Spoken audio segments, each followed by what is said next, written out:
All right, good morning, everyone. We are going to call the May 3rd, 2022 Planning Commission zoning hearing to order. And to start us with our invocation, we have Pastor Robbie Baxter from Christ Community Church. Thank you for being here, and I'll turn it over to you. Good morning, everyone. It's a joy to be with you this morning. Won't you join me as we pray?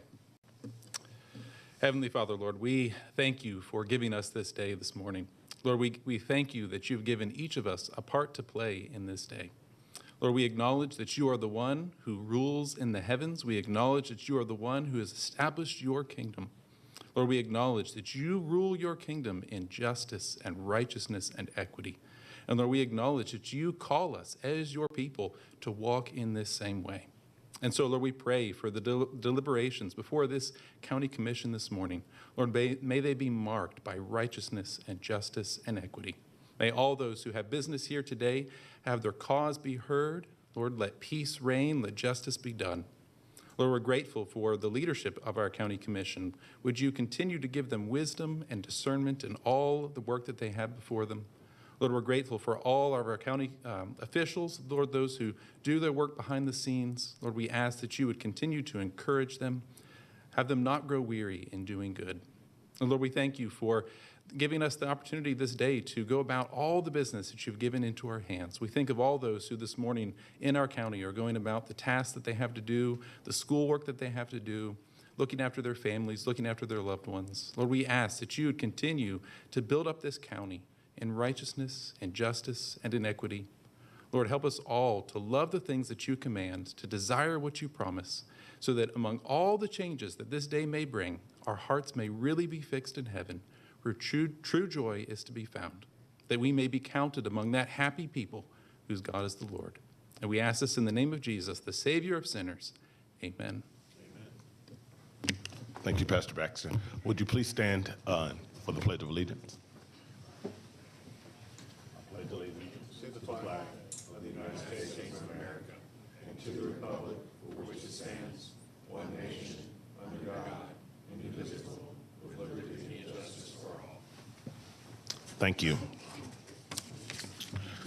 With that, I think we are ready to get started, and so I'm going to turn it over to Mr. Peterson to go over today's agenda. All right. Thank you and good morning. Today's hearing will be conducted with the following process and procedure. Each case will be called in numerical order. When each case is called, we would ask that the applicant please stand and raise their hand to show that they are in attendance. Then after that, we're going to call to see if anyone here is opposed to that specific case. We would also ask that the opposition please stand and raise their hand so they can be counted for the official record. After recognizing the applicant and any opposition, both parties will be asked to come forward to be sworn in so they can present testimony to the board. The applicant will testify first, and then the opposition, if any, will testify second. It's important to note that each side only gets 10 minutes to state their case or concerns. There's not a process to reserve your time, and there's not a process for rebuttal. So you want to convey all your information to the board within your 10-minute time period. Additionally, if there's more than one person who wishes to speak on a case, you may want to coordinate with each other about what you're going to talk about, because each side only gets 10 minutes, and you don't want to cover the same information twice. Then after that, the board will start to discuss the case at hand. From the discussion, you may ask one or more speakers to come back to the front for additional comments or questions. And after that, the board will make a decision to either approve, deny, hold, or continue the case at hand. There are two cases on today's printed agenda which have been withdrawn without prejudice, and these cases will not be heard today. First case is rezoning case Z19 of 2022, New Buddies LLC. This case has been withdrawn without prejudice and will not be heard today. Second case is SLEP 7 of 2022, Broward Development. This case has been withdrawn without prejudice and will not be heard today. There are a number of cases on today's printed agenda which have been either held or continued, and these cases will not be heard today. First case is rezoning case Z7 of 2022, KM Homes. This case was continued by the staff until the June 7th, 2022 Planning Commission zoning hearing, so Z7 will not be heard today. Rezoning case Z20 of 2022, Francisco Padilla. This case was continued by the staff until the June 7th, 2022 Planning Commission zoning hearing, so Z20 will not be heard today. Rezoning case Z21 of 2022, Francisco Padilla.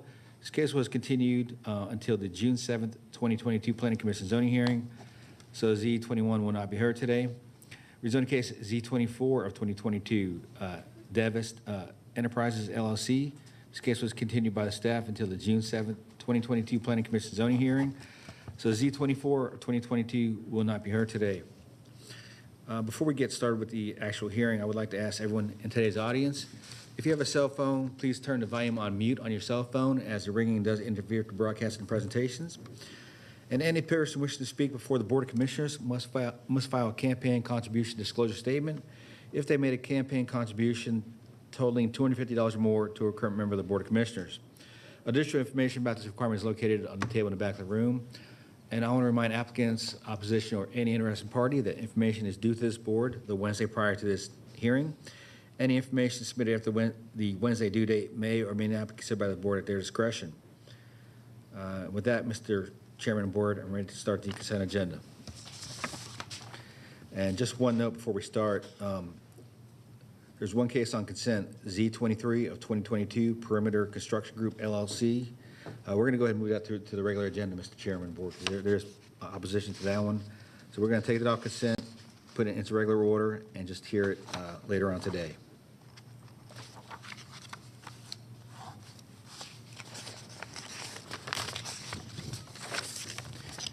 Okay, Cobb County Planning Commission, zoning hearing consent agenda for May 3rd, 2022. First case on consent is rezoning case Z25, Healy Weatherholtz Properties. Request rezoning from CF, R80, and R40 to NRC for neighborhood retail in land lots 73 and 81 of the 1st District. The property is located on the west side of Johnson Ferry Road and on the north side of Paper Mill Road. Staff recommends approval, subject to the following conditions. Letter of agreeable conditions from Mr. Garvis L. Sams Jr. dated April 27th, 2022.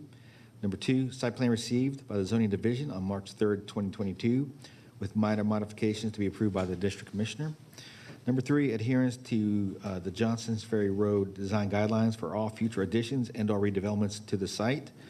Number 4, Fire Department comments and recommendations. Number 5, Stormwater Management Division comments and recommendations. Number 6, Water and Sewer comments and recommendations. Number 7, Department of Transportation comments and recommendations. And number 8, variances as identified in the zoning comments. The applicant is present. Is there anyone here opposed to rezone case Z25? No. Let the record show there's no one opposed. And moving into the land use permit on the consent agenda, LUP 9, Still Family Farm LLC, request a temporary land use permit to allow agritourism, nature education, and conservation programs in land lot 439 of the 19th District. The property is located on the north side of Mapleton Road, east of Mapleton Circle. Staff recommends approval for 24 months, subject to the following conditions. Number 1, parking plan received to be approved by the Department of Transportation prior to opening. Number 2, statement of proposed elements received March 3rd, 2022 by the Zoning Division. Number 3, for this applicant only. Number 4, stormwater management comments and recommendations. And number 5, Cobb DOT comments and recommendations. Is the applicant present? Let the record show the applicant is here. Is there anyone here opposed to LUP 9? Mr. Chairman, Board, there's one person opposed, so we'll pull this one off consent and put it in its regular order. So Z23 and LUP 9 are off consent.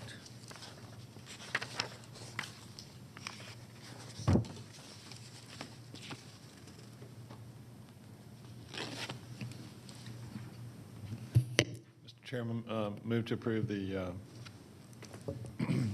consent agenda as amended by the deletion of KC 23 and LUP 9. Second. We have a second by Commissioner Hughes. Any discussion? I'll call the question. That's approved by a vote of 4-0. Consent agenda. Thank you.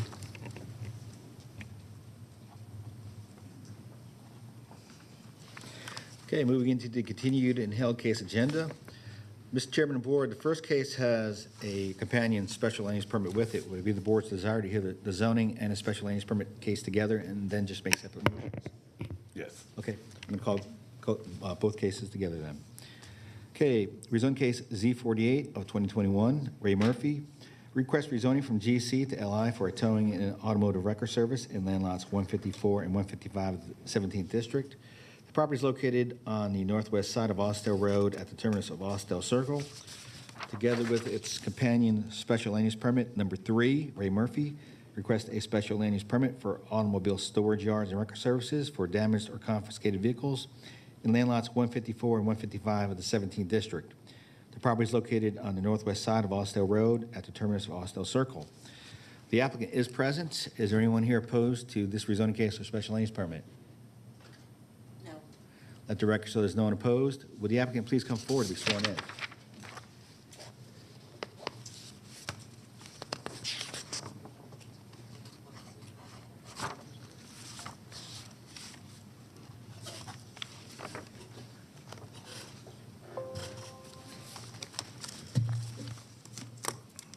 Good morning.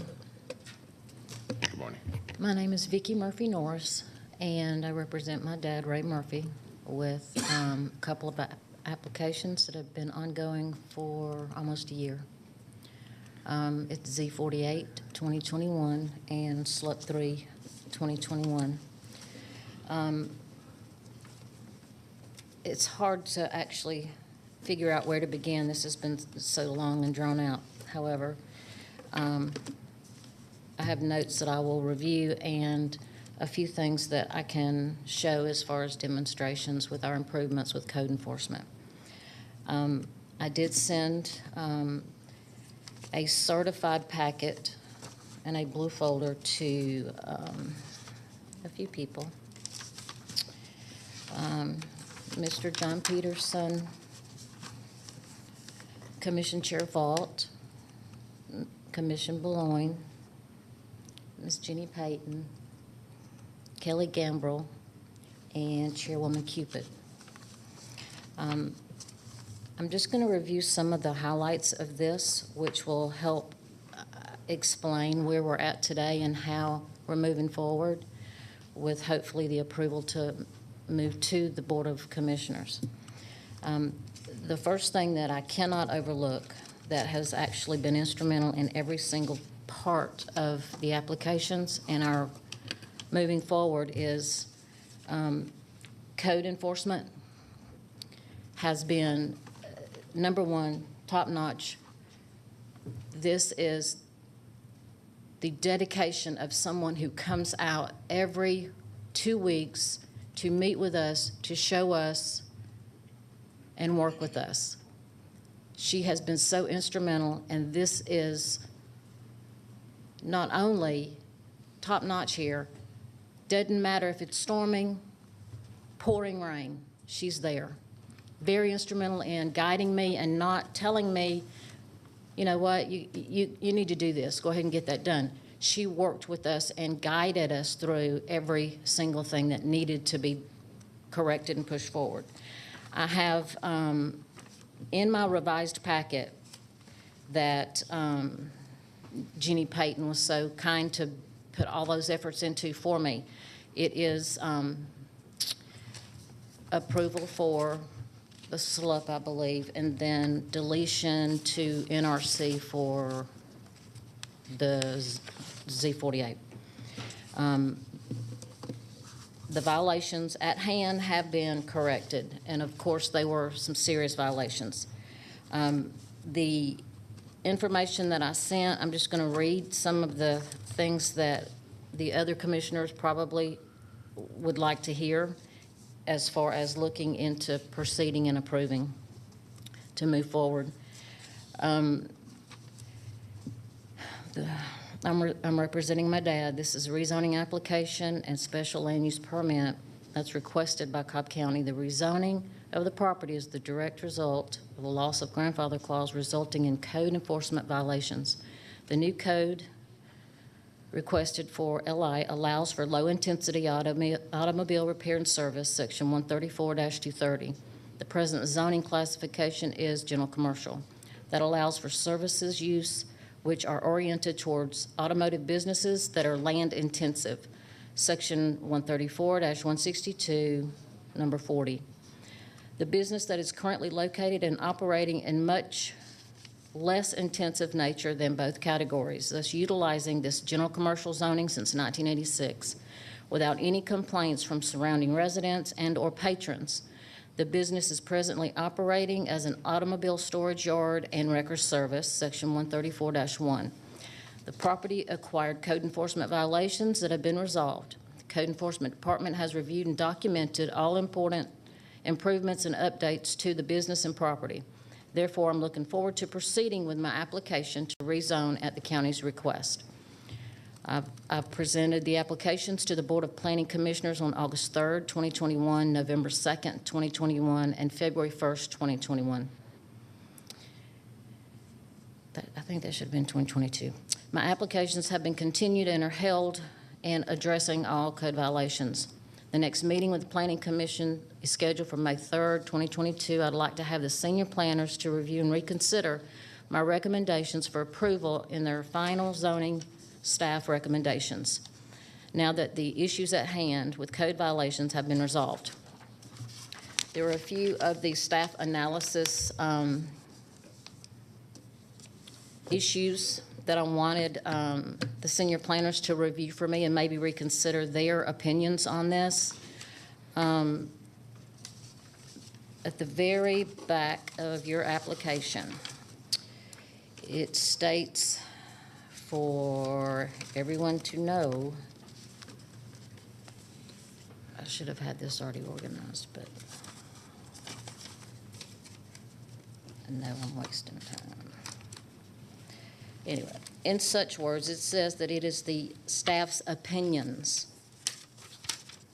staff analysis, and recommendations made by the planning and zoning staff are only the opinions of the planning and zoning staff and are by no means the final decision. The Cobb County Board of Commissioners makes the final decisions on all rezoning and land use permits that have been advertised public hearing. So with that being said, and it being an opinion based on facts, there are a few areas that I just wanted to touch bases on because of last meeting here and requests that we had. Just some of the highlights. It is the staff's opinion that this is just in my application, it's the staff's opinion not to permit the use that is suitable in view of the use and developments of our adjacent properties. Okay, we need to refer to the GIS page in the department comments and zoning division in my packet. And if you look at that, I have a list of commercial properties that are on the website that do show we have commercial properties all around us, and it's not just residential. My reply to this is the rezoning proposal will not create a significant change and will continue to have a suitable view and use development of the adjacent properties due to the fact that the property's been utilized in the same manner since 1986 with no adverse effects or complaints from the public. The code enforcement complaints came directly from Cobb County staff, not any surrounding neighbors. No complaints. To recognize the fact that the new zoning will not change any view or development, the business operations will not change. The multifamily residence that is adjacent to the property is well established at Summer Point Apartments for residents since 1971. The property is located in an area that offers many uses within walking distance, not limited to the transit line CCT offered by Cobb County. Various zoning categories, if you can see that there are GC, NRC, LRC, NS, ONI, and R12 for the apartments.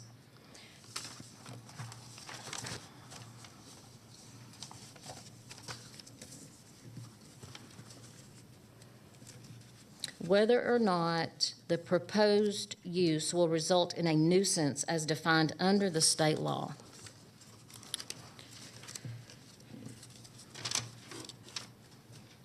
Current well-established business will not create a nuisance of any kind to cause hurt, inconvenience, or damage to another. The business has not received any complaints as to a nuisance within the community since 1986. Again, no complaints, no opposition. You have 1 minute. Okay. I was going to ask, since I have 2 applications, may I have an additional 10 minutes? If necessary, I may not need 10 minutes. That would be up to the discretion of the Planning Commission whether to allot additional time since there are 2 applications. Since we combined them, I'm going to defer to Chairman Ballon. This is your case. Well, thank you so much For a recommendation, that's what I'm saying. I'd recommend we just try to limit it to another 3 minutes. Okay, that's great. Thank you. If I that's okay appreciate with that you, very that's much. consent. Yeah. I just have a couple of small bullet points here with last meeting in request to parking. We did come up with a parking plan. I did send this in the packet. Now, the only thing that concerns me, and I did note it in the information I sent, the parking plan is difficult to come up with in regards to a specific number of vehicles and how they are positioned and parked. It depends on also depends on how the magistrate processes the information with how old the cars are and where they can sit. Now, that is a plan that we did come up with the business owner. Here are other plans that I just wanted you to take a look at to see how difficult it is for a wrecker service, towing and wrecker service, to come up with a parking plan. It's feasible, yes, we can do that. Our lot is small enough to where we can come up with a parking plan. However, there are other businesses that operate just as ours does. They have larger property, and they have a larger disarray of their parking area. So I don't know how they come up with their parking situations, but I know it's difficult, I'm sure. So there are, that one that's listed there actually came to the commissioners and was approved from the Planning Commission to go to the BOC, but they withdrew without prejudice for some reason, and I think it was due to the grandfather clause. One other thing that's very important is a buffer system that we were requested to go and review and look at and come up with a buffer area. We have a long-term standing buffer area that is well-established. I spoke to the arborist. He gave me some information on how to look for where to plant in between. However, it's so well-established, we may disrupt and not do what we need to do as far as keeping those healthy plants there. They've been there for so long. Again, that would be the arborist, I guess, that would help us determine that, but it's a very good buffer. It's been there for many, many, many years. And how many minutes do I have? 56. Okay, well, I appreciate y'all looking into my applications and helping me along the way. And hope that we can move forward to the next step of the journey. Thank you. Thank you so much for your presentation. This is in Zone 1, so I'll turn it over to Commissioner Ballon to lead our discussion. Thank you, Mr. Chairman, and if I could call on our county staff to come up and tell us what they advise us to do.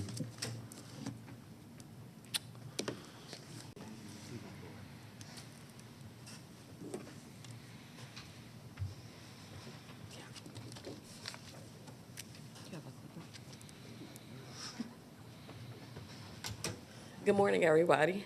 My name is Yolisa Faustin, and I'm from Cobb County Code Enforcement.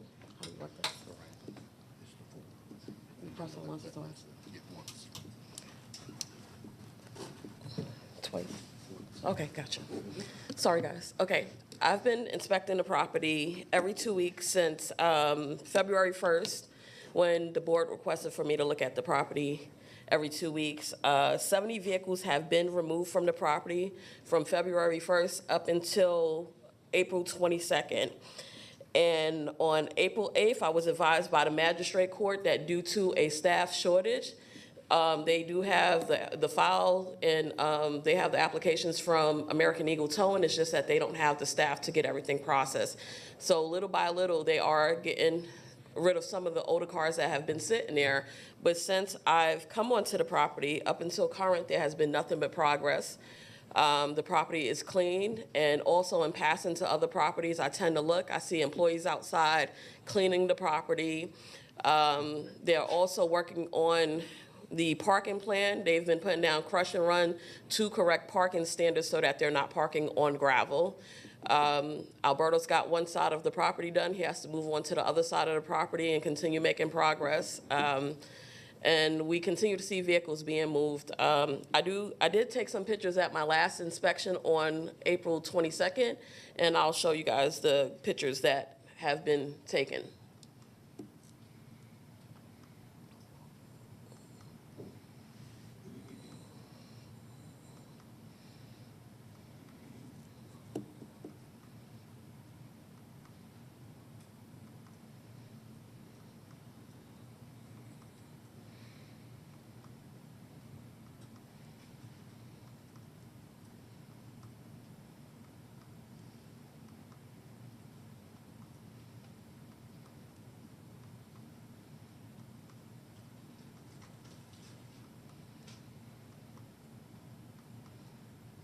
From a code enforcement standpoint, we are definitely satisfied with the progress and the efforts that they have been making at the property. And they have complied with everything that we ask. And the next thing is that Ms. Norris is working with the arborist on coming up with a plan for the landscaping. Do you know about how far away we are from having some sort of a landscaping plan? No, sir. I know the arborist would have to come out, and then they would have to see what needs to be added, or if they can just use fencing, because fencing is also another option since there's already trees there. But definitely the arborist would have to make that decision as to what plan would be best for that property. Okay, and part of the applicant's point was to show us pictures that indicated there were some existing trees in some of the residential areas across the fence. There is. That's an opaque fence there. So perhaps some sort of an evergreen that would not grow terribly tall might be well suited for that area so as not to interfere with the trees on the other side. That might seem appropriate. One thing that concerned me, the parking plan that was shown to us, that I think we saw as the first picture before we saw other lots, showed cars stacked right up against the fence, and I would think there would have to be 10 feet or more of room for some sort of landscaping screen inside the fence there. Has that been discussed, leaving some area without any cars, or is the plan to put crusher run right up against the fence and park right up against the fence? Do you know? Well, the crusher one would definitely have to stop at a certain point to not Okay. interfere with the growth of the plants. But that's something that we have to allow the arborist to come out and inspect the property and see the area and let them know how far back they can go with the crusher run so that it doesn't interfere with killing the trees that are already there. All right. What else do we need to know in terms of things we need to accomplish out here to make this better for the community? Honestly, I don't see an issue with the community. I looked at the flow of traffic. I looked at a lot of different things, and they're in and out of the property. They don't disrupt the traffic or anything like that, and they have done everything to comply with our department. Okay, so do you have a recommendation for us as to whether we should approve this request? Honestly, they should be approved with stipulations after the arborist does his investigation and see what's going on with the plants and what we can do to better that area, so that way it doesn't become a problem with the apartments, because we have not gotten any complaints on this property. Okay, do you know how soon we can get the arborist out there? I would have to speak with the arborist when I get back to the office and see when he can come out and look at the property.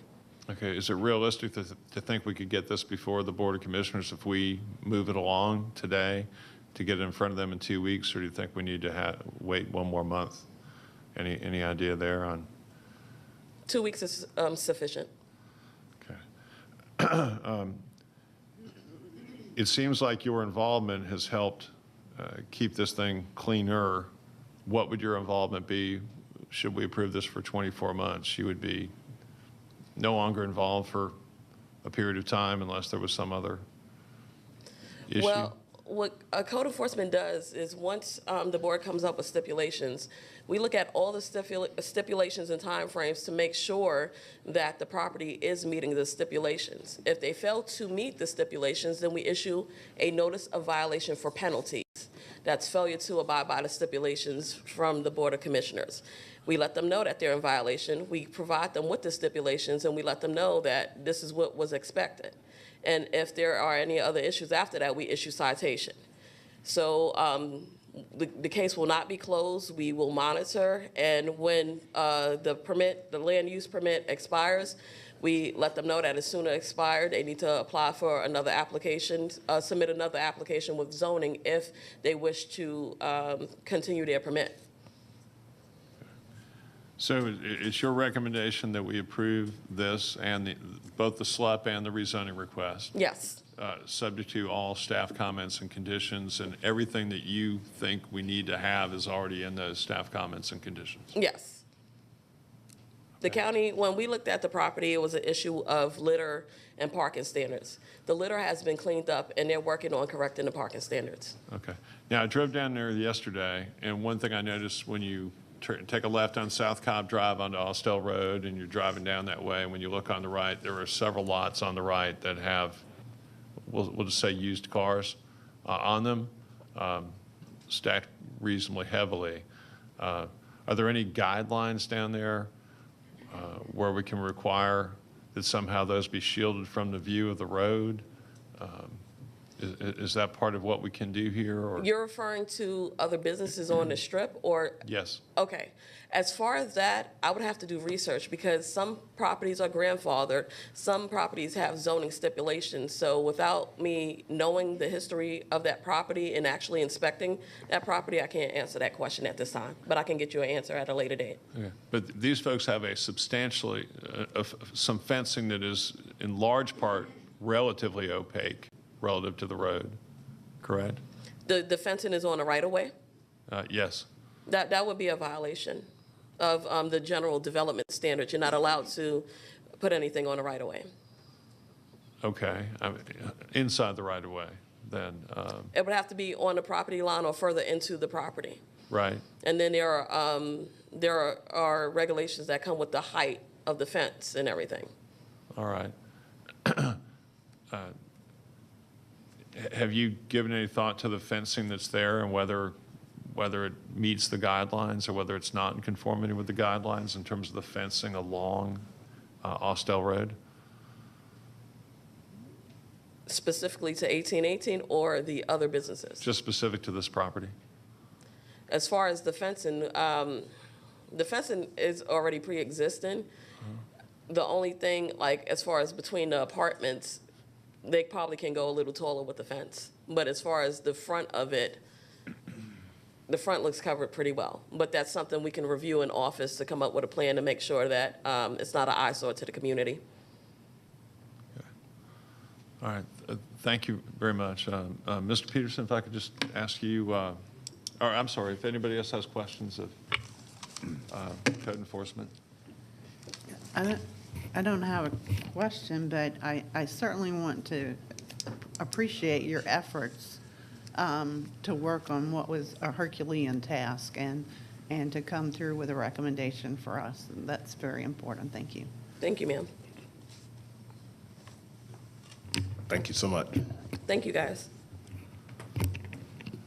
Mr. Chairman, during the course of that line of questioning, there was a member of the public who arrived who is in opposition to this application. And that would be up to your discretion of whether or not to allow them an opportunity to speak as to their opposition. But just to let you know that they did arrive, albeit late. Thank you. Public comment had closed, correct? So again, I'm going to turn to Commissioner Malone to, I will defer since this is in your district. Yes, I'd be curious to hear what the concerns are from the opponent, because that's part of what we're trying to accomplish here, is to not only conserve this business in a manner that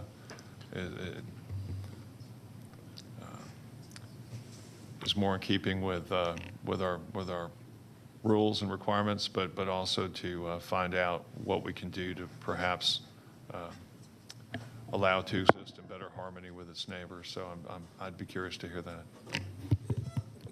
Commissioner Bloin, if it was the preference to, then it certainly can just be through a line of questioning, as though you were asking a member of staff or something, rather than reopening the hearing.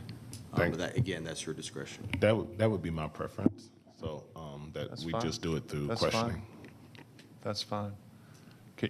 Can you provide us his name or her name?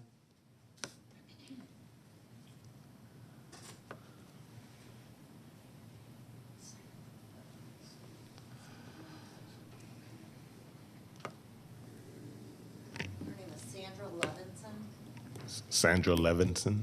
Okay. Hold on one second. So Commissioner Bloin, do you want to question Mr. Peterson, or you want to hear from? Yes, but I'll wait with Mr. Peterson and go ahead and question Ms. Levinson, Okay. Awesome. if you'll allow that, Mr. Chair. Yes. Let's get, do we need to swear her in for questioning? Okay.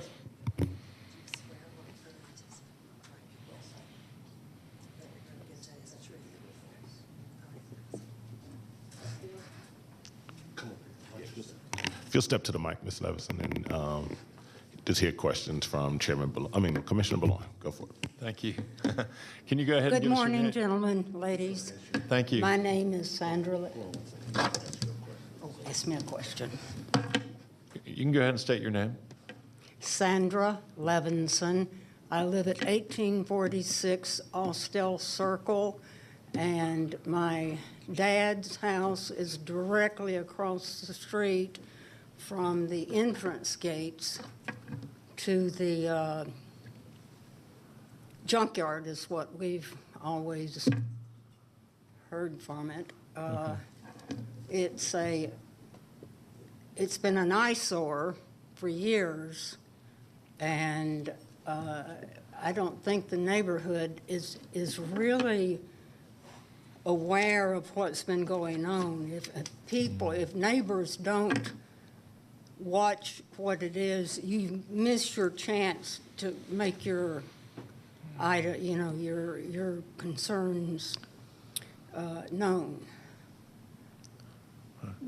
My concern, one, is that there are wreckers pulling cars practically 24 hours a day,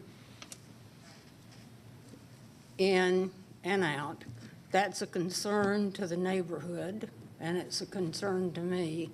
I heard yesterday that this motion before the commission was to enlarge the site that's there.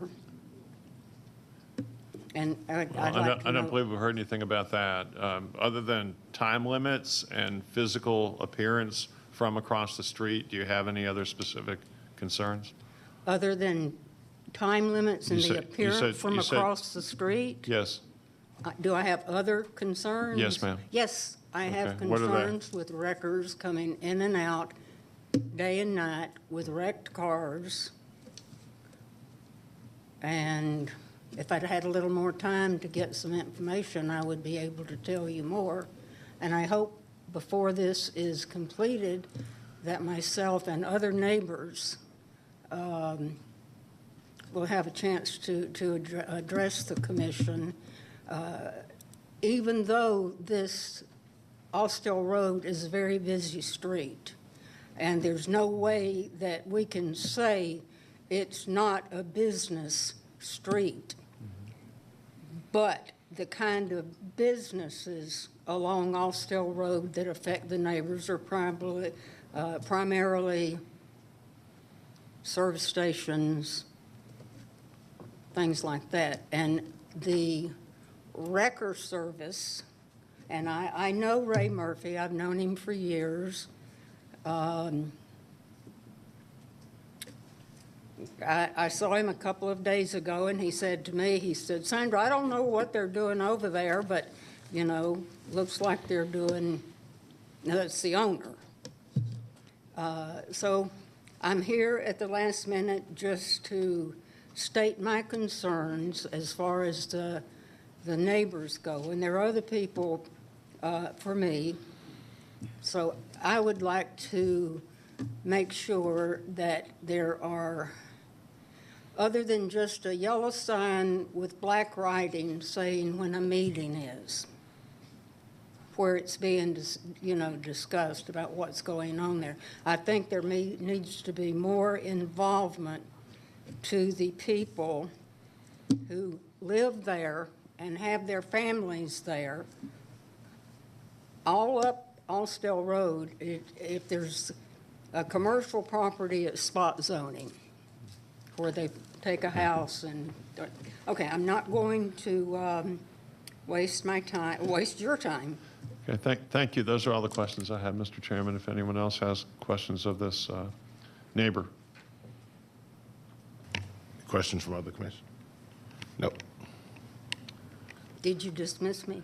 Yes, please Okay. have a seat. Thank you. We didn't ask you to leave. We just asked you to have a seat. Okay. Okay, Mr. Peterson, can you tell us, are there going to be time limits imposed on the hours a wrecker can come and go? Are those within the stipulations and requirements? They're not in the stipulations and requirements, Commissioner Bowling, but it's within the Planning Commission's authority to recommend conditions to the Board of Commissioners. Okay. If I could get the applicant back.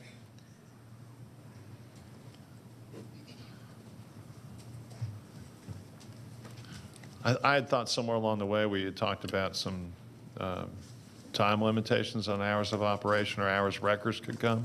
Yes, sir. It's documented in my application, Monday through Sunday. It's reasonably, 9 a.m. to 11 p.m. it's reasonably inclusive. What are the hours again? 9 a.m.? 9 a.m. to 11 p.m., Okay. Monday through Sunday. Okay. They do not do emergency pickups at night. Okay. That would be in the police officers' their districts that they give them.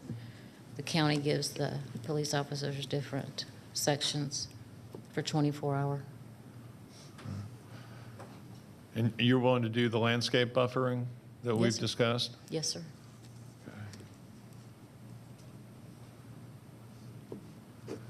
Well, why don't you stay there a second in case anyone else has any more questions of the applicant? Other questions from commissioners? Nope. Okay. Let me go back to Mr. You can have a seat again then. Thank you. Mr. Peterson, let me just ask, what about the appearance from the front in terms of, do you think more should be done at this time regarding a better quality opaque fence or something, or are we good, or is that opaque fence on the right-of-way at all? Where are we on those issues? The fencing, it does its job. You know, when you drive by, you could barely see into the yard unless the gate is open. So the fence would be would be okay with staff. As far as it being on the right-of-way, Commissioner Bloin, on the plat, it shows it off the right-of-way. Okay.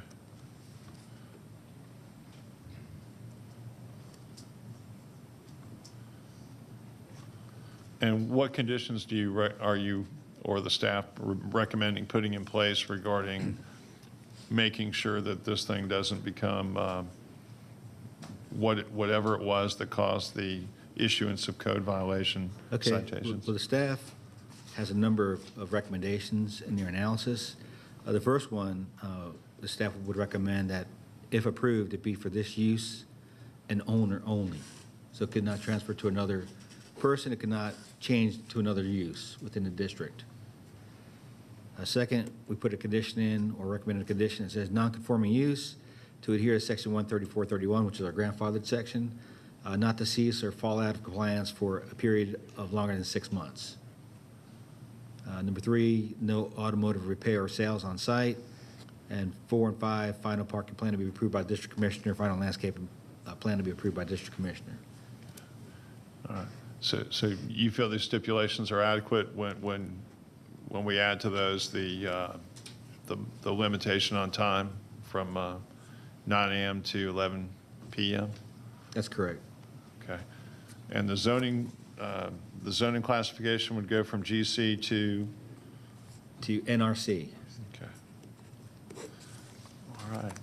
Those are all the questions I had of our staff. Any other commissioners have questions of staff? No? Okay, turn it back to you. And council, should we make the motion for approval, or should I make a motion for approval jointly or separately? Those would be two different motions, two different votes. Okay. So I'm prepared to go forward with the motion unless any of my fellow commissioners wants to make any other statements or ask any questions. No?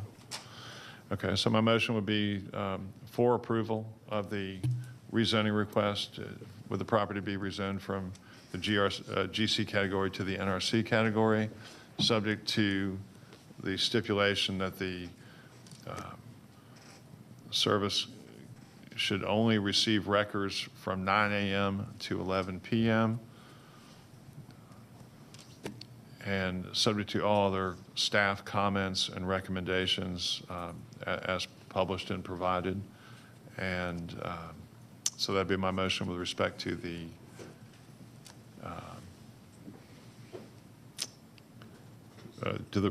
rezoning.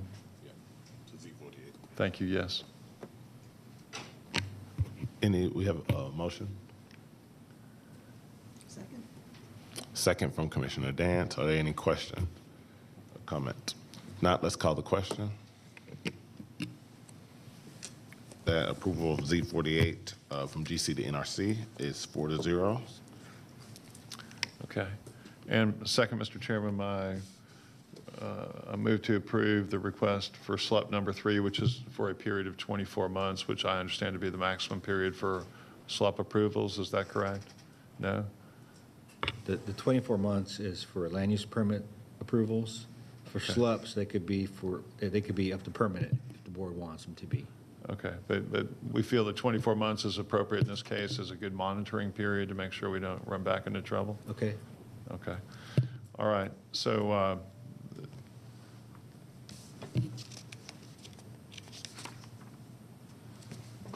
the motion is to approve SLUP 3 for a period of 24 months, subject to the same time limitation agreed to by the applicant of 9 a.m. to 11 p.m. and subject to all staff comments and recommendations.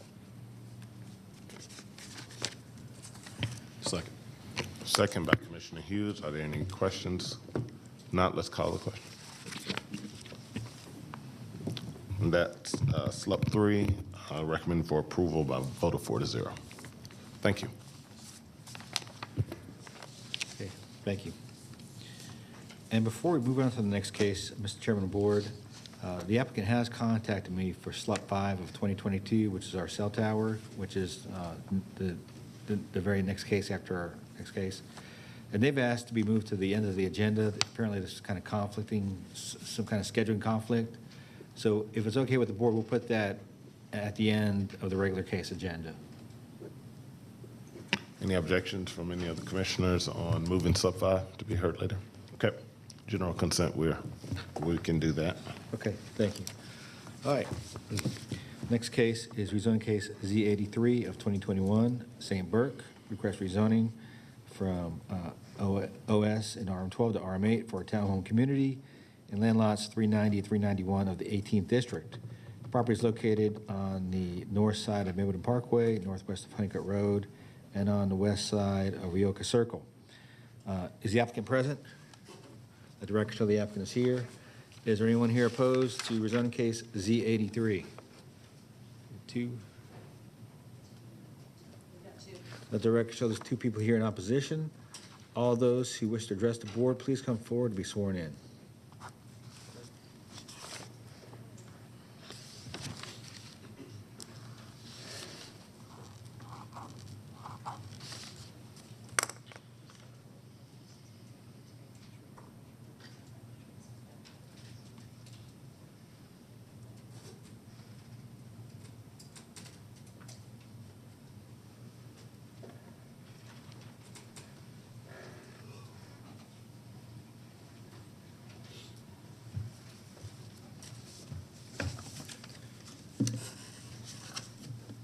morning, everyone. Good morning. Thanks for your time today. Oh, thank you. Okay, thank you. My name is Dan Mason. I'm with St. Burke. We are a development and management group out of Atlanta. And I'm here today on behalf of Curley Family Homes, who is a local builder out of Marietta. They have anywhere between 10 and 15 communities ongoing throughout Metro Atlanta and build homes from the low threes to the $600,000 to $700,000 range. And we're here today to ask for your approval for our rezoning here on our Mapleton Parkway site, which is, as Mr. Peterson mentioned, just to the north, on the north side of Mapleton Parkway. It's currently zoned office and service, with smaller portions of it currently zoned RM12, which is a higher density multifamily zoning. A little bit about the plan. We're asking for 38 townhomes. They will be on, it is on 8 acres of land. And again, we anticipate pricing starting in the low 300s and sizes starting right around 2,000 square feet. The comprehensive plan in this area calls for a medium residential density with a maximum density of 5 units per acre. And our current proposed plan is at a density of 4.75 units per acre. The product would be front and rear alley product.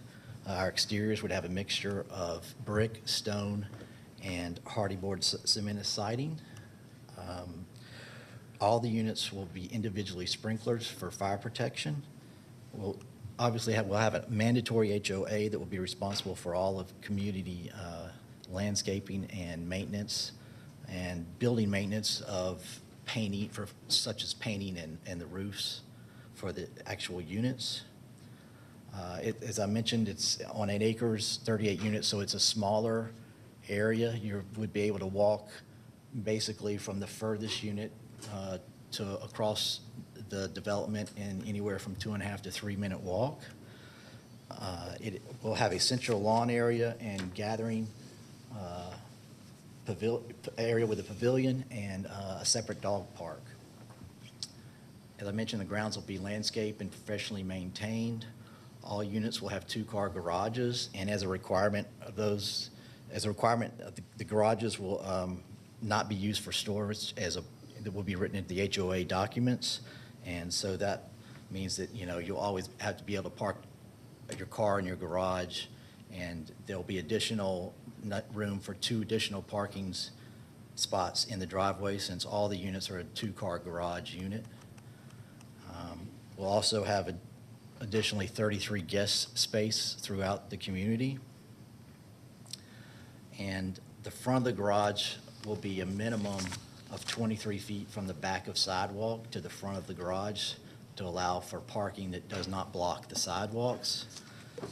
We'll have sidewalks on both sides of the roads of the right-of-way, and then we'll have underground utilities as well. And all the units will be for sale. This is not a build for rent. We're going to sell all the units to individuals. And written within the HOA docs will also be a clause limiting the amount of rentals in the community to 4 units. There'll be a school bus waiting area that we'll provide for residents' children that will be determined with the school system when the time is needed.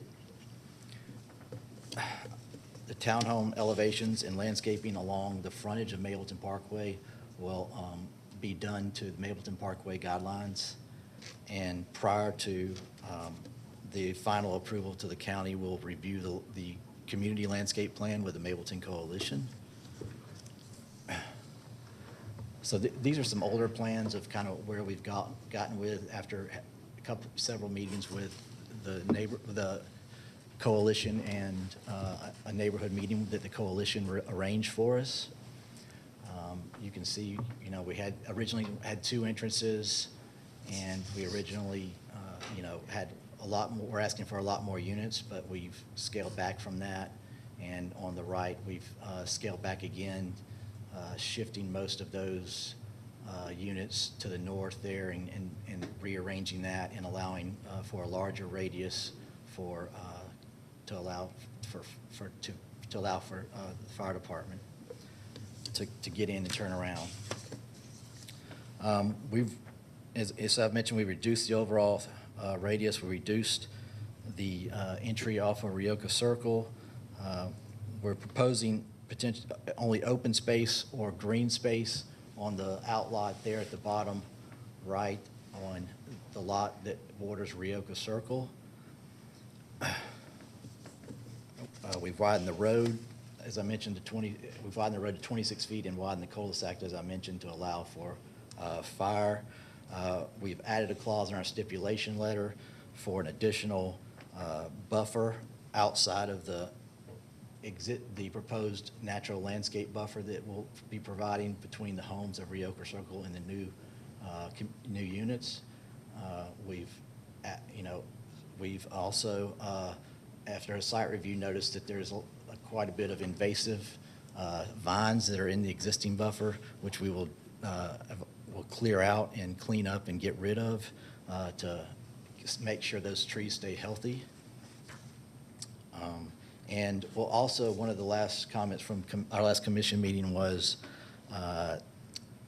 didn't care for the metal staircases on the units, so we've gone ahead and done a brick staircase on all the exterior staircase on all of the units. So as you can see, this is just a blow up of the plan to see it a little bit better. And we think we've done a pretty good job of not backing. We only have the 5 units that even back up to Rioka Circle, the homes that border Rioka Circle. So I feel like we've done a good job of not of adding a buffer by not backing up to those existing homes the best that we can. One of the variants we are asking for, since we are, one of the requests was to not make all our roads private, so we still do have a private alleyway, but the right-of-way going in is now a public right-of-way, so we are asking for a front yard variance from 40 to 15 feet, and we're also asking for a side yard variance of 10 feet, which will allow us to have 20 feet between all the units at a minimum, and then a side corner variance of 15 feet from existing 25 feet. And we'll also be asking for a variance to the west border for not requiring the landscape buffer, since that is all Georgia Power land for one of their substations and not a residential use. These are an example of what the units would look like that would front onto Mapleton Parkway. As one of the requests that came from the community was they wanted the units to front the parkway. So we've drawn this elevation here of what they would look like. These would be the alley-loaded product. And here's a unit of 4 here's the 4-unit building. And then this is kind of a side elevation of what the side unit would look like. And then you see the street with a parallel parking spot on the road there and the street coming in, and with the in unit facing the parkway on the right there. So in closing, I feel that we've done the best job we can do incorporating the community comments into the plan, and we feel we'll be able to create a walkable enclave community that will be an asset to Cobb County and the Mapleton area.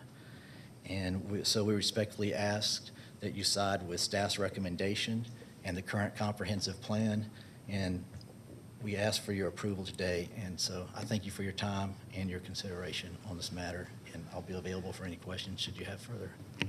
Thank you. Thank you. We'll hear from the opposition now.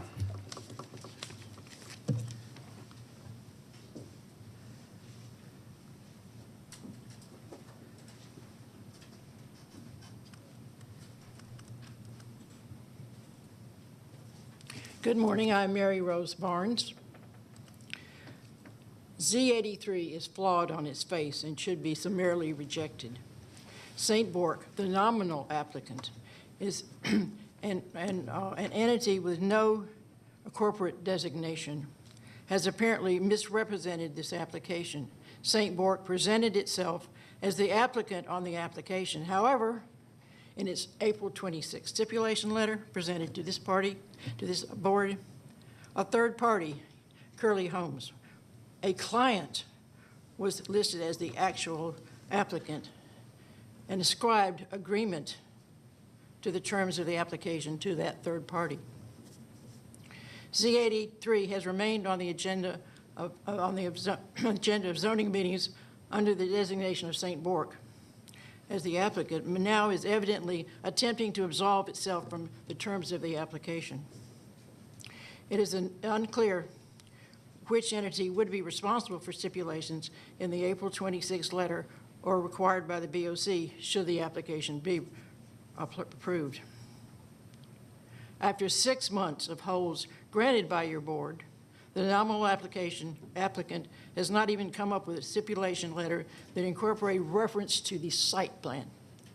By the way, that site plan sent on to the neighbors is not the one presented this morning. There are differences in the delineation. A disclaimer on the March 28 layout, which the neighbors received, cites, this concept is subject to change upon final engineering.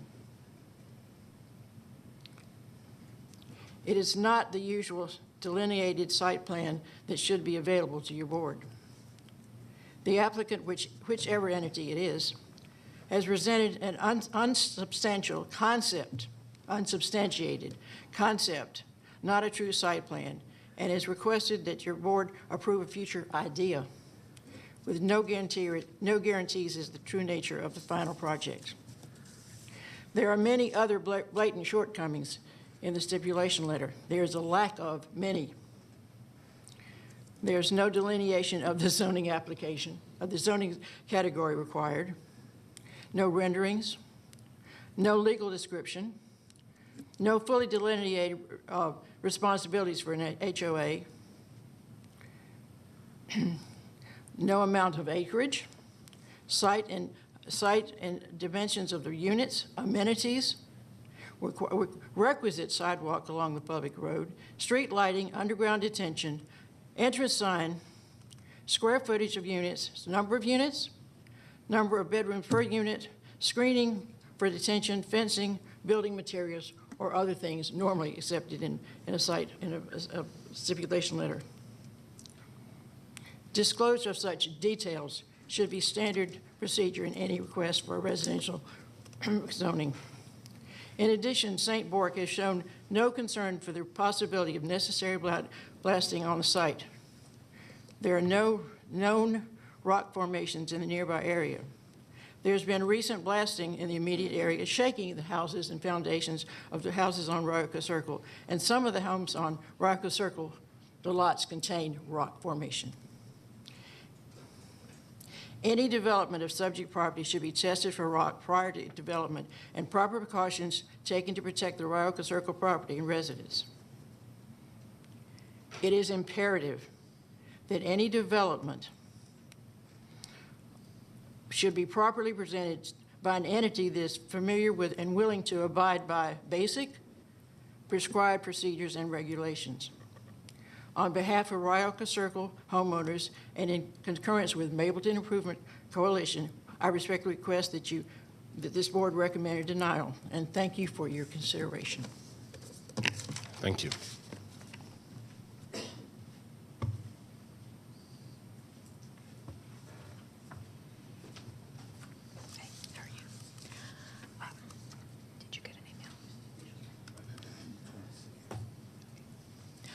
Good morning. My name is Robin Meyer. I'm the chairman of the Zoning Committee for the Mapleton Improvement Coalition. And I'm here today to ask that you recommend denial of this application. As Ms. Barnes stated, it's been pending for 6 or 7 months. We've been speaking with the applicant for 6 or 7 months. And sadly, each time we come to a hearing, we see an image on the screen that we've never seen before. So I can't tell you whether there are changes in the site plan that has been shown this morning or not, because I can't figure that out so quickly in a hearing such as this. There's some basic issues that have not been resolved since the very beginning. Probably the single biggest is the continued existence of private streets. Private street maintenance, the cost of paving and repairs, is a financial burden for a community with so few homes as this one. The guest parking is poorly distributed. The landscape variance to the west is simply unwise. Georgia Power obviously has a substation there. Right now, the property immediately adjacent to this proposed development is wooded. Presumably, there's some undergrowth there as well. But that's something that can't be controlled in the future. There could be, Georgia Power could decide to clear that property day after tomorrow. We have absolutely no control over that, nor would these homeowners. And if that were to happen, then from the cul-de-sac in the rear would be a beautiful, clear view of a Georgia Power substation. So we do not think that variance should be granted. Evergreen landscaping is needed around the entire southern detention pond, which is going to be a primary feature of the community. It's going to be right there on the street, adjacent to the street-facing units. I agree with Ms. Barnes that there's a lot of confusion now as to who the applicant is. We fully understand that any decision made by the Board of Commissioners runs with the property.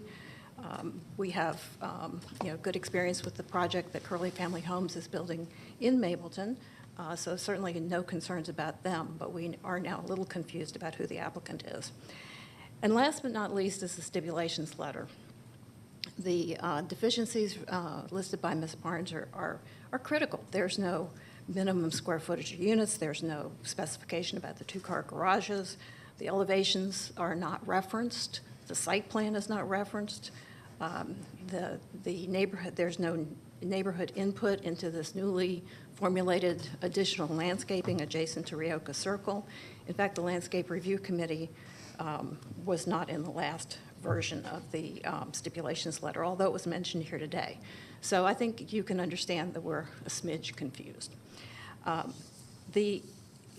Because of all of this, we're certainly not opposed to residential development on this parcel, but what it is exactly that's being proposed and the details of that proposal continue to baffle us, and the continued existence of private streets, the lack of detail. The private streets are for us, the reasons enough for you to recommend denial of this application. Thank you. Thank you. Are there other speakers for opposition? Is that it? Okay. This is in District 4, so Commissioner Hughes, I'll turn it over to you to lead our discussion. Thank you, Chairman Vaught. If I could get the applicant to come back up.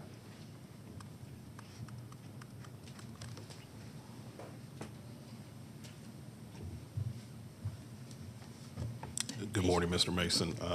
You've heard some of the concerns expressed by the community with respect to lack of detail as it relates to the zoning stipulation letter, questions about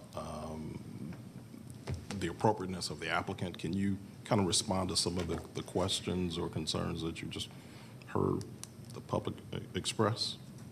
Yeah, it will be Curley Family Homes. We'll develop the property on behalf of Curley Family Homes and bring lots for them to the market. St. Burke will. So Curley Family Homes will pay St. Burke to develop the property and deliver the property to him so that he can build the townhomes on it. You understand the letter that was referenced dated April 26th. It references Curley as the applicant, but they're not the applicant for the rezoning, correct? Correct. That is a mistake on my part. We were the applicant on behalf of Curley. Does that Yeah, it makes sense. Yeah. That's just Yes. not what's in writing. I understand, and I can change that, obviously, that's a mistake on my half, and I apologize for that. And then speaking to some of the other details that seem to be missing, I see them in your PowerPoint, but they didn't seem to translate from your PowerPoint into your actual zoning stipulation letter, like sidewalks, like underground utilities, and so forth. Yeah, I mean, look, I'm happy to add that to the stipulation letter. And most of the stuff that Robin mentioned, I'm happy to add to the stipulation letter. I think last time we did have some of the things in the last letter, I believe, that was mentioned as far as like the landscape review. But if there's more things that they're asking to put in it, I'm happy to do that. I don't know that they're necessarily asking for more. I think as your site plan evolves, your zoning Yeah. stipulation letter needs to evolve along with it. Yeah, Maybe that hasn't. Well, the occurred. site plan is the same one that we submitted to the staff last month. That hasn't changed, and it hasn't changed since the last meeting that we had with the community meeting we had on the Zoom that night. It hasn't changed from that. And, so I don't know where that kind of comes from, but it hasn't changed. I'm not sure what they're referring to on that part, on what changed from that meeting and from the resubmittal last month. I think you're requesting a variance from the 25-foot buffer on the north and west side of the property. Yes, sir. Yes, that Georgia Power property is got some topography on it and some pretty large trees. So it's pretty nice actually up against it. You really don't see much of the substation. So, it's a pretty nice natural buffer there now. I guess there's concern that they could clear it in the future, but I just don't know why they would ever do that. Okay, thank you. Are there any other, my fellow commissioners have any questions of the applicant? Any other questions from the other commissioners? I have some. Thank you very much, Mr. Chairman. Just very briefly, would you be willing to perhaps lose a unit or two from this plan at the end of the cul-de-sac in order to shift the parking area further to the, assuming top is north, further to the east, and leave a healthier tree buffer there? Yeah, I think we could do that. I think we could do. And I know you're trying to add greenery up against the road. My concern, as I've noted, and these folks are all tired of hearing me talk about it, there's so many places around here where drivers and bicyclists and joggers have their vision obscured by trees and shrubbery that are right at corners. And it seems like in this plan, some rather large trees are planned to be placed right on the corners of roads within the project. Yeah, we could definitely make sure that we don't create any blind spots and keep view corridors open, and in the final landscape plan for sure. Okay, thank you. Questions from other commissioners? Can I, let me ask about could you address, because I'm looking at what I'm seeing now, says, talked about a public road, but could you address the concern brought up by the private versus public road? We made the main road coming in that terminates in the cul-de-sac a public road. So that will be turned over to the county for maintenance in the future. But the county does not maintain alleys. And we felt like the best way to turn units facing the Parkway was to have an alley unit. So we created a alleyway there for the ones that face Mapleton Parkway, and then the ones that will face onto the small community park area. So those will be on an alleyway. And it's just something the county doesn't maintain smaller alleyways, so it would be the responsibility of the HOA going forward. Thank you. And do you feel that the size, the 38 units, now maybe 36 units would I'm be? sorry? I'm sorry. Do you feel that the the number of units and the assessments that would be levied would be sufficient to cover that type of expense on an ongoing basis?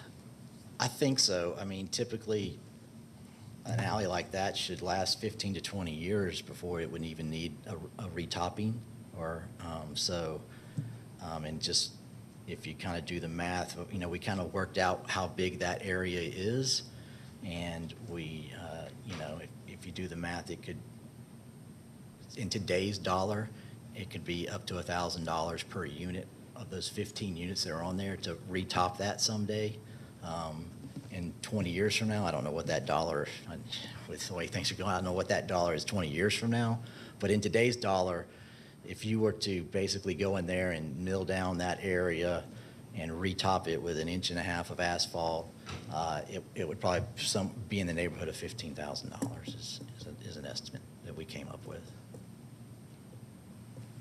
And then going back to, I know you were out there recently on site looking at the existing vegetation, particularly on the east side of the property that adjoins the properties on Rioka Circle. Can you describe for the fellow planning commissioners what you saw out there and what you're willing to do to address buffer? Yeah, so the existing vegetation is a mix of hardwoods and pine trees that are not very big around, but they have good height on them. And the homes along Rioka are, you know, sit fairly low below the property. And even part of that 25-foot is on the side slope towards the homes. You know, I think, you know, then there's some existing English ivy all through it, which, you know, you don't want to get on the trees because that can cause trees to fall over with the weight of it. So that's one thing we would definitely do, is go in there and clear that area of all the ivy so it can be, you know, a natural area and be a healthy, you know, left healthy. And so, you know, our thought was, as you look at the site plan for the units facing that, you know, our thought was to cram trees in between the existing homes on Rioka and the proposed units the best we can in those areas to try to block them out. So we looked at, like, you know, potential of some evergreens and a mix to make it look natural and nice, a mixture of hardwoods, you know, smaller trees, flowering trees like a dogwood or, you know, a red bud, because that would help, you know, that height would help any of those homes probably not seeing the townhomes at all. Or, you know, that are below the road. So that's kind of what, you know, as far as the landscaping, you know, again, we're willing to review it with the Mapleton Coalition to get their input when the time comes. Okay. Have you looked into the subsurface conditions on the site enough to know if blasting may be required? Yes, we did a geotechnical report on the property. There is rock on the property. All of it was rippable rock where you could dig through it. There's no subsurface. I mean, there's no surface rock when you walk the property. You don't see, you know, rock on the ground above on the property. Now, you know, obviously there is rock underneath the ground in areas, but we only hit rock in 1 out of 15 areas, I believe, at 5 feet. All the other ones, we were able to dig through it all. And there was another spot, I think, where we hit at 7 feet, but all the other areas were able to move. Okay. And it said, you know, so that's basically our result of that. That doesn't say that, I mean, I'm not going to sit here and say that we're not going to hit rock once some sewer goes in. I mean, it's possible for sure, especially from what you hear in that area. But you know, I can't sit here and tell you that I'm not going to hit any rock, but I can tell you what the report says. Okay. Any other questions? I'd just like to understand a statement that you made relative to the alleyway, or what you call it, alleyway.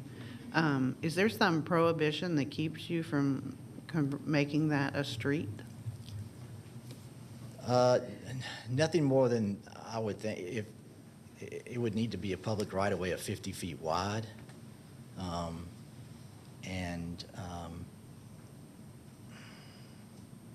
Yeah, it would just make it, it would make it wider, and it would make the street wider, and it would push the units to the north some. But it would make you have integrated public streets within the development, would be my statement. Is there a possibility of doing that? Yeah, I mean, it's possible. I guess, you know, it's going to push the units to the, that face the smaller park area. It's going to push those to the north, obviously, and we're going to need, you know, a setback variance on it as well. But you already, Yeah. but you have True. several set. Yeah, interior setbacks, correct. Well, you have several variances for setbacks already. Yeah, in the interior, yeah. Yeah, we could look at it. I mean, it's something, I'm not saying it's impossible, but it would make the park area smaller. And then you would have more area, a wider road and more runoff and that kind of stuff. But it's something, it's not impossible. I'm not gonna say it's impossible. Okay. I don't have any more questions of the applicant at this time. Thank you. Questions for staff. John, I think your staff has provided an updated zoning analysis based on the new site plan. If that's, I think I'm correct on that. Can you share any observations? I know staff has recommended approval. That's correct. And this is the same staff recommendation that was posted about a month ago and it's still online right now. But they did add in RM12 on the north and south part of the property, you know, one lot on Rioka Circle, and then a little swath up on the northeast part of the property to include in their green space. So the staff did recommend approval of it since it was below 5 units per acre, and it was consistent with other developments that the board's approved recently on Mapleton Parkway. Thank you. Question for the fire department, just real quick. I noticed in y'all's comments, just the last statement under guest parking, there's a bullet there that just references guest parking must be evenly distributed throughout the project. In your opinion, does this current site plan, Josh Davis, Cobb Fire. sorry about that. It's all right. Does, in your opinion, does the current site plan have guest parking that's evenly distributed amongst the development? It's a little bit questionable. I mean, there should be someone toward the middle of the development as well. I mean, I know we got the one on the cul-de-sac and one on the, that's like Plan East. I have that end of the north end. There should be some in the middle if they can get it there. Mm-hmm. Okay, all right, thank you.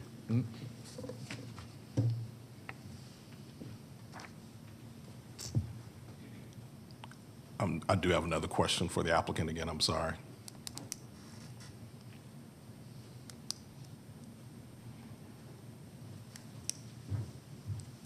Mr. Mason, are you willing to take another look at the site plan where we're showing public right of way throughout?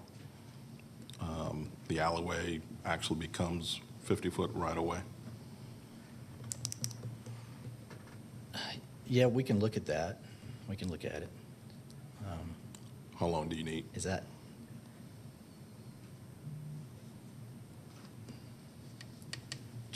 Tomorrow afternoon? I mean, we can try to get it done as fast as possible. I'd hate to see another month's delay, but we I certainly understand that. However, I think that drastic a change, I think we need to probably involve the community in that site plan, the revised site plan, if that's something you're going to go ahead and do.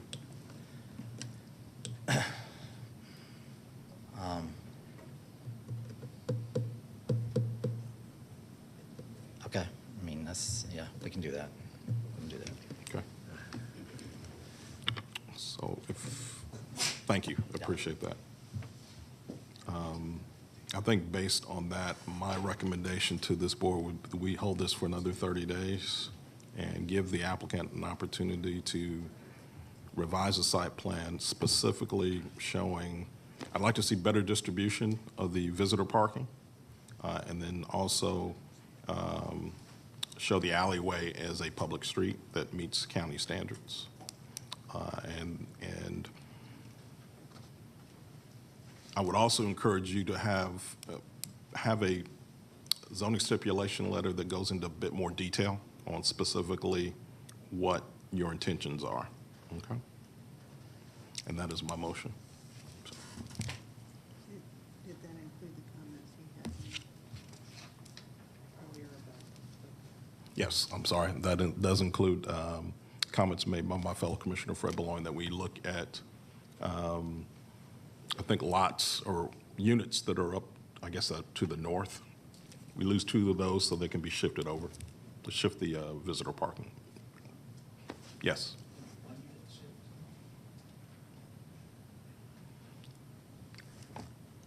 Let's say, let's go with 2 units, okay? So we can shift it over out of the buffer. I don't know if you can do that with just 1. Okay. Is that clear? Okay. Second, I'm sorry. We have a motion and then a second by Commissioner Boulogne. Is there any discussion? If not, let's call the question. That recommendation is approved by a vote of 4-0. Thank you. We're going to take a 10-minute recess right now. Thank you. I'm not going to yell, Uncle. They're going to have to yell.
2. All right, welcome back to our zoning hearing, and we're going to move into the next case. So, Mr. Peterson? Yes, sir. Next case is rezoning case Z23, Perimeter Construction Group LLC. They request a rezoning from R30 to R20 for a single-family subdivision in land lot 586 of the 19th District. Property is located on the north side of Moon Road, west of Florence Road. The applicant is present. Is there anyone here opposed to rezoning case Z23? Please raise your hands. No. Let the record show no one opposed.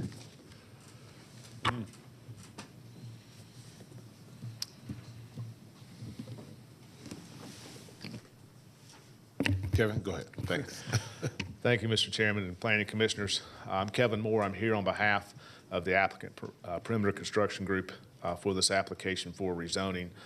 This is just over 15 acres. It's located off of Moon Road. What is being proposed is a rezoning from its existing R30 classification to the R20 classification for a maximum of 21 single-family homes.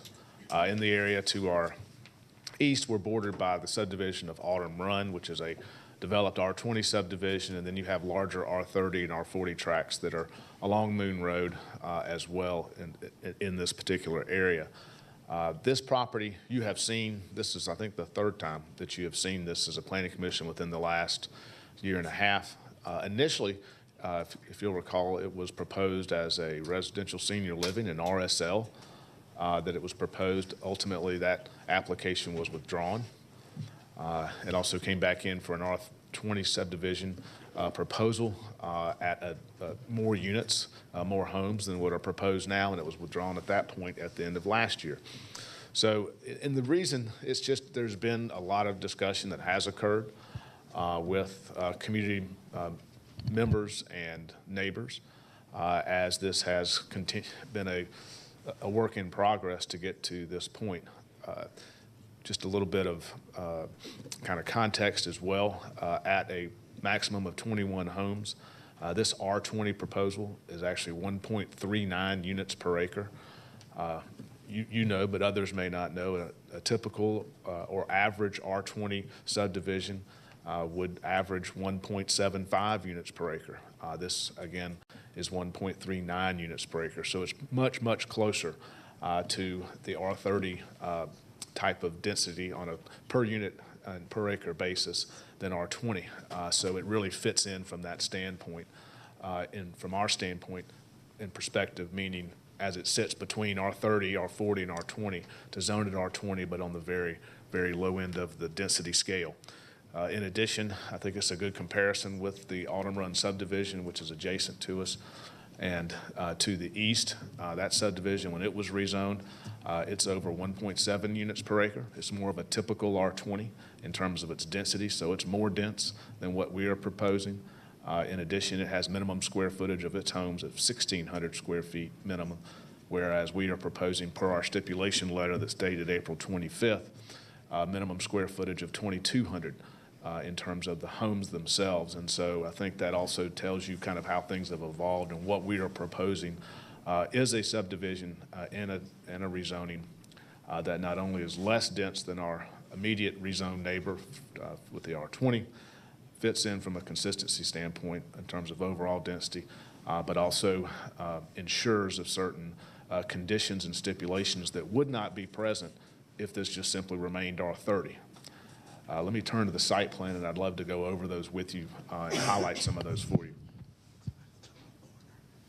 Somebody steal it? All right, we're going to turn now to the site plan. And to orient you, this is Moon Road here at the bottom. This is the subject property here. Here you can see Autumn Run that's adjacent to the east. Again, a total of 21 proposed homes for this small subdivision. A couple of things we want to highlight. First, as we already did previously, highlighted that we have a minimum square footage of 2,200, but as you'll see, these homes probably are going to range from 2,200 to 3,500 or more in terms of their size. Also, what we have done here is proposed an increased rear setback of 40 feet on all the perimeter lots. The setback would be 35 feet. We have increased that to 40 feet as a perimeter setback. In doing so, we've also decreased the front setback by that same 5 feet, from 35 feet to 30 feet. The intent there obviously is to ensure that homes are placed closer to the street and away from these neighbors. Even if it's 5 feet, it's 5 feet closer and allows that to happen. Importantly also, we have also increased a rear 40-foot undisturbed construction and development buffer. So that is also increased from what regulations, county regulations would apply today. Again, these are conditions of this proposal that would not be present at all under R30. So we have acknowledged that as part of what we are trying to do as well. In addition, we have designated, you can see here, a rear community gathering area here where there's a small detention pond located here to our adjacent neighbor who has a small pond that she had created in that location. As part of that, in my discussions with some of those community members, even as recently as this morning, I did want to add one stipulation or condition for your consideration. If you recommend approval, that you would add that there would be no clear cutting of the property during development and construction, and that clearing and grading would be limited to roadways, building pads, and stormwater and utilities only. And I think that would be a nice addition in terms of zoning stipulations to acknowledge the type of care of development that will occur on this property. Also did want to highlight the homes that are attached to our stipulation letter as examples of the type of homes.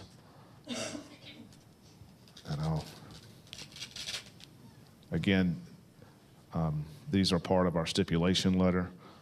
And you can see these are actual photographs and not mere renderings of the homes. We believe with the stipulations that are detailed in full in our April 25th letter that we are proposing, and Perimeter is proposing, conditions that would not be in place if this simply remained R30. These conditions are beneficial to our immediate neighbors and the surrounding area. We have worked very, very diligently to come up with this plan to reduce the number of proposed homes here so that from a density standpoint, it's extremely consistent given the area. And we believe we've addressed all of those issues, especially given what we've been able to accomplish with those very same neighbors. I'm here to answer any questions that you may have and respectfully request your recommendation of approval to the Board of Commissioners with the added condition that I read to you just a minute ago. Thank you. Thank you. This again is in District 4, so Commissioner Hughes, I'll turn it to you for discussion. Thank you, Chairman Galt. Just a quick question for the applicant. Mr. Moore, I know you mentioned you've been speaking to some of the nearby subdivisions. Have you had a recent conversation with the folks in Autumn Run? And the reason I ask that is I've gotten an email in opposition to this, but no one's here this morning. But I just wanted to see if you could characterize the nature of any conversations you've had with them. Sure. Going back to the context or the history of this property in terms of its zoning application, I have had conversations with individuals who live in Autumn Run. They were a part of some early, more community-wide meetings that occurred. There was a couple of people from Autumn Run. I've talked to them on the phone. Now, since we filed this specific application 3 months ago, I have not heard from anybody in Autumn Run, though we have communicated with kind of the designated group that includes 2 adjacent neighbors and then some other area community members that are very interested in what's going on, and they have been kept up to date. And what is being presented represents what that group had arrived at.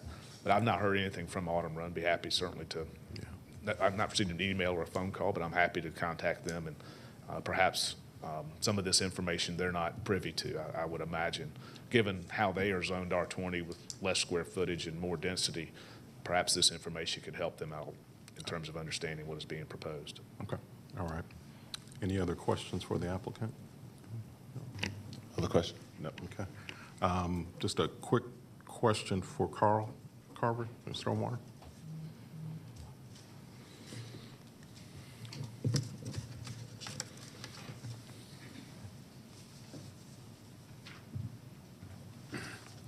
Carl Carver, Cobb County Stormwater. Good morning, Carl. Just one of the bullets in the email I received from Autumn Run, just indicated their concern about the effect of drainage in the area and how the proposed pond will impact their property. I'm not, just wonder if you are aware of any unique issues or concerns that None have been brought to my attention. They're providing 2 stormwater ponds on the property, and I'm requiring a culvert analysis, which would be downstream. So they'll have to analyze that culvert to make sure that the flow is not increased at that point. Okay. All right. Any other questions for Carl, Lacey? All right. Thank you. Appreciate it. DOT, Amy.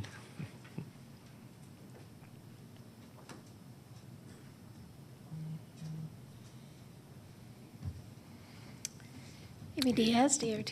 Hey, Amy, just real quick, again, another bullet point that was highlighted in this email from Autumn Run, increased traffic on areas or on roads that are already congested. Can you kind of just characterize, are there any major transportation issues, congestion issues in this area? Not that I'm aware of. So we have done several evaluations of this area since it's had previous zoning cases, and there's an adjacent school that we did some observations to make sure that that things were operating well for the school traffic. There have been some improvements on Moon Road, I believe at Florence, but those are already instituted. So where this has been an area that we do keep an eye on, I wouldn't say that the amount of traffic that's being added by 21 homes is going to cause a significant difference. Okay, all right. Thank you very much. I appreciate it. All right. I'm sorry, were there any questions for DOT? All right. With that, I'm prepared to make a recommendation that we recommend approval of Z23, 2022, subject to staff recommendations, zoning stipulation letter dated April 25th, 2022, with the additional language that the applicant requested, no clear cutting on the property, but for public rights of way and utilities. There may have been some others. And building pads, excuse me. In addition to that, I would also ask my fellow commissioners to move this to the consent agenda for the Board of Commissioners in 2 weeks. And that is my motion. Second, with just a comment, if I could, Mr. Chair. That would just be as to my understanding of the terminology is no mass grading rather than clear cutting. Clear cutting, I think, of trees, but hey, you could help us perhaps with either way. Either way is fine.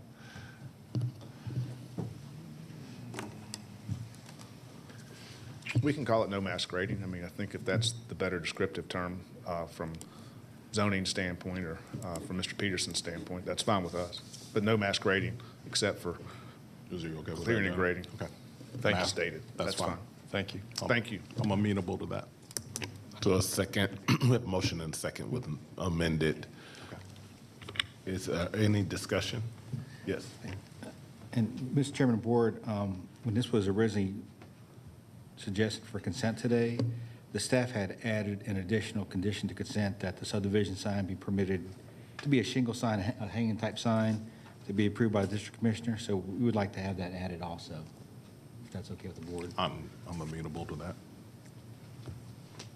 Doesn't impact your second, so. Second remains. Thank you. Thank you. Any discussion? If not, let's call the question. By a vote of 4-0, we recommend approval for Z23. Thank you. Thank you. Okay, next case is rezoning case Z26, Duke Realty Limited Partnership. Request rezoning from GC and LI to LI for a warehouse and distribution facility in land lot 499, 502, and 503 of the 18th District. Property is located on the southeast side of Discovery Boulevard and on the northeast side of Mapleton Parkway. Is the applicant present? Yes, we are. Let the record show the applicant is here. Is there anyone here opposed? Rezone case Z26. Just one? Okay. Let the record show there's one person opposed. All those wishing to address the board, please come forward to be sworn in.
Okay, thank you. Go ahead. Good morning, Mr. Chair, members of the commission. My name is Steve Rothman, 2849 Paces Ferry Road, Atlanta, Georgia. I'm here on behalf of the applicant, Duke Realty. And before I get into the case, Duke Realty, some of you may or may not know, is a large warehouse and distribution owner. They've got, just in the metro area, 14 million square feet of space, business parks all over the city, south side, north side. They've got tenants like Dick's Sporting Goods, Amazon, UPS, FedEx. They build distribution facilities and then they own it and maintain it. So that's what they do. They're not a merchant builder. They don't flip it to another owner. They build it and then keep it long term. This involves a piece of property at the corner of Mapleton Parkway and Discovery Boulevard. And what I'd like to do is just go to this aerial away from the mic. That's the property there at the corner. It's what I call pad ready. I don't know that that's a scientific term, but it's already been graded. It's flat. If you'll look to the top right, or the street is Discovery that runs parallel to the Chattahoochee River. South of Mapleton, before it crosses Mapleton, it's Lee Industrial, and then at Mapleton, it's the gateway, so to speak, to the Discovery Industrial Park. If you look where the numbers are on the buildings, what you then have is roughly, including a little cul-de-sac up there, 20 industrial buildings, distribution within that park. The area and our property is designated under the comp plan or the land use plan as priority industrial. And this was all platted and started to be developed, as far as I can tell, in the mid-'80s with a zoning, maybe 1987, as some documents I've seen from the county, as the Discovery Industrial Park property. The other buildings, as you can see, have been built out. This pad, even though it's right at the corner, has not been built out. And it's a pad that when you're coming up Discovery, from Lee Industrial to Discovery, there's a sign on the corner there on this property that says Discovery. So this is like a gateway, but it's vacant. I spoke yesterday to Mr. Bettis, whose dad owns the property. His dad is elderly. He said 2 or 3 times a year he's got to get folks to come out and clean off debris, tires, mattresses, people dumping yard waste there. And so you've just got a vacant pad-ready lot. It's exempt from a lot of requirements involving the Metropolitan River Protection Act because it was all approved years ago in the 80s. What the reason for that holdup that the owner thinks is because this parcel is split zoned. It's zoned I-1, I'm going to say to the top right, and then the part that fronts on Mapleton is zoned general commercial. And it's also got an overlay district on it. So the front's Mapleton is about 300 feet of commercial off of Mapleton, and then 390 feet of industrial. It's also in the Mapleton Parkway Overlay District. And so because of that split zoning, it makes it difficult to use that one parcel in a combined way. There's been some interest under the commercial one time since they've owned it in decades, and that was for a racetrack that went across the street. The problem was racetrack didn't want the whole parcel. So what they wanted was a corner piece that left a remnant that was L-shaped, that's on the northwest side. I guess I'm gonna call it the northeast side, the top right, and then along the river, that would be unusable. And they just didn't want that, the rest of that land. And then, of course, in order, the owner does get interest for industrial, but because of the commercial designation, it requires a rezoning. Duke Realty would like to, they have it under contract, and they would like to develop a 137,000 square foot building on this site. What they'd like to do and what they envision, and frankly, the only thing that works operationally, is to develop the site just like the other buildings along Discovery Boulevard. So it's to make it where the parking for the employees would be along Discovery, between the building and Discovery, and to, well, that's it.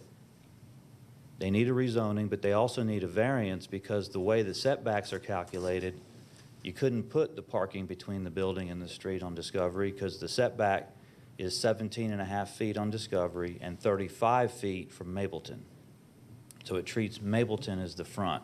So what Duke Realty would like to do is just rotate the yards, call it that, the setbacks, and treat Discovery as the front. We're willing to have a stipulation that the site plan would govern, so that there would be one site plan that shows the building footprint, and the 37, the front yard setback would exist along Discovery, and Mapleton would have sort of the side, along a street, side frontage. During the course of filing this application, we met with the Mapleton Improvement Coalition. Their charge is preserving and the vision for Mapleton Parkway, and the overlay district is, I think, of something that's important to them. And what was important to them was the treatment along Mapleton Parkway. And so Duke Realty is not looking to just ignore Mapleton Parkway. So they said, we understand we're asking to come a little closer to Mapleton.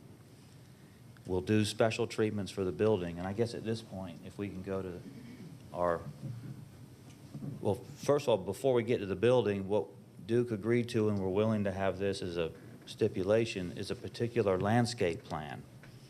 As you can see, the river's to the bottom of the page. Discovery Boulevard is at the top of the page, and Mapleton's on the left. What we propose is the building would be, as I said, with parking, just like the others on Discovery Boulevard, parking in front, the building there, and then the truck court behind it. There was concern from the group that, well, you can see the truck court from Mapleton, and even though this is a gateway to Discovery, it's also a gateway to the county and Mapleton.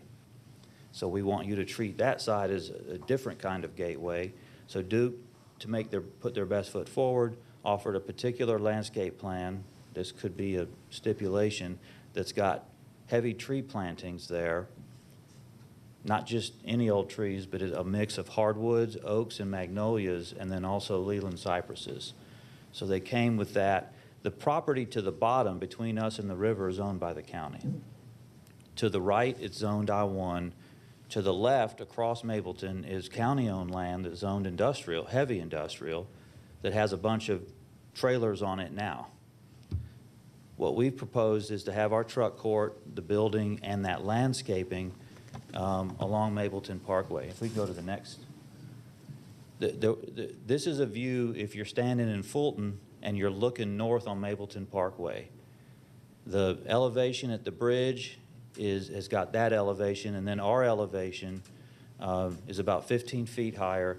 That's in particular response to a point, which I'll get to later.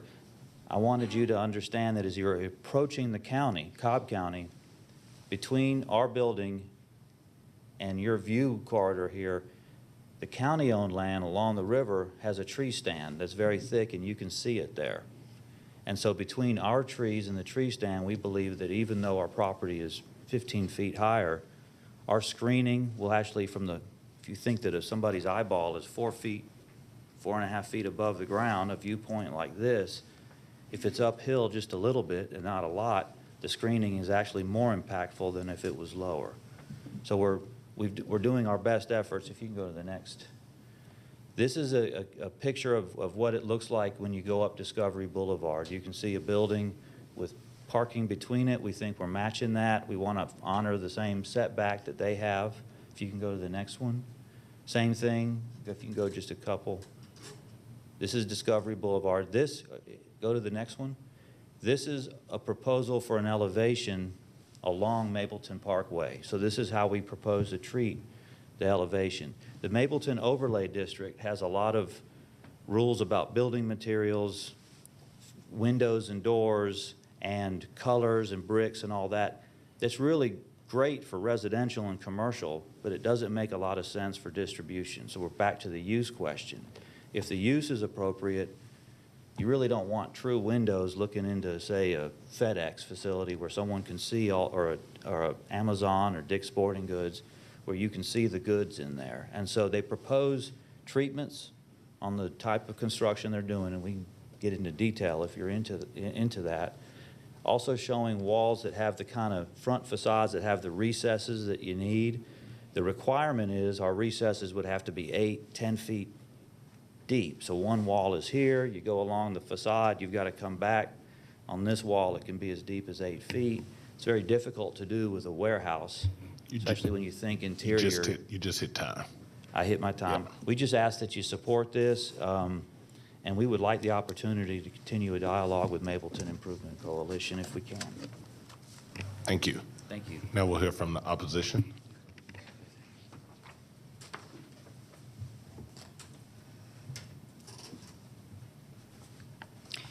Thank you. My name is Robin Meyer. I chair the Zoning Committee for the Mapleton Improvement Coalition, and we would ask that you recommend to the Board of Commissioners that this application be denied. We appreciate Mr. Rothman and Duke Realty reaching out to us and talking with us. But one thing I'd like to underscore is that this is not about Duke Realty, and this is not about their reputation and their performance and their properties around the metro area. Zoning runs with the land. And so if this application were to be approved, and for whatever reason Duke Realty didn't acquire this property, it would still be zoned as that application had requested. So therefore, we think that all the details are really important, not just the current applicant. And in that regard, there is not a stipulations letter related to this case that we're aware of. I checked the civic clerk files last night and did not see one there. We've not received one. So there are there's been a lot of conversation. We've seen elevations and drawings and maps this morning, but perhaps I sound like a broken record today, but that is, those details are important. They need to be documented, and we need to all understand what they are. Basically, it's our opinion that this project is simply too large for this property. The variance required brings it closer to Mapleton Parkway. There are no other massive industrial warehouses on Mapleton Parkway. So this is different. This will not look like the rest of Mapleton Parkway. I'd be the last one to tell you that I think Mapleton Parkway looks great. Mapleton Parkway does not look great, but Mapleton Parkway is improving. It is improving with generally commercial buildings, small businesses, convenience stores, things of that nature. But the industrial component along Mapleton Parkway is not the future of this corridor. This is located, as we know, as a gateway to South Cobb, and the views of this property will be unflattering as you cross the bridge into the county. The impact on Fulton County Airport is unknown at this point, and the underlying issue here is that when this property was rezoned as part of the Discovery Industrial Park many years ago, the Mapleton Parkway frontage was designated general commercial for a good reason. It's a commercial corridor. There is legacy industrial zoning through there, that's exactly the case. But the future of this corridor is general commercial and should remain so.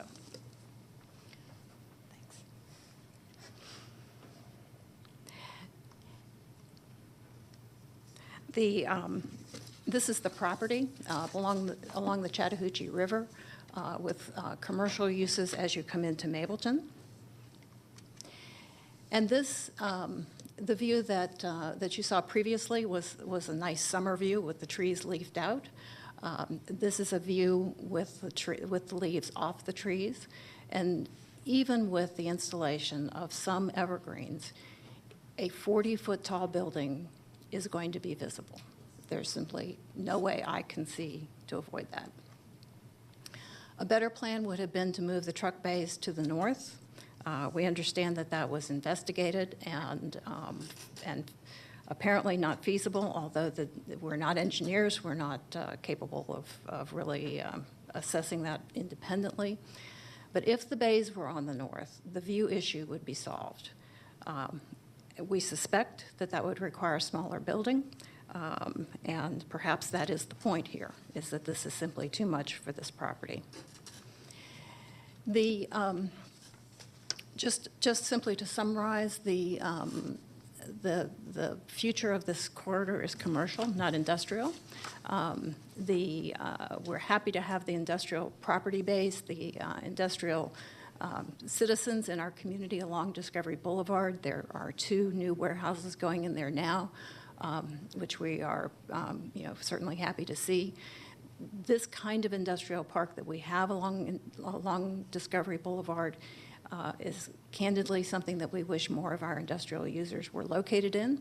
But one of the reasons that it works so well for our community is because it is not on a major thoroughfare. It does not mark our community as an industrial base. We are a community of people. We need businesses, we need commercial entities that support a growing residential population. And so for all of those reasons and the reasons stated here, we would ask that you recommend denial of this application. Thank you. Thank you. That's the last speaker for opposition. This is also in District 4, so Commissioner Hughes, a busy day for you. We'll turn it to you for discussion. Thank you, Chairman. If I could get the applicant to come back up.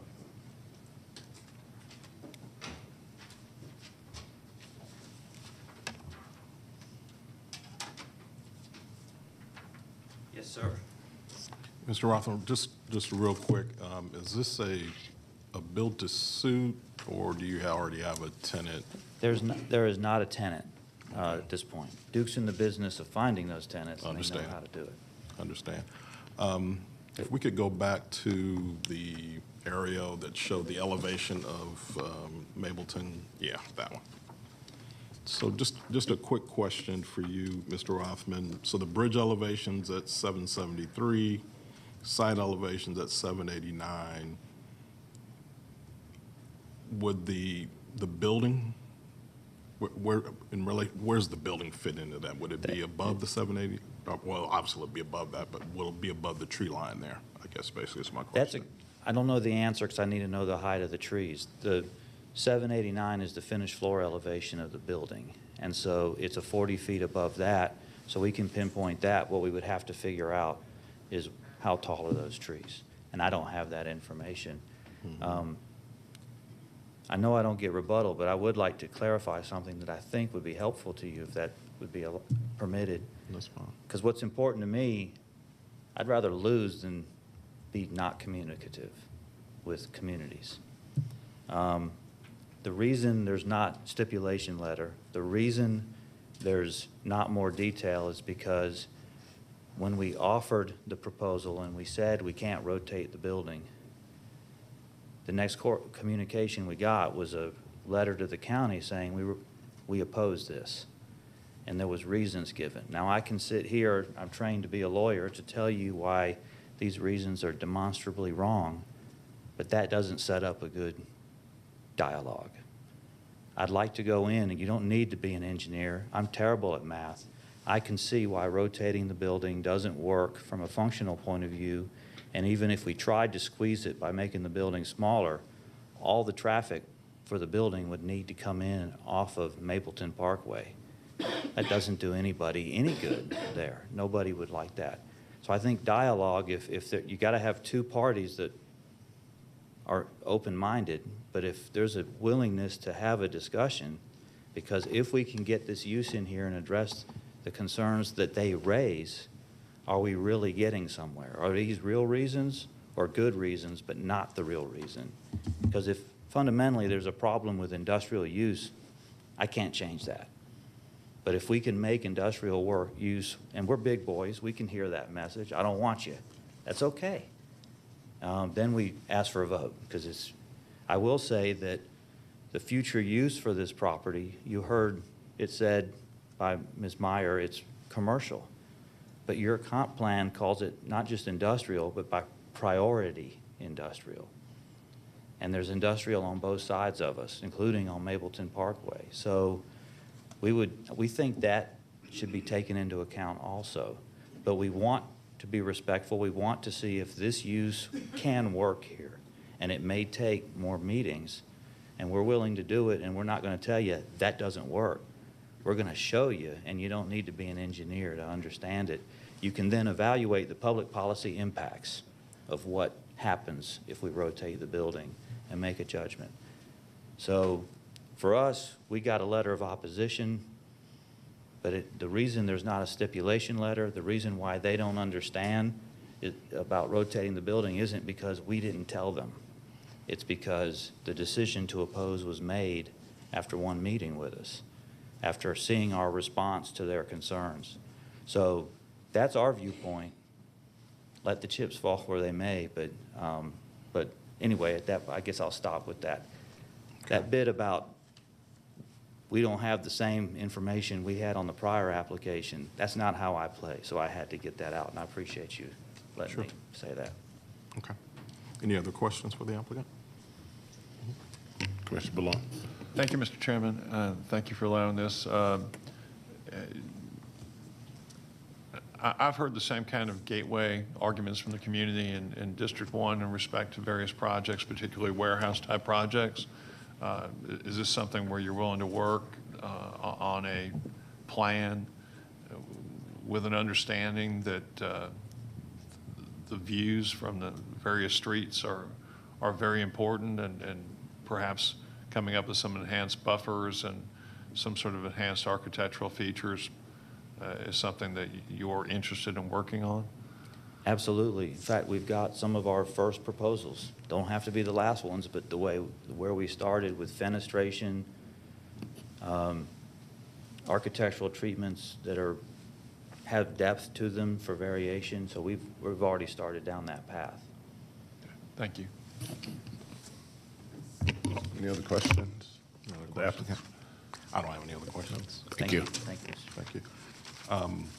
Opposition, just a quick question.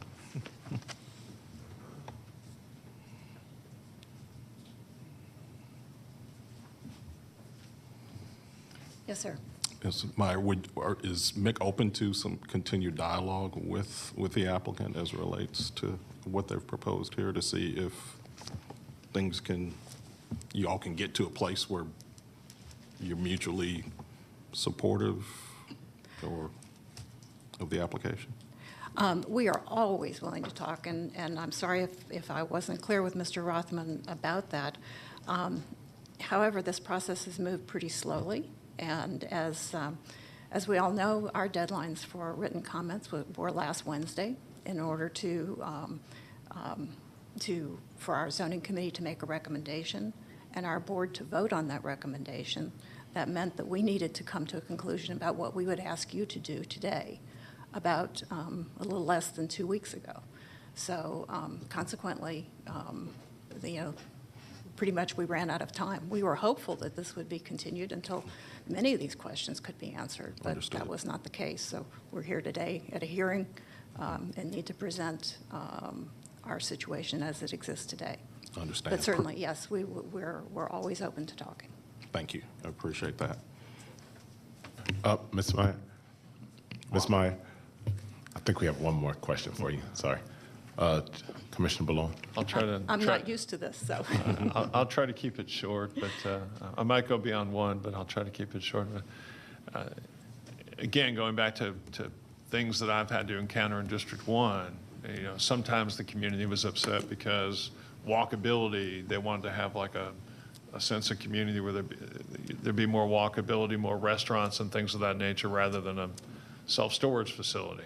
Was specifically the problem or the proposed use twice, that where I just want to have an understanding, since you understand the area so much better than me, is Discovery, is that a street where there's an attempt to try to establish some walkability or something, or some neighborhood retail type of use at this time? That's a very interesting question. As you may recall, there's a new county park on Discovery Boulevard. Okay. So the sidewalk along Discovery Boulevard, although not so much yet at the Mapleton Parkway end, the sidewalk along Discovery Boulevard has gotten to be a busier place. The Chattahoochee Riverlands work will be creating a trail along the river adjacent to this property. And the county right now is installing a 10-foot multi-use trail on Mapleton Parkway that will create a loop that will connect actually connect the Silver Comet Trail to the trail along the river.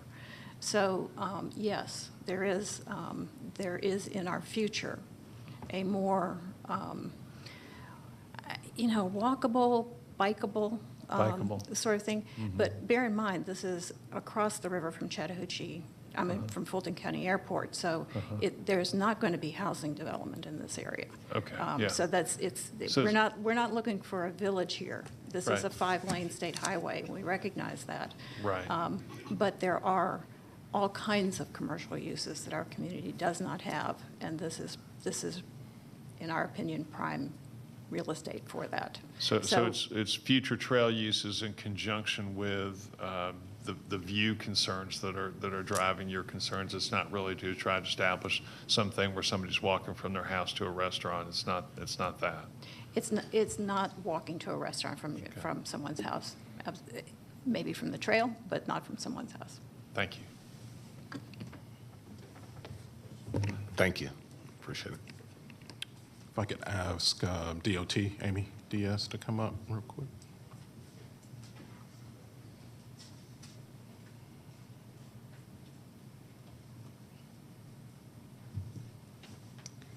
Cobb DOT, Amy Diaz. Hey, Amy, I think in DOT's recommendation, there was an indication that a traffic impact study would be Correct. required for this project. Right, primarily for the intersection that is right adjacent to the Discovery at Mapleton Parkway intersection.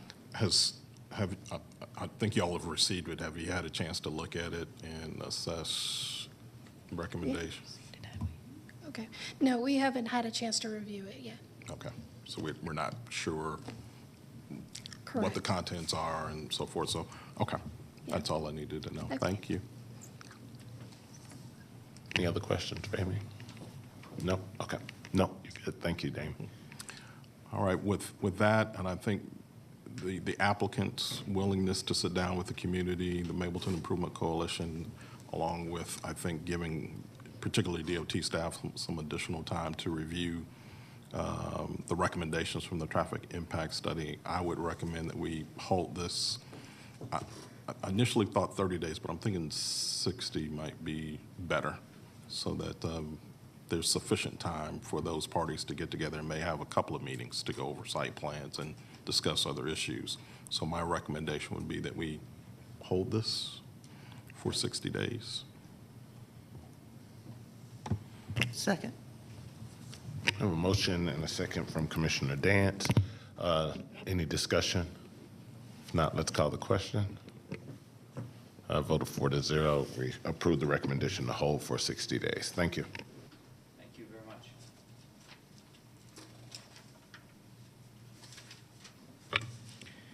Okay, next case is rezoning case Z27, Broward Development.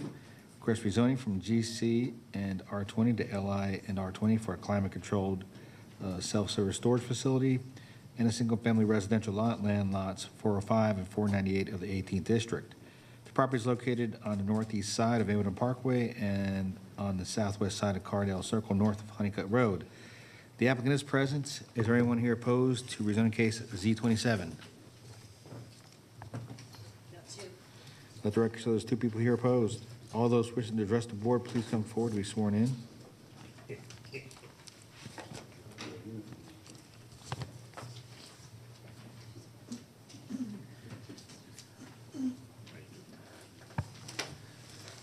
Thank you. That's it. Yeah, we share one. I don't think so.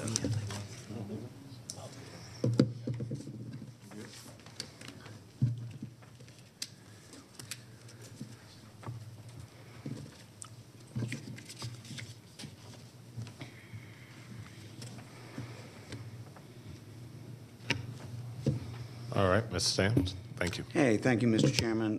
Good morning. For the record, my name is Garvis Sams. I'm with the law firm of Sams, Larkin, Huff here in Marietta, and have the honor and the privilege to represent today Mr. Broward Development.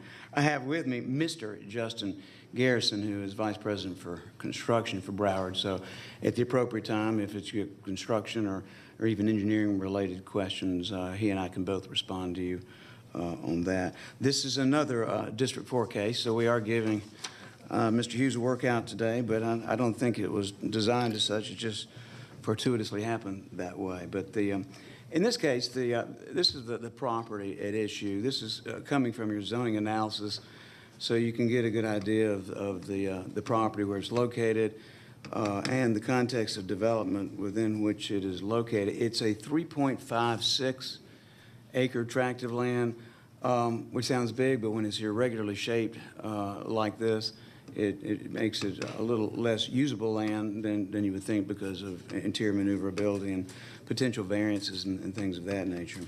As you can see, it's located on the north east side of Mapleton Parkway. It backs up or has contiguity to Cardell Circle, which is a residential subdivision.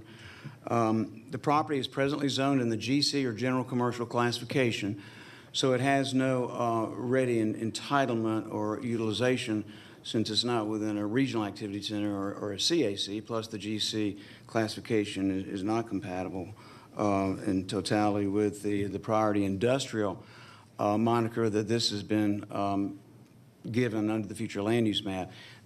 PIA is the zoning district, which is recommended in the future land use map. There's a subcategory of just industrial, so there aren't any subcategories that lend any type of other utilization to this other than some type of industrial utilization. As you can see with this, we have to our, I guess that would be the northwest, that is a church we have contiguity to, and then to the southeast, that is a car repair place. I've told you about Cardell that surrounds that. The piece of the property you can see is zone GC. The back portion or the northernmost portion of the property is R20. I'm not sure the origins of that anomaly, but suffice it to say it provided us with an excellent opportunity to transition or step down back to Cardell. In fact, we increased the R20 component a little bit. I think it's right at 0.96 acres, if I'm not mistaken, but we're keeping that as R20, keeping that as a buffer, an open area. It is partially utilizable, but we don't think our tenants nor our customers or clients are going to be utilizing it for that. But it certainly does afford protection to Cardell, and it's interesting because I'm not sure the origins of how this ended up in a priority industrial area, but all of Cardell is PIA as well, so I guess the county is ultimately looking in from a policy perspective with respect to an assemblage of those for industrial or industrial-related purposes. What Broward proposes is a rezoning to light industrial, but this use only, because light industrial is the second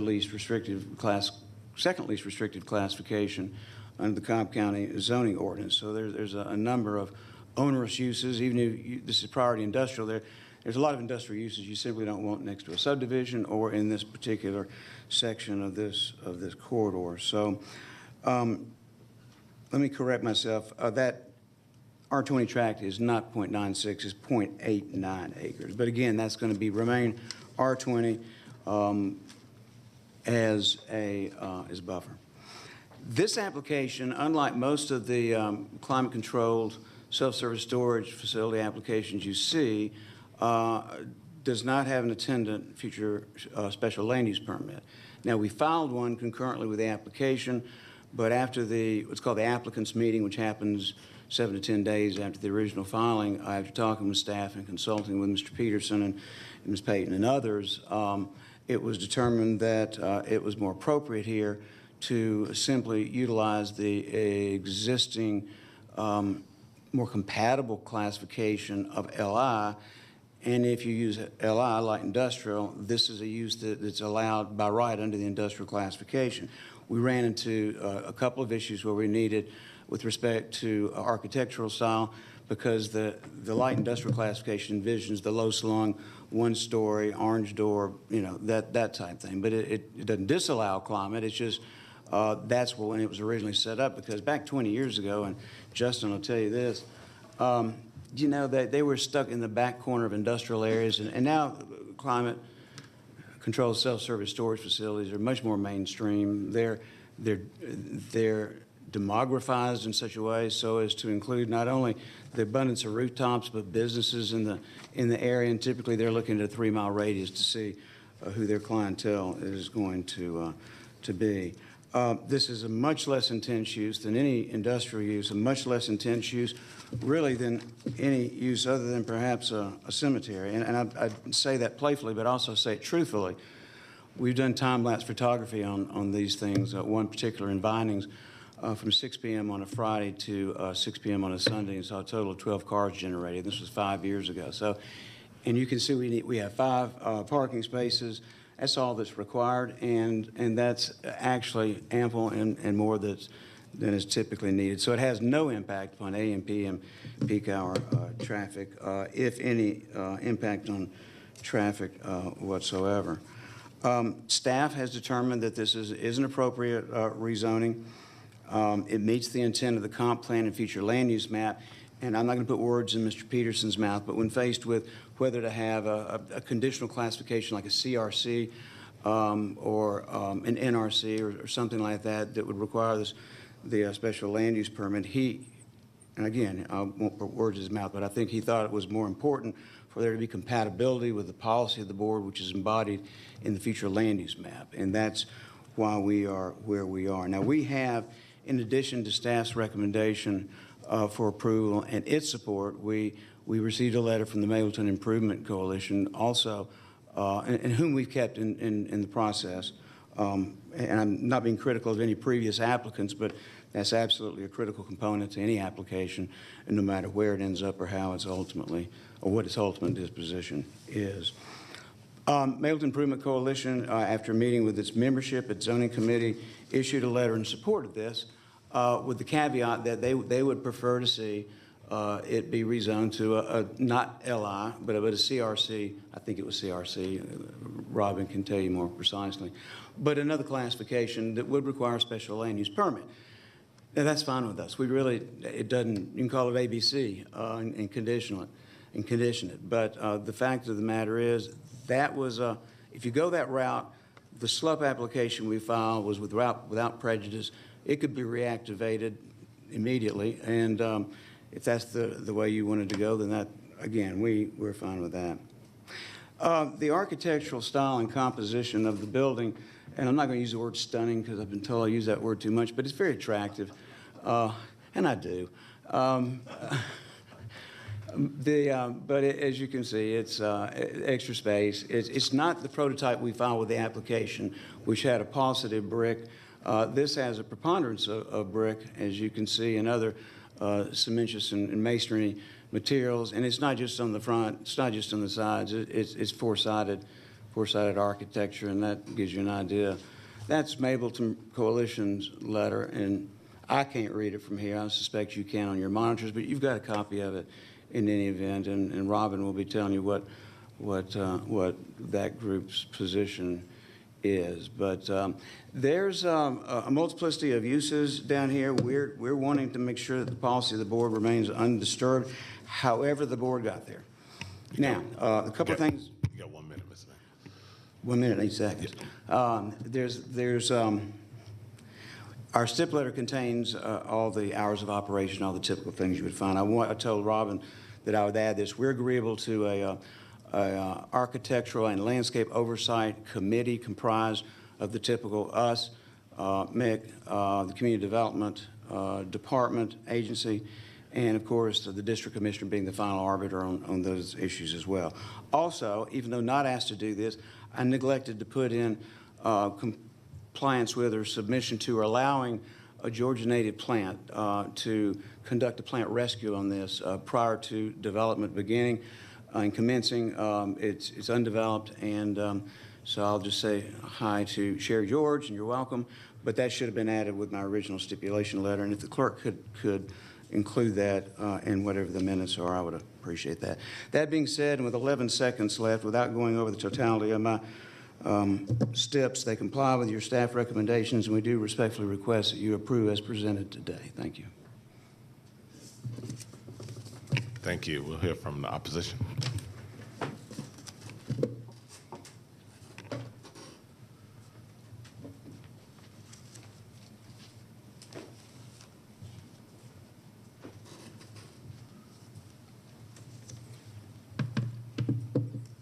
Good morning, Mr. Chairman. Good morning, Planning Commission. My name is Bishop Dr. Arthur T. Jones, Jr. I'm the founding and senior pastor of Impact Worship Center. Our property is adjacent to the left of the proposed development, and thank you for hearing me on today. As a pastor and a leader here in Cobb County, it's my desire to see our community grow and flourish into its fullest potential. I'm greatly concerned that a storage facility in this location will attract unfavorable exposure, traffic, and potential practices that will be counterproductive to our commitment to the betterment of our community. As of last year, April 2021, we have reopened our facilities to the public and have resumed weekly in-person worship, weekly recreation services to our youth, and we will serve as a new polling station in Cobb County for the upcoming and ongoing elections. The safety of our children, weekly attendees, and anyone who graces our campus is priority. As a matter of fact, we will soon be opening the Impact Early Development Academy. Here are some of the other potential problems that this type of development could produce. Undesired traffic, those with vehicles and those on foot, crime, increased noise, and the possibility of drug activity. Since this type of facility would not be consistently monitored, but would allow 24/7 access to the property. Additionally, a storage facility could reduce curb appeal and decrease property value. Having stated all of this, once again, the safety of our children, weekly attendees, and the community is our main priority.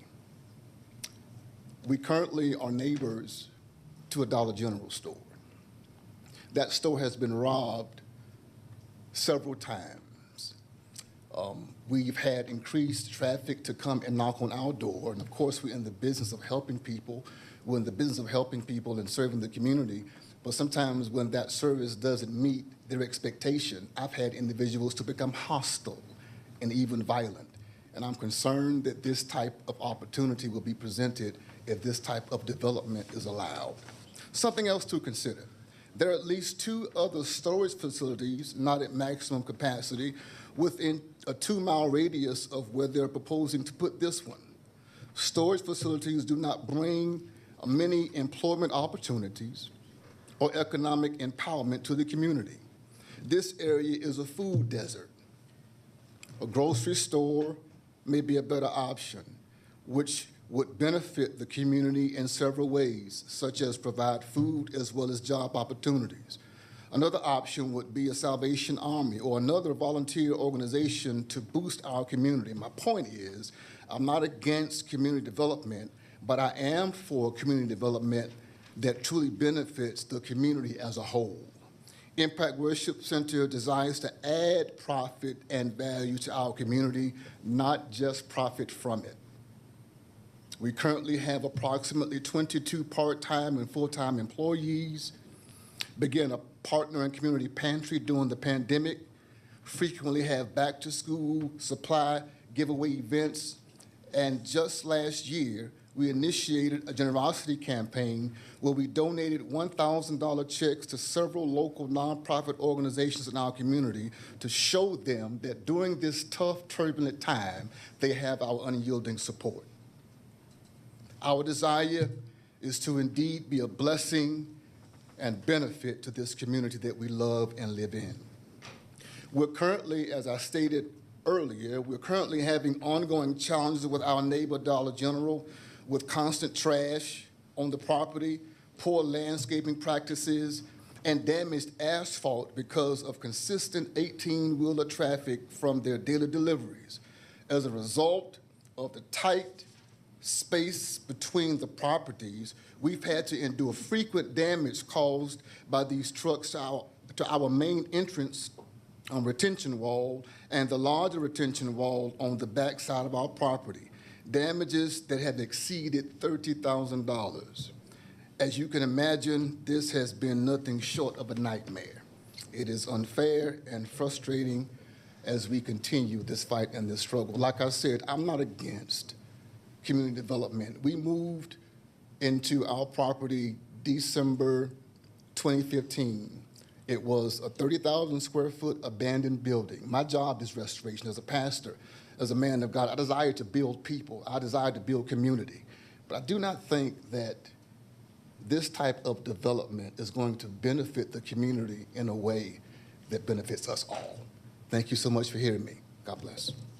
Thank you.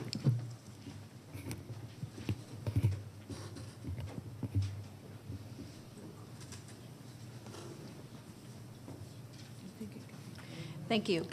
My name is Robin Meyer. I'm the chair of the Mapleton Improvement Coalition Zoning Committee. You have probably heard from me a couple of times in the past in opposition to self-storage facilities. That would not be the case in this particular situation. We believe that this is given that this area is encompassed by the priority industrial land use category, we think that this is a good commercial use for this corridor. We've not experienced the kind of situations that the pastor has described to you related to crime, related to self-storage facilities. For whatever reason, there seems to be quite a demand for self-storage. We have had proposals for self-storage in the Mapleton community in many inappropriate locations, many difficult locations, and consequently, given that it seems as if the market demands them, this to us seems like a good compromise. It gives us the opportunity, because of this zoning hearing, to make sure that it meets the Mapleton Parkway design guidelines, to have some other stipulations that we have requested. And probably more importantly than anything, we would ask that if you do recommend approval of this application, that it be to the CRC category. If the special land use permit is required, then if it was withdrawn this morning, surely it can be reinstated later in the morning. You can reinstate it now, perhaps. The property, as you've just come to understand, the light industrial property adjacent to this is a church. The other side is an auto broker. There's a Dollar General. There's a service station across the street. So this is not an industrial area. This is a commercial area bordered by a neighborhood. And honest to goodness, how the PIA got brushed over this entire area still remains a mystery to me. But at any rate, we would suggest the CRC zoning category and appreciate Mr. Sam's agreement to the Landscape and Architecture Review Committee. And it's certainly, if there are any stipulations that, or any considerations that can be made to deal with the sort of concerns that the neighbor to this property has raised, we would certainly be, willing to discuss those and help talk about those as well. Thank you. Thank you. If that's the last speaker, I will turn this over to Commissioner Hughes for discussion. I'm back. Thank you, Chairman. I guess a question for staff and your zoning analysis. I know that you're recommending approval of this to LI.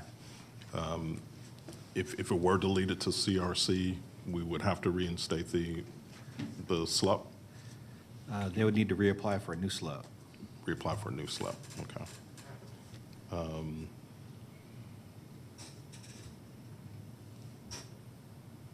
Okay. All right, thank you. I appreciate that. Garvis, if you could come back up, just a quick question for you.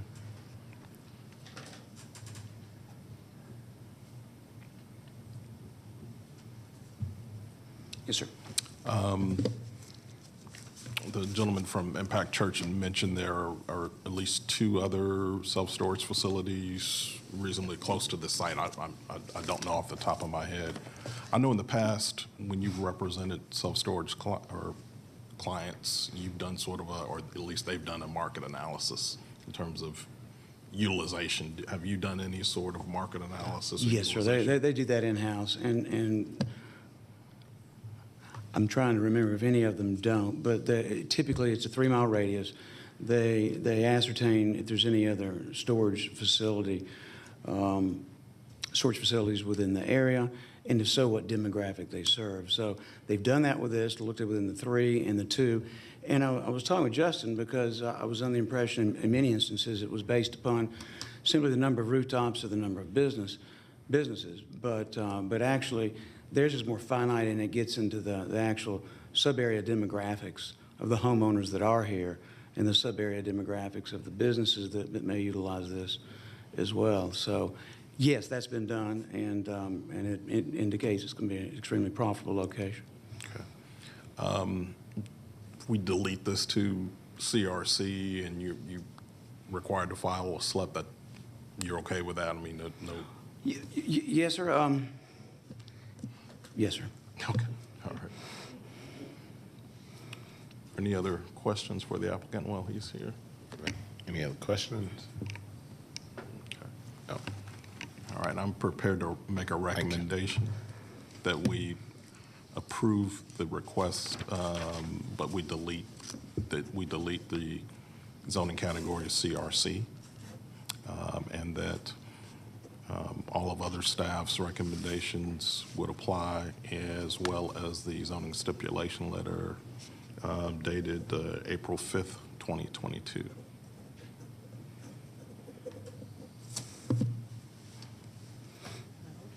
That's it. So we have a motion and second by Commissioner Dance. Any discussion? No. We'll call the question. That is approved by a vote 4-0 for Z20. Just FYI, the bishop and I will be in contact significantly over the next 2 weeks, but thank you. Thank you for that. With that, we're going to break for lunch and return back at 1 p.m. And so any cases that are yet to be heard, please come be back in at 1 p.m. Thank you.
Welcome back to our May Planning Commission zoning hearing.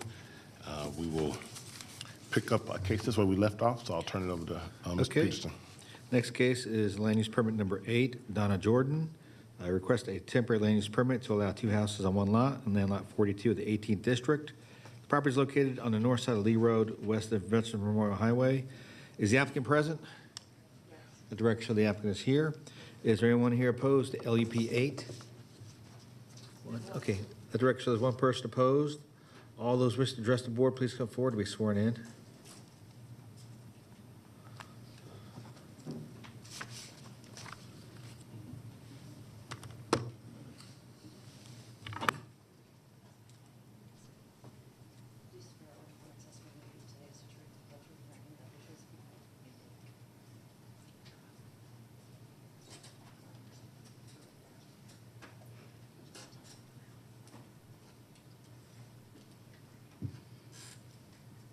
Hello.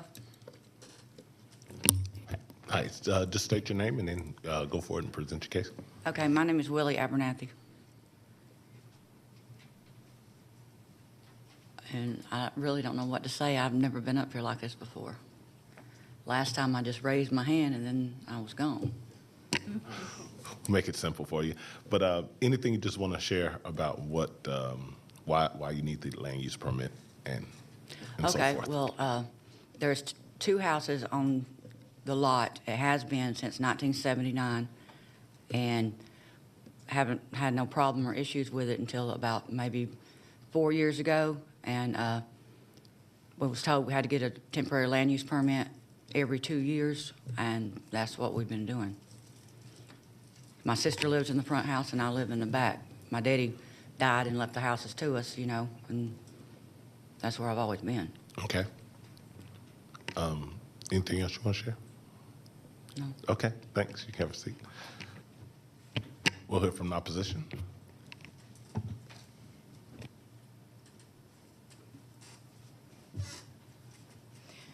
Hi, my name is Robin Meyer. I chair the zoning committee for the Mapleton Improvement Coalition. And we are certainly understanding that a land use permit for this situation, you know, might certainly be a good idea. We're not in any stretch of the imagination suggesting that, you know, that either of these houses shouldn't be there. We are, however, concerned that there are some, as we understand it from reading online, there are some unresolved code enforcement complaints at this property. And the code enforcement staff has not been able to access the property. So I would ask that you consider holding this application for another month until code enforcement is able to access the property. Thank you. Thank you. This one also is in District 4, so I'll turn it over to Commissioner Hughes for discussion. Thank you, Chairman. If I could have the applicant come back up real quick.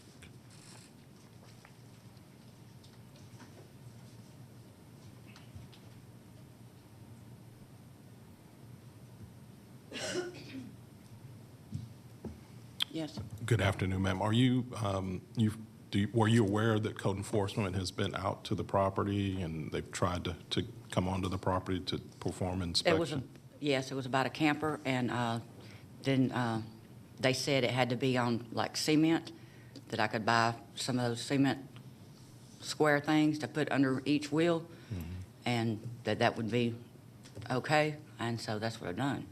Okay. But whenever, I'm sorry, but whenever they have come out there, I've been at work. Okay. But, you know, I've been told that they've been out there. Okay. I think in this case, it would be helpful for me and perhaps the community as well, is if we could schedule a time that's convenient for you or Ms. Jordan for code enforcement to actually come out. I know code enforcement was out there, I think, last week, and there was a dog on the front porch that they were a little concerned about. Yeah. If there's a way that dog could be secured so that a proper inspection of the property could be conducted, I think that would be very helpful to help clarify what's going on. Okay. So I think with that, my recommendation to this planning commission would be that we hold this for 30 days and that you or Ms. Jordan contact Kathy Pickett. She's our code enforcement division manager, to schedule a time when you can be there or Ms. Jordan, and they can secure the dog so that there can be a proper inspection of the property. Okay. Okay? So do I have to come back on the 17th like I was scheduled? No, ma'am. I think it's going to be 30 days. So we're gonna hold I'm recommending that we hold this until June, and then you would come back. You'd come to the Board of Commissioners meeting 2 weeks after that. Okay. Okay. Is that it? Okay. Yeah, you can have a seat. Okay.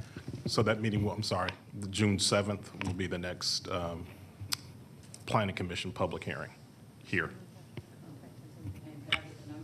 Yeah. Yes. We'll make sure you get that information. You go ahead and get that.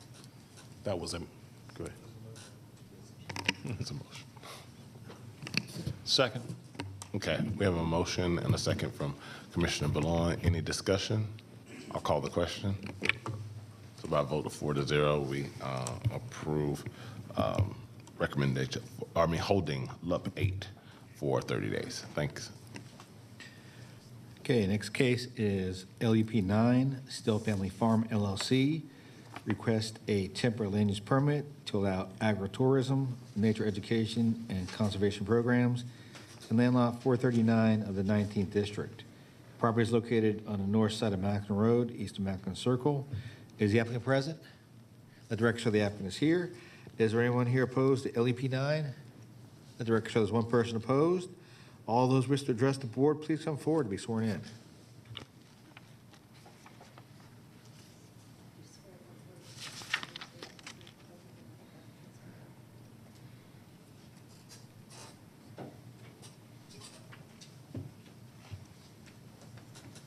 My name is Leslie Still Oob. I am the president of Still Family Farm LLC. The LLC is an expression of Generation 8 to share the farm that has been in our family since 1837 with the public.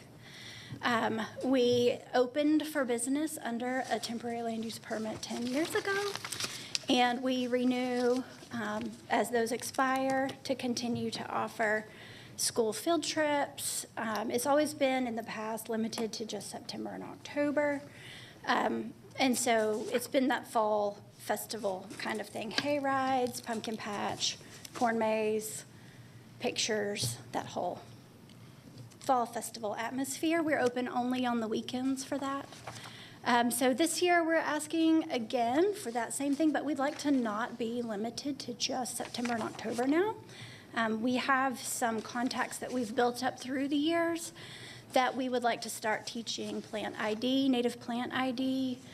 There's some medicinal plants that grow on our farm, like the remedy for poison ivy and the remedy for bee stings, things that are just accessible that people just don't know about.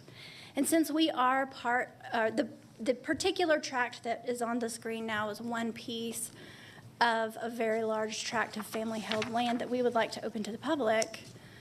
It's my generation's idea to find new ways to share these resources with the community. So we would like to not be limited to just September and October, but have the option to offer educational and other community events throughout the year. We do host 5K races on the farm and other private events. Just from time to time, not on a set schedule, but we are limited to weekends generally because we all work full-time jobs so that we can have health insurance and pay taxes and stuff. So that's kind of the summary of what we're asking for. Thank you. We'll hear from the opposition.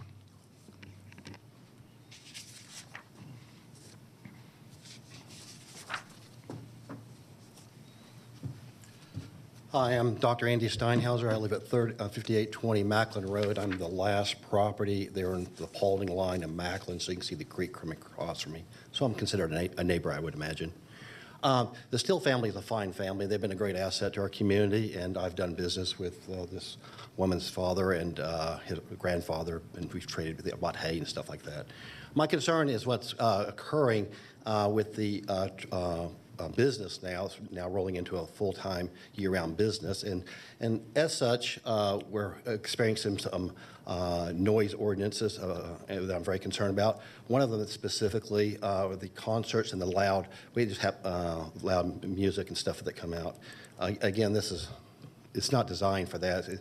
The windows of my home a couple of weeks ago literally shook because of the loud music equipment they brought in, and they were requesting, I happened to notice on Facebook, they're requesting to do it again next year. I don't speak for their business, obviously, but it seems extremely inappropriate.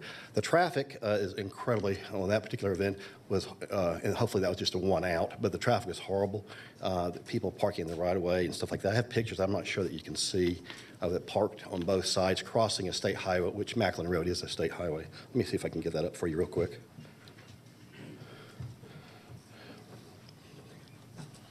I'll just.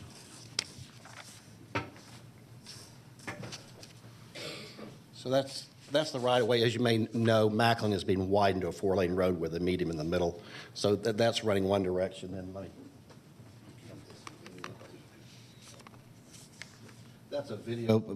I'm not going to turn the video on, but it's a size in the evening. And then let me come back to, without boring you. A lot of that equipment, to be fair, is DOT stuff. So, but for the beyond the wooden fence is the steel, whoever they contracted with. And then coming the other side, you can see that. And as I said, there's a video, a short video. You can see individuals parked on the southern side of Mapleton Road trying to cross the road. And again, thanks. I think hopefully that was just a one out, but we are starting to see a little bit more traffic in that area as well. And they were very diligent about having traffic off-duty police officer directing. That's disappeared. I don't know that I really care about that long as someone's competent that's doing that, but it is becoming somewhat of a problem. Again, I spoke with I forget her last name, but with Mrs. Steele, whatever your last name is, I'll call you that. I did speak with her, went down and spoke with her and asked her for her to come up with what can be a minimal situation, that we're good neighbors and stuff of that nature. And like I said, I've done business with them. And I asked her to send me an email for stipulations. I don't think I use that word, but what's some things you can do so we can be good neighbors? And she totally ignored my email is her right. Even spoke with her outside, seeing before this meeting or during the meeting if we could make some kind of accommodations. And she didn't want to put in any ordinances, stuff like that. I would suggest that perhaps having their 5K races they bring in music for as well, let's turn that down. I mean, the county ordinance is 10 o'clock. They're starting at 7:30. And, I work a lot of hours, and so does my wife. Let's also maybe have a sunset clause on it as well, that we don't go beyond. I don't think they violate that a lot. Let's have maybe a traffic type of consideration there, that we're not backed up on that road for so long. And then I guess that's pretty much it. Again, I think that they are a tremendous family. They've done well there, and I'm sorry that we had to come here to resolve the issue. But these are ordinances, not really, I'm looking for stipulations to be added, and I guess she felt she couldn't do that for some reason. So I guess that might be it. Let me check here real quick. I guess that would be it from my perspective. Thank you. Okay, this one is actually in District 1, so we'll take it up to Commissioner Boulogne to lead our discussion. Things were going so well. Okay, thank you. Yeah, let's go back to the applicant. Let's start there, please. So some of the complaints from, I hope I have his name right, Dr. Steinhauser, were whether he said it there or previously to me or in an email. One complaint was apparently at sometimes there are so many people coming for an event that people park across Mapleton Road. Do you have any understanding of that? I do. Last weekend, we hosted an international event called, I hope I get this right, Vaishakhi Mela. It was an Indian harvest festival. So if you can imagine Labor Day and the 4th of July and New Year's Eve on one day, we celebrated the spring barley harvest, Independence Day, and the Sikh New Year at the same time. And it was phenomenally attended, more so than the Punjabi Sport and Social Club, who we contracted with as the customer, more than they anticipated. And so the parking plan that was in place was not sufficient. And it could not get Cobb County PD. They went through the steps to contract with off-duty officers for Cobb PD, but there weren't any officers available, so they paid for private security instead. So they had 2 private security officers, not a Cobb County police officer with flashing lights on their car directing the traffic. And that really still only barely made a dent in supporting the traffic on Mapleton Road. It was crazy for like 2 hours at least. I mean, it was bananas. I will absolutely say that. Over 3,000 people ended up attending. Their entertainment and their athletes that competed in their kabaddi tournament all had to get visas to fly in to participate in the festival. Those are all heavily followed individuals on social media. So people that live in the United States that would normally celebrate this festival at home came in from Chicago and New York, and it got to be quite the celebration. But I will say that was just a one-time thing. There was a festival in California, there was a festival in Texas, and then Georgia hosted this festival at Still Family Farm last weekend, and the Georgia festival was the largest and most well-attended. We also did not have the sufficient parking plan to support such a large-scale event, and I will own that straight up. The steps that we took to try to shuttle people in from the Florence Road Park and Ride, from the 2 churches that are close by, it was not enough. It just wasn't enough. There was it was too big for us. And I totally understand that. That's the first time that's ever happened in 10 years. And we know that that customer needs a really large-scale venue now. I think they know that they need a large-scale venue now. I'm not asking for permission to host 3,000 member concerts every weekend or even once a year. That was definitely a one-time thing. Now, I will say our next well-attended thing is a 1,200-person day at the Fall Festival. You know, the last 2 weekends of October, we'll have 1,200 people come through in family groups. So it's 4 people, 3 people in a car. They come and they stay for 3 hours, and then they leave again. And so the traffic is, again, probably the same number of cars in a day as we saw, because it's come and go, come and go, come and go. And so those days, it is so far been up to our discretion in the last 2 land use permits that we've had to hire the police officers, and we work with Officer DeWalt. Usually he's our contact. Bill DeWalt helps us to schedule those officers well in advance so that we don't worry that we don't have the right guys or ladies, officers, to help us. And the ones that we generally get to work with live in Paulding and commute into Cobb for work, and so we're on their way, and it's easy to help them, get them to pick up the shifts for us. So it's been at our discretion for the last 10 years to have that. And so I would say we're really good neighbors. We're responsible. Yes, we had one terrible implosion of our traffic plan this past weekend, and it did turn out that having those that particular international concert was not a fit for our venue, and we made apologies to our neighbors for that. But we do generally abide by the noise ordinance, and we do put the recommendations in place.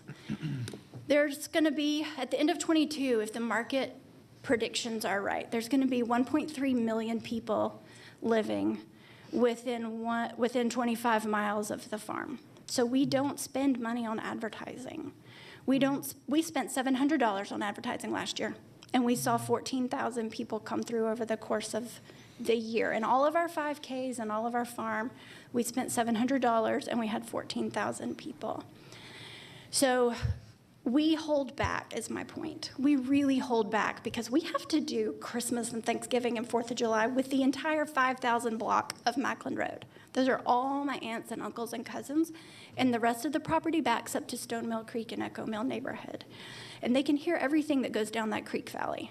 So we take this very seriously, and we try to be very good neighbors, but we hold back so that we don't disturb the community. Okay, so I've been out to your fall festival before. And Oh, good. You had roped off parking. We do. Well, the first time I went out there, I was allowed to go through everything with my dog. But the second time, my dog was not allowed. So I had It's to just true. roam your parking lot while my wife and grandchildren and children went through. Oh, that was a giant disappointment. But I wish in any everyone event- was as responsible with their dog as you are. But in any event, you had roped off parking. Yes. And how many cars do you generally set up for when you rope off parking? Now that the state has taken about half of our parking from 10 years ago, we can hold 105 cars comfortably without cramming in the field that is presented on in our parking plan. And then okay, so you see the little rectangle within the big square there? The little rectangle is one of my cousin's house, and we don't use her piece. Just to the right on the screen is a lighter green field there. We can park another 110 cars on the days that we get real busy, right there. So total, we can host 215 cars.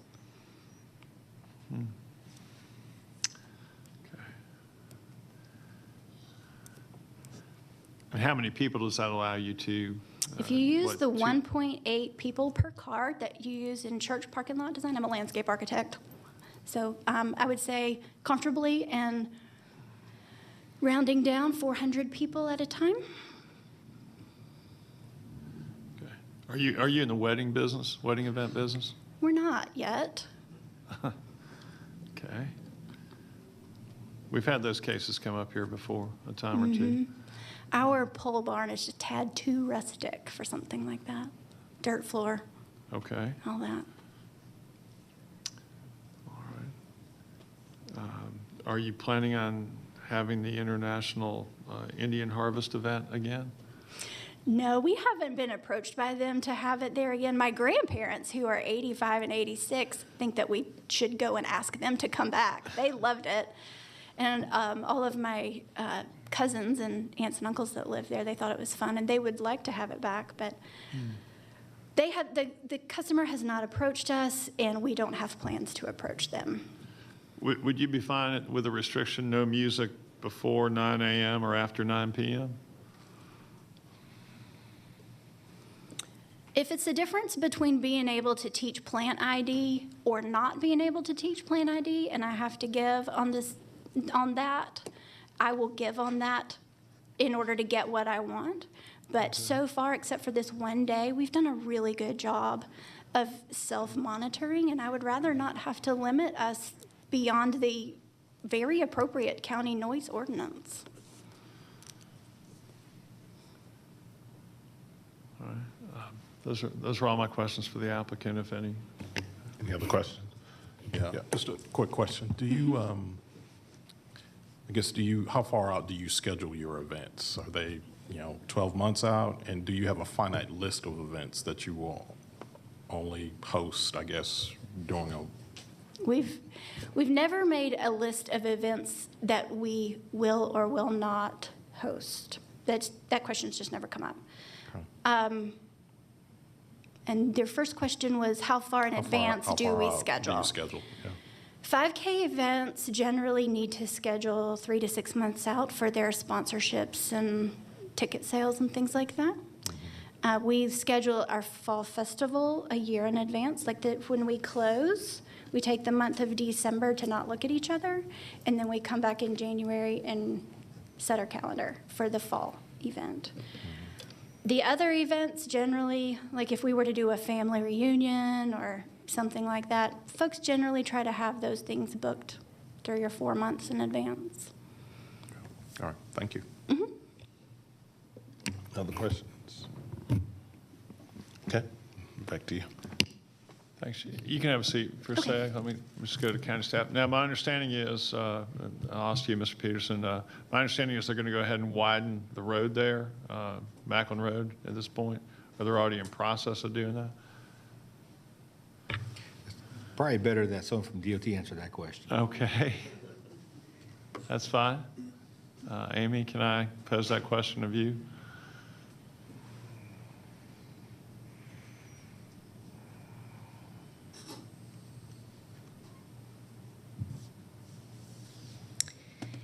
Amy Diaz, DOT. So I'm actually looking up the parameters of the Macklin Road project right now to make sure it goes through here, but I believe it does. Especially when you look at the pictures that have been shown today, it looks like that they're doing, construction activities in the area. And the idea is to widen to 4-lane road going all the way out to the county line, right? Isn't that the? I believe so, but I hadn't had the forewarning to have that information to hand, so I'm looking it up now. So my concern is just a bunch of elderly people and small children. I don't worry about as much as the healthy 35-year-old being able to scramble across the road, though I would note that perfectly healthy people have hurt themselves scrambling across 4 lanes of road. We haven't called on you at this time. Thank you. Do you have any further thoughts about that? So that is, of course, a GDOT roadway, since it's a state route. But we would recommend no parking on the right-of-way in general. Right. And if they have parking on the right-of-way on a state route, that they need to clear that with GDOT. Okay. Thank you. Those are all the questions I had of the DOT. Any other questions for DOT? No, thanks, Amy. No problem. Okay. I'll go back to Mr. Peterson. Who's the expert on our sound ordinances and such, noise ordinances? The noise ordinance is enforced by the Cobb County Police Department. Okay. And the suggestion was made by the applicant that we don't really need to worry about that, just to leave it with them. But that hadn't necessarily seemed to be a suitable resolution so far. So in the past, we've sometimes put certain limitations down as to hours when outdoor music could be played. Can you help with any thoughts or guidelines in that regard? Yeah, for other types of uses, like the wedding facilities that we've had here in the past, the board has put conditions on there regarding hours and days, regarding amplified music, whether it could be amplified or not amplified, times it has to shut down by, and things like that to help protect the adjacent neighbors from unwanted noise. Okay, thank you. If anyone else has any, well, Mr. Chair, I pass it. Yeah, no. Any questions for staff? No, no other questions. All right. I can move forward with the recommendation, or I could receive comments from my fellow commissioners at this time with any thoughts.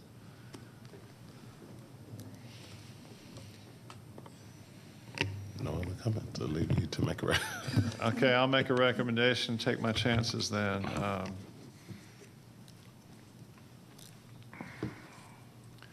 I'm concerned about the number of cars that have been there recently, and I'm concerned about people getting hurt crossing Macklin Road potentially. So that I've been told that there's a limitation of 215 cars. For purposes of this permit, I would suggest that we move to approve the request, however, condition it on all the following. That they're not to have more than 215 cars there at a time. There's to be no parking relative to the use of this facility on or across Macklin Road for these agritourism, nature education, conservation programs. There should be no amplified or boombox or sound system music before 9 a.m. or 9 p.m. outside. All staff recommendations to apply, including parking plan, proceed to be approved by Cobb DOT prior to opening. Statement of proposed elements received March 3 by zoning division. The permit is for this applicant only. Stormwater management comments and recommendations apply. Cobb DOT comments and recommendations apply.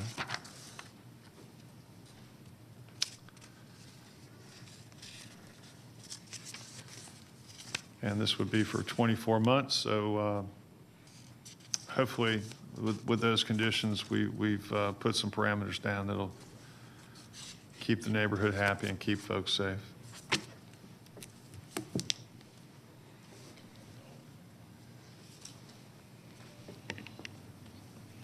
We have a motion on the table.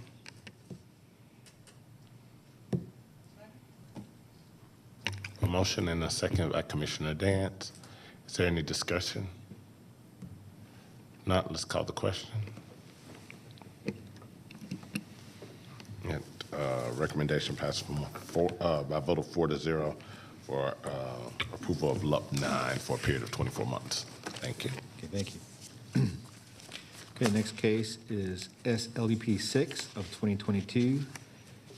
B&E TX LLC requests a special land use permit for a climate-controlled self-service storage facility in land lot 125 of the 20th District. The property is located on the south side of Cobb Parkway, the east side of Jim Owens Road, and the north side of New Rutledge Road. The applicant is present. Is there anyone here opposed to SLEP 6? The director shows no one opposed.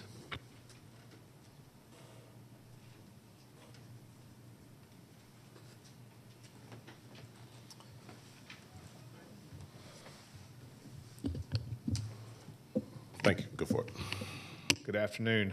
Thank you, Mr. Chairman and Planning Commission. I'm Kevin Moore here on behalf of the applicant, B&E Texas LLC, in this application for a special land use permit. This property, which is just over 6 acres, is currently zoned general commercial, or GC.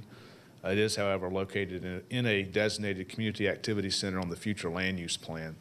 As a result, that general commercial is a viable, valid, and usable category for all purposes and permitted uses under the GC category. And if you've reviewed that category, it's fairly wide open.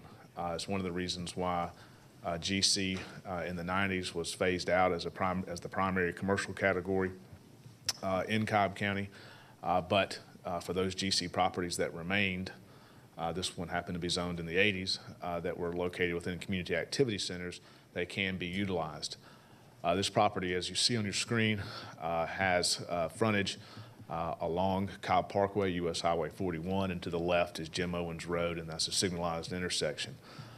Importantly, what is adjacent to this property to the east is an existing outside storage facility, houses mostly large buses, boats, RVs, that type of thing that is parked there as an outdoor storage facility. In addition, at the frontage along 41 on its northerly boundary that it's adjacent to, it's also adjacent to a Hardee's fast food restaurant and a convenience store at the intersection. There's also a convenience store and another fast food type of restaurant across Jim Owens Road, also at the intersection. Now, to the rear of this property is residential. Once you move past the intersection, Jim Owens Road turns into a largely residential street, including the street that runs along the boundary of this property called New Rutledge. So what we have proposed and turned into the site plan is a climate-controlled self-storage facility. Consists of 2 buildings. Both buildings are 2 stories. So this is intentionally done as 2-story buildings. That is in recognition and being sensitive to the fact that while you have fairly intense commercial uses along its northerly boundary and its eastern boundary, and the fact that you're on the major arterial outside of the interstates in Cobb County for Highway 41, Cobb Parkway, that it accesses from, that you do have residential across New Rutledge. And so as a result, we are proposing these to be 2 stories, and that way we're being sensitive to that residential area to the rear and across New Rutledge, though we don't have any residential that backs right up to us there. And as a result, we're able to keep it at 2 stories. That's why they seem probably a little bit larger in terms of their footprint, but that is because they are 2 and not the 3 and 4 stories that you often see for climate-controlled self-storage. This property will be security controlled and accessed, and that's listed out as part of our stipulations as well as part of staff's recommendations. In addition, this property is part of that original GC property that was there. There's an existing drive and access from Jim Owens that this will utilize that has a left turn lane and will have a has a deceleration lane. So those are existing improvements that we will be utilizing to access this proposed facility. As you are aware, climate-controlled self-storage is one of the most least impactful types of developments in terms of traffic impact, in terms of noise, and in terms of overall intensity. For all intents and purposes, it just appears as a office building, but not nearly as intense as an office building because you don't have the people and the employees coming in and out like you do with an office. But that's how this would appear. In addition, we have provided for an extensive buffer along New Rutledge to provide for a full evergreen screening and visual screening along the New Rutledge Road frontage so that those can be screened. And by being 2 stories as opposed to 3 or 4 stories, again, that helps with the visual aesthetic and lowering the intensity from that standpoint as well. The existing zoning, again, is GC. This was originally zoned for a fairly intense commercial center with commercial uses. That's how it could be certainly utilized today.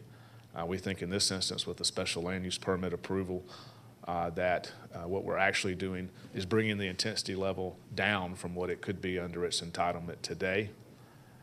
And based upon that, we believe it's an excellent application and one that merits your consideration for recommendation of approval and in following the staff recommendation for approval as well. I can answer any of your questions that you may have and respectfully request your recommendation to the Board of Commissioners. Thank you. Thank you. There was no opposition, so I will turn it over to Commissioner Boulogne to lead our discussion. Thank you very much. So, Kevin, if I gave you a choice between saying the name of the property owner 3 times fast or the name of the applicant 3 times fast, which one would you choose? The applicant. It's just letters. I can get away with that. Okay. All right. So let me start with the plan right here in terms of you've got a overhead power line shown across, they appear to be across New Rutledge Road. Is that correct? I just want to make sure they're not going to interfere at all with our, with the proposed landscape buffer. That's correct. It will not interfere with the proposed landscape buffer. That's correct. Okay. Let me just see. Would you be fine with a slight change to your 8th stipulation to have a requirement that in the event of any damage to the damage, infestation, or storm loss to the landscape buffer that the property owner will be required to replace and maintain it? That's fully agreeable and acceptable. Thank you. Okay.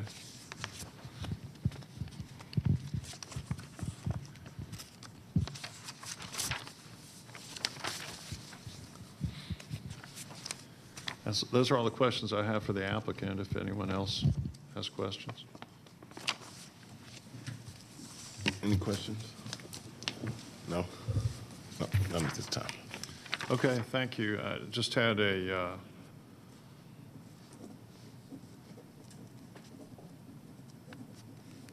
okay, I'll go ahead and ask since you're still here. Dumpster coral materials and colors to match the building, just so I understand what that is. Could you explain that? Oh, I'm sorry. I'm on the wrong property. Okay. I apologize. I skipped all the way to Z24. I'll have to ask that another time when that applicant's here. Certainly.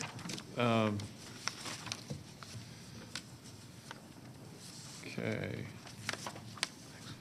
Just had a quick question regarding the special condition. I'll ask you while you're here, then I'll ask it of Carl Carver. Downstream roadway culvert drains prior to reaching 10% basin study. What's your understanding there? My understanding would be, this is just based on my having met with stormwater engineers for a long time, and as well as how Mr. Carver is putting that we have to study the system that we're going to be draining into, and that system has to be determined and ensure that our system, whatever we put in, we have to go to whatever measures it takes to ensure that you have the runoff reduction that's occurring at the system that we're tying into downstream. Did I say that right, Carl? That's pretty close. Is that the idea? Carl, can you come on up and just explain that to me so I'll understand it, to make sure I think you've explained it once before, and I apologize for your having to do it again. Carl Carver, Cobb County Stormwater. When applicants prepare their plans for permitting, and especially for stormwater, as a state regulation, they have to study downstream to a point called the 10% point. But in between their site and the 10% point, if there's culverts, road crossings and such, they have to evaluate those in addition to the 10% point. So that the idea is to make sure that there's no adverse effects in between the site and the 10% point. You're going to require them to come forward with an engineered study showing this has been done, and to your satisfaction that there's not a problem here within that basin. Is that the? Correct. That's part of our standard procedure at the land disturbance permit phase. Okay. Is there anything we need to be concerned about here regarding potential impacts with your taking these precautions? No, what happens is once they study that culvert under New Rutledge, if they need to make their detention pond or hold back more water, that's what they have to do. As Kevin said, they have to make measures on site to mitigate any adverse effects downstream. And to the extent you indicate here the stormwater discharges through an established residential neighborhood downstream, you're going to take these measures to make certain we're not creating a problem for those property owners? Correct. Okay. And then to the extent there's a comment regarding any spring activity discovered, is that a standard language? Is there any reason to believe there are an unusual number of springs out here? There's no knowledge. I have no knowledge of a spring, but we put that in there as a standard comment so that if there is something, they have to either modify their site to accommodate it, or they can't just cut the stream off or spring. If anyone else has any questions of Carl? Any other questions for Carl, stormwater? Thank you. And then, John, if you could direct me to whomever regarding the gates comment, regarding gates securing fire apparatus. Would that be fire, or would it? What section of the? It's on page 763. Okay. It says, Okay, then that would be the fire department to answer that question. do we have fire? Yes, we do. Okay, good.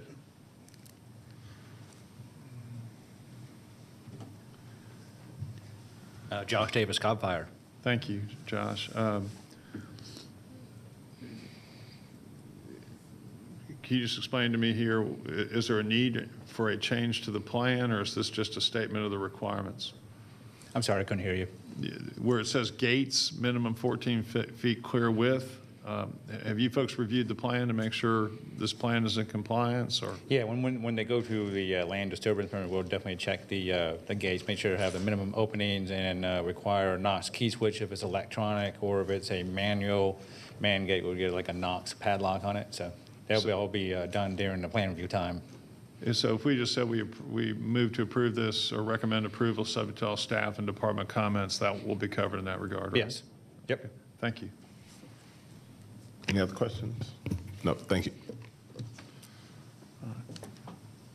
Unless anyone else has any other questions to pose of anyone. Okay. So my motion will be for approval of to recommend the approval, not for approval, but to recommend the approval to the Board of Commissioners of this application as outlined in Kevin's letter of April 25, 2022, as amended by the change to paragraph 8 to provide that the 20-foot landscape buffer along New Rutledge Road be perpetually maintained and be replaced in the event of any damage, infestation, or storm loss. In addition, all staff recommendations, comments, and conditions will apply and will supersede any applicant stated conditions or comments in the event of any conflict.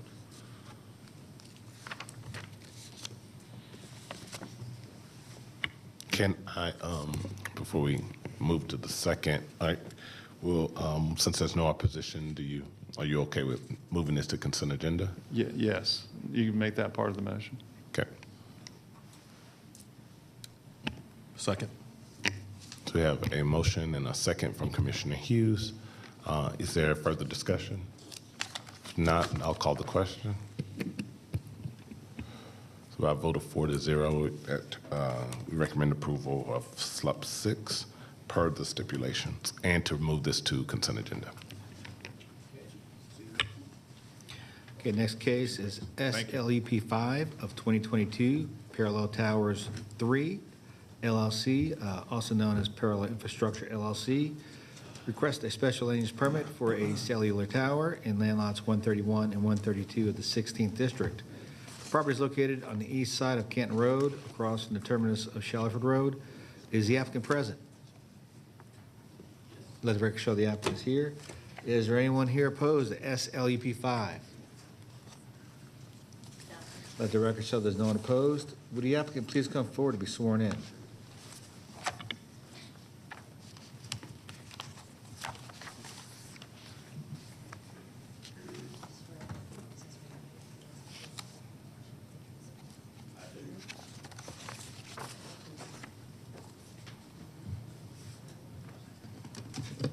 Good afternoon. I am Tiana Evola, and I'm the External Affairs Manager for AT&T. With me, I have Ivy Cadle and Kelly Young. Thank you again for the opportunity to come before you. Over at AT&T, we do make a concerted effort daily to make sure that we're managing our costs, to ensure that we're expanding our infrastructure for more coverage and capacity. Throughout the years, we've noticed that we've had increasingly tower costs, rental tower costs through a program that we implemented to ensure that our capital funds are being distributed correctly. Through this program, we identified particular sites or companies that we lease towers from and have decided that it would be more beneficial and more cost efficient for us to come off of this specific SBA tower and to build an additional cell tower at 4648 Canton Road. Obviously, co-location is usually the path that we like to take. It just eliminates a lot of delays and obviously building new cell towers and issues that could arise with that. So we do look to extend that option as much as possible, or to just build a new cell site. In this particular case, that is what we are proposing to do. I just will speak on behalf of AT&T and say that we're proud that we do cover 100% of Cobb County with our broadband initiatives, and we want to continue to make sure that we're doing that. And so with the motion that's set forward to build a new cell tower, this will continue to make sure that it's aligning with our infrastructure plan and continuing to be a benefit to Cobb County and the constituents here. And I'll have Ivy come up and explain a little bit more about the impact to the jurisdiction. Thank you, ma'am. Good afternoon. My name's Ivy Cadle. I'm an attorney with the law firm of Baker Donaldson. We represent Parallel Towers in this zoning request. The staff has recommended approval, and Cityscape, the outside contractor, has also reviewed this and recommended approval. As Ms. Evola hinted at, we are coming off of a tower, I think it's actually owned by Comcast, and we need to build our own tower in order to adequately develop our 5G network due to issues with leasing and equipment changes, et cetera, on the existing tower. As she also indicated, we look to co-locate, and there is an SBA tower about half a mile away, but we can't co-locate on that due to its height and its structural issues. And so we are coming to you today asking to build a new tower. In our application package, we have submitted a letter to Comcast for the existing tower, telling them, hey, we need to renegotiate. This was, I believe, a 1998 lease, so in modern terms, a relatively to very old lease. And the terms had just kind of gotten out of control. So we have affidavits from AT&T, a Mr. Spencer Gambrell and a Mr. Tim Bremer. Mr. Bremer's affidavit concerns Comcast and why we need to come off of the Comcast tower. And excuse me, it was a 1998 lease, and that goes through the discussion due to due to the current rate of rent increases over the next 20 years, the difference in rent paid by AT&T to remain on the Comcast tower versus this new proposed tower is $1.5 million. And that affidavit goes on to discuss that in order to give superior mobile functionality to the citizens of Cobb County, which everybody's on their phone or their tablet or whatever now, watching TV at home and everything else, AT&T needs the economic ability to move, and it has more to do with economics, but this new lease would allow us 30,000 square inches of load. So if you look at a cell phone tower, it's got those, usually got those rectangular antennas on it. And so the wind blows against that and it weighs on the tower also. And so the idea here, in addition to cost savings, is a functional flexibility. Because instead of leasing the right to affix whatever equipment is currently affixed to the tower and then having to renegotiate and go through the delays associated with renegotiation, logistics, et cetera, this new lease with parallel infrastructure is allowing us to rent 30,000 square inches of load, and then we're free to upgrade our wireless facilities with little or no delay. And again, that is on the 3rd and 4th pages of the statement that was provided by Mr. Tim Bremer on the Comcast affidavit. So there's a flexibility and a cost savings. As it concerns the SBA tower that is nearby, you have a sworn or a signed statement from Spencer Gambrell. We are in the process of getting the fully signed or the fully executed affidavit from him that would also be notarized. So if you notice that it's just a signed statement, I just wanted to address that. But we've had a troublesome relationship, as was alluded to earlier. We've had a troublesome relationship with SBA. SBA was one of the first providers of tower space that AT&T leased, and basically the changes in technology have outpaced the contemplations in the lease for flexibility so that AT&T could continue to upgrade its network. In other words, in 1998, I don't know about you, but I think I had one of those little Bell South something, little bitty, what was it, Nokia phones. And you could punch a whole lot of buttons and send a text message. And so who would have thought that we'd basically have a mini computer, telephone, multifunction media device in our pockets? And so that's what we're aimed at. The recommendation that you have from Cityscape on pages, was this 4 and 5 again, directly talks about your section 134-273-3L.4 of the County Communication Tower Ordinance that requires us to submit a statement that has to do with these cost issues. And we have responded to the issues that Cityscape posed in its letter on page 4 and 5 and provided as much information as we can. We meet the ordinance. If anybody has questions, I'll be happy to give more details about the tower, et cetera. We are in an industrial area. The commercial use is compatible with the surrounding area, et cetera. Hence, we received a recommendation that this be passed from the staff and Cityscape.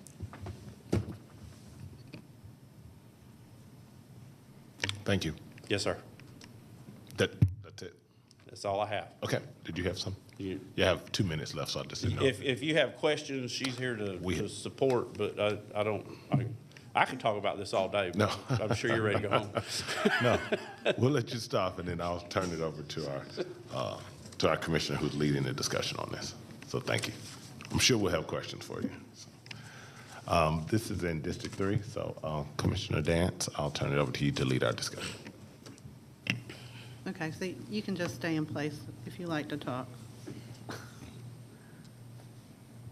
Yeah. It was on, you can't hear me. You could turn up your aids. Your last name is Cadle, is that right? Yes, ma'am. Cadle. Okay. All right, so you indicated you had reviewed our code section, and I'm a little bit at a loss because you referenced your affidavits, but I don't really have those. Do you have those to submit? And I'm assuming those individuals are not present. So They are not present. that's a complex question. Yeah, the people are not present. I have some copies that I have marked on where I underlined, but I've got one of each of those that I could submit today, and we could get you a clear copy. Okay, because I think we'd like to have them be part of the record, made part of the record. So with respect to the code section, and particularly we're down there in section L, which you had referenced,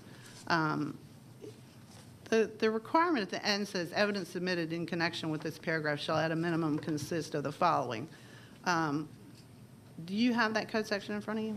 I don't know that I do. I've got the cityscape letter that I think mostly discusses that code section. Brian, do you have an additional copy of that?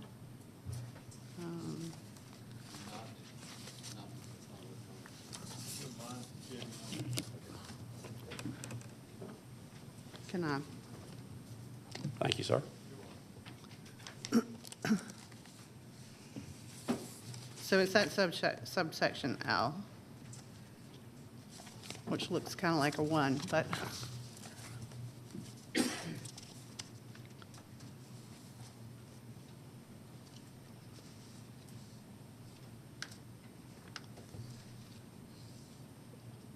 I'm looking at section L. Okay. And so it begins that no new tower shall be permitted unless the applicant demonstrates to the satisfaction of the board there's an actual need for the tower, no existing tower or existing alternative tower structure can accommodate the applicant's proposed antenna. That's the section where you are. I'm looking for the word antenna. I'm at L, which evidence submitted in connection with this paragraph shall at a minimum consist of the following. And then number 1 Okay, begins. there's some language in front of that. Did you find that? Okay. Okay. Other than amateur radio towers, no new towers shall be permitted unless the applicant demonstrates to the satisfaction of the Board of Commissioners that there is an actual need for the proposed tower, and that no existing tower or existing alternative tower structure can accommodate the applicant's proposed antenna. Yes, I see that. Okay. And then under that, if you skip further, it says, it discusses evidence to be submitted, signed, and sealed by appropriate licensed professionals consisting of more than mere conclusory statements. And that evidence submitted in connection with this paragraph shall at a minimum consist of the following. So I just want to go through that list and let you point me to where the evidence that your client has submitted in connection with this application has been received. So if you look at item number 1, it says no existing towers or suitable alternative tower structures are located within the geographic placement area required to meet the applicant's engineering requirements. Can you speak to that point? Have you got anything? We've got the plans for the new tower, but I believe that the 2 affidavits that I just supplied speak to why the Comcast tower is not, why the SBA tower would not be sufficient. Okay. Are there not two towers currently in the area, one on which you're located and a second tower as well? Yes, that's correct. Okay. Yes. And so I call the- them the Comcast Tower and the SBA Tower, Okay. And which one are you located on, the Comcast? the Comcast Tower. So when I kind of looked at this affidavit, but you're more familiar with it, it's speaking to the SBA tower, is that right? But there's one for Comcast too. I wrote in blue on the bottom right-hand corner the distinction so I could keep them apart. Okay. Have y'all, in relationship to these affidavits, is any information submitted, attachments of contracts or documents showing the particular terms of these agreements? No, ma'am, those are proprietary. And they typically, they cover multiple locations and Okay, so on the item number 1, no existing towers or suitable alternative tower structures are located within the area. You acknowledge, though, that there are 2 existing towers in the area, and is it your contention then that those are not suitable? Is that what you're telling me? I would say that they're not suitable. Okay, and the reasons they're not suitable relate to economic conditions, not to structural or other conditions? And the Comcast tower is an economic condition issue. The SBA tower is, as I understand it, an engineering and structural, because it's what's called a stealth monopole, and it doesn't have room for the equipment that currently exists on the Comcast tower, which needs to be upgraded. But currently, the Comcast tower is structurally suitable, is that right? We're using the Comcast tower for the antenna array that's on there now. I do not have the information for the structural integrity of the Comcast tower should we upgrade it. Okay. Do you have particular economic information relative to your original contract with Comcast and the statements, at least that were made in this conclusory letter, that say,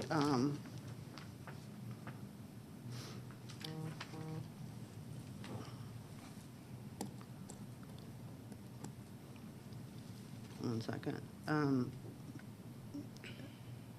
The letter concludes that there's an economic burden, but it's your burden, your client's burden, to demonstrate that to our satisfaction. Do you have any evidence of that other than an affidavit that doesn't speak to the actual economic circumstances under which you currently exist? The affidavit does say that there would be a present value cost saving or a total cost savings of $1.5 million by moving from the current Comcast lease to the offered parallel lease. So I would offer that that's more than a conclusory statement. But there's no detail as to what the contractual terms are now and what the new contractual terms would be. The statement is, that's all we have today. So you don't have anything more particular? I would respectfully state that that's sufficient to meet the ordinance, what was required. Well, it's our discretion, so, that remains to be seen. Are you able to present such evidence? I could certainly go back to my client and ask for it, yes, ma'am. Okay. Because the term under L, again, is the cost or contractual provisions required by the tower owner to share an existing tower structure to adapt an existing tower structure are unreasonable. So in my estimation, that means that in order for us to ascertain whether or not that is true, we would need to know the actual cost and contractual provisions that relate to your affidavit stating that those costs are unreasonable. So if we can just put a placeholder on that then. So item number 2, existing towers or structures do not have sufficient structural strength to support your antenna and related equipment. That's not true, is that right? I believe that is correct as it concerns the SBA tower. And, Okay, I mean, so our number- equipment's on the Comcast tower, so So item number 2, the existing SBA structure does not have sufficient structural strength. Is that right? that's my understanding, correct? Okay. And as to the Comcast tower, what's the representation? Does it have sufficient structural strength?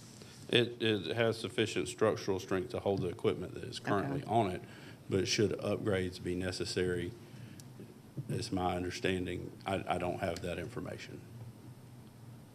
Okay. Is that information you could obtain, though? I could ask for it. Okay.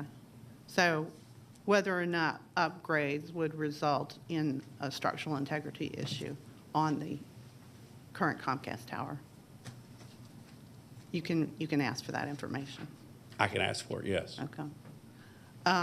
Number 3 stated that the applicant's proposed antenna on existing towers or structures or on the existing towers or structures would cause interference with the applicant's proposed antenna. I'm not sure exactly what that means. So. Can you speak to that?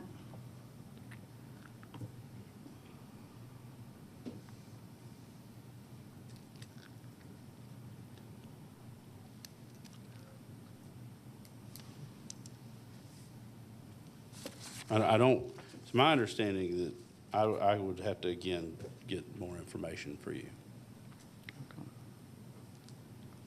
The plain language of that is difficult to understand, and I would, after having sworn to tell the truth, I'd hate to speculate on the record. The plain language is definitely in question. But let me ask a follow-up question related to that. So if there is currently a Comcast tower and you intend to take your equipment off of that tower and move it to another tower, now we have 3 towers in the same area. So what I'm struggling with is what's the necessity for a 3rd tower? The necessity for the 3rd tower, the economic conditions that. So it's not about coverage, it's about an economic condition. It's about both, because the economic conditions, the terms of the existing lease with Comcast do not allow sufficiently responsive ability for us to update equipment. So for instance, if this thing everybody seems to know about is you're going from like 3G to 5G, we have to install new equipment. And pursuant to the affidavit in front of you, should we have to install new equipment, there is a negotiation process that we have to go through that delays and unnecessarily complicates the process with Comcast versus the proposed parallel tower.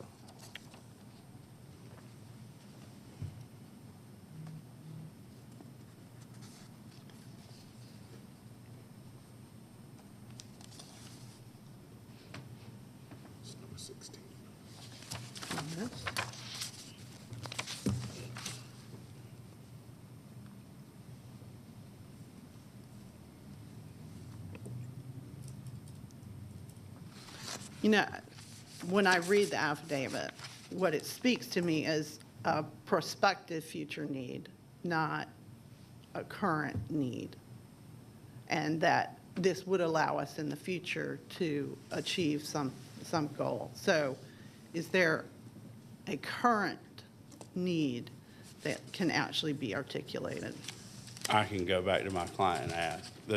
The affidavit is stated in a manner as not to give away trade secrets, and so where we're updating a network and how we're updating it is considered proprietary information that neither AT&T nor my client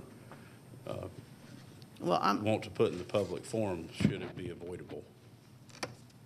I'm familiar with trade secrets, and I'm also familiar with burdens, and the burden is on the applicant. So my observation here is that there are some gaps between what your burden is to produce relative to evidence in support of your application that it's not been produced, which, you know, I know you're attributing that to trade secrets, but I think there needs to be a higher level of evidence that's produced that meets the code sections that we're actually discussing. And I could go through the rest of this and ask those questions, but that's my overall observation. And at the end of the day, not quite at the end of the day, hopefully not.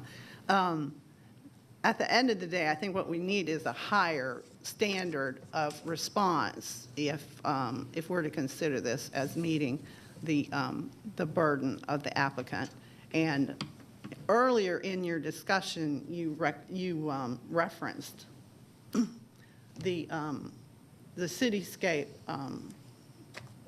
opinion, and I will say that my reading of it is not an overt recommendation for approval, but it says that it's subject to, you know, has this burden been met before this board? So there are let me just ask if anybody else would like to pick this up for a little bit, because I can go off in too many directions, and I would appreciate some assistance from other board members. Additional questions of the commission? Yes, I do. Yep. Anyone else like to go first? It's Michael. Sure. Go for it. Thank you, thank you. So I find this really fascinating, and I think the reference to end of the day, and we better get out of here before the end of the day, is a request to me to limit my questioning to some degree. But no, I'm not. I'm not being thin-skinned. I was just trying to make light of the situation a little bit. But no, this is really a fascinating situation. But we're kind of handicapped here because we're told that there's going to be $1.5 million differential over some, I think, 20-year time period with no explanation as to the basis for the numbers. Are we talking about $1.5 million relative to 10 million, relative to 20 million, relative to 3 million? I mean, so we have no way to measure the dynamics of what's going on here. I feel like we're caught up in the middle of a very big boy game, sort of, or big girl game, to be even-handed. My understanding, my limited understanding, you could correct me at any time, AMT, CCI, and SBA control 82% of the domestic cell tower market. Is that about right? That sounds, yeah, I've heard that number. So Comcast is a relatively new player in that space, or what's going on there? Well, Parallel would be the entry player. Comcast would be our legacy. And that lease has been there since '98. I don't know when Comcast acquired it, if they acquired it or if they were the original lessee. But, I mean, ultimately, what you're seeing is a confluence of events where the zoning regulations have been written in a way that the owners of the cell towers are leveraging it to get maximum rents to the detriment of the public and AT&T's ability to build out like its dedicated first responder network. It's upgraded to the highest level of service available and to saturate its network with signal for quick growing and highly populated areas like Cobb County. Yeah. And so that's how the economics have come to you, and to Cobb County's credit, the economic conditions have been recognized because you have a code section in your ordinance that talks about it. Right. But yet, to follow up on Commissioner Dance's point, I think the onus of the burden is on the applicant to satisfy us that there truly is some severe economic need before we turn this into what looks like a giant pincushion full of cell towers because somebody's trying to get an extra $500,000 here or there. And I really don't have a feel for the dynamics right now of what the total cost of a cell tower lease over a period of time is. We just have been told a differential in the abstract without reference to the total 20-year cost. Is it 5%? Is it 7%? Because we're faced with a question: do we start allowing multiple towers in the same service area that can do the same thing because somebody's asked for too much money. I almost wish there was I almost wish this was going down to somebody like I don't know who to be, the FCC or the PSC, or it almost seems like some entity needs to get involved. But I would draw back there and saying that we also have a couple of expressions that when we consider variances, we consider hardship. But in this case, the driver of the hardship is AT&T, because the cell tower that you're on right now probably wouldn't have gone up unless AT&T agreed to put a cell on there. I mean, so AT&T probably drove the creation and placement of more cell towers than anybody else. So in respect, what really happened here in terms of creating this problem, and one of the reasons I'm less than terribly sympathetic, is that AT&T was probably very short-sighted in what its lease options were. It could have put lease options in effect for 50 years and controlled its cost, but didn't do it. And now it wants relief from us at the expense of putting multiple cell towers in a small area. So I would just put that as a second form of reference to back up what Commissioner Dance has already noted. Additionally, the expert we have, Cityscape, made this comment. Mr. Brenner's sworn statement that there are no structures other than the Comcast located in AT&T's search ring capable of accommodating its wireless facilities. He refers to that as misleading. So you stated that the SBA tower is not sufficient. Do you have any engineer that has provided you a statement or another affidavit stating that the SBA tower is not sufficient? You have all the evidence I have at this moment, sir.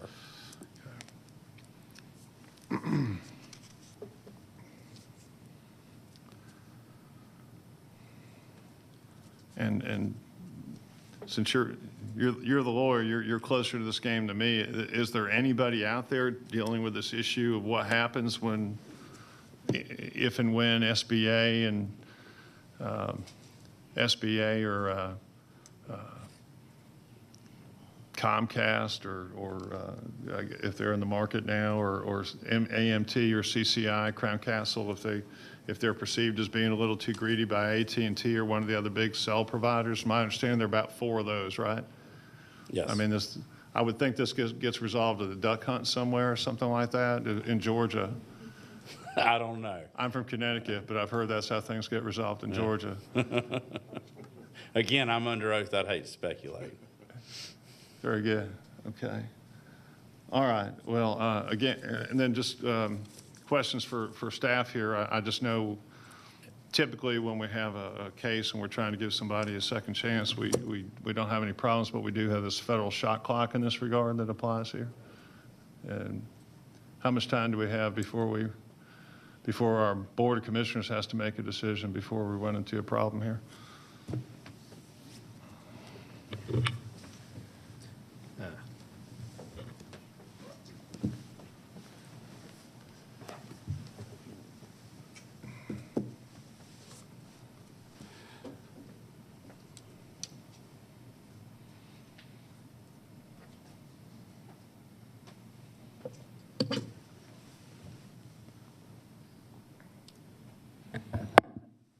The shot clock is running. We're trying to figure out when it actually commenced and how much time is left. My understanding, or the options that we were presented with last time, is the applicant can place in writing an agreement to toll the shot clock from. Correct. Shot clock from running, not shop clock. Shot clock, that is an option, correct. Okay. Is that something you're willing to consider? Yes, at this juncture, I think it'd be best if the Planning Commission were to table this and I were to go back to my client with the issues that have been noted, and to the extent the federal shot clock needs to be told to give us an opportunity to do that, I would recommend that. If our council can draft some of the next 2 days, would you be willing to sign something effective today, effective at this meeting, to continue till the Board of Commissioners reaches a resolution? I need to make a phone call, but yes. Thank you. Turn it back over to Commissioner Dance.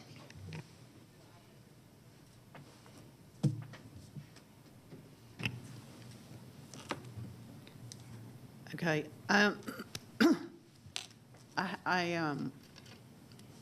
I believe that, spending some time on the burdens that are set forth in the statute, because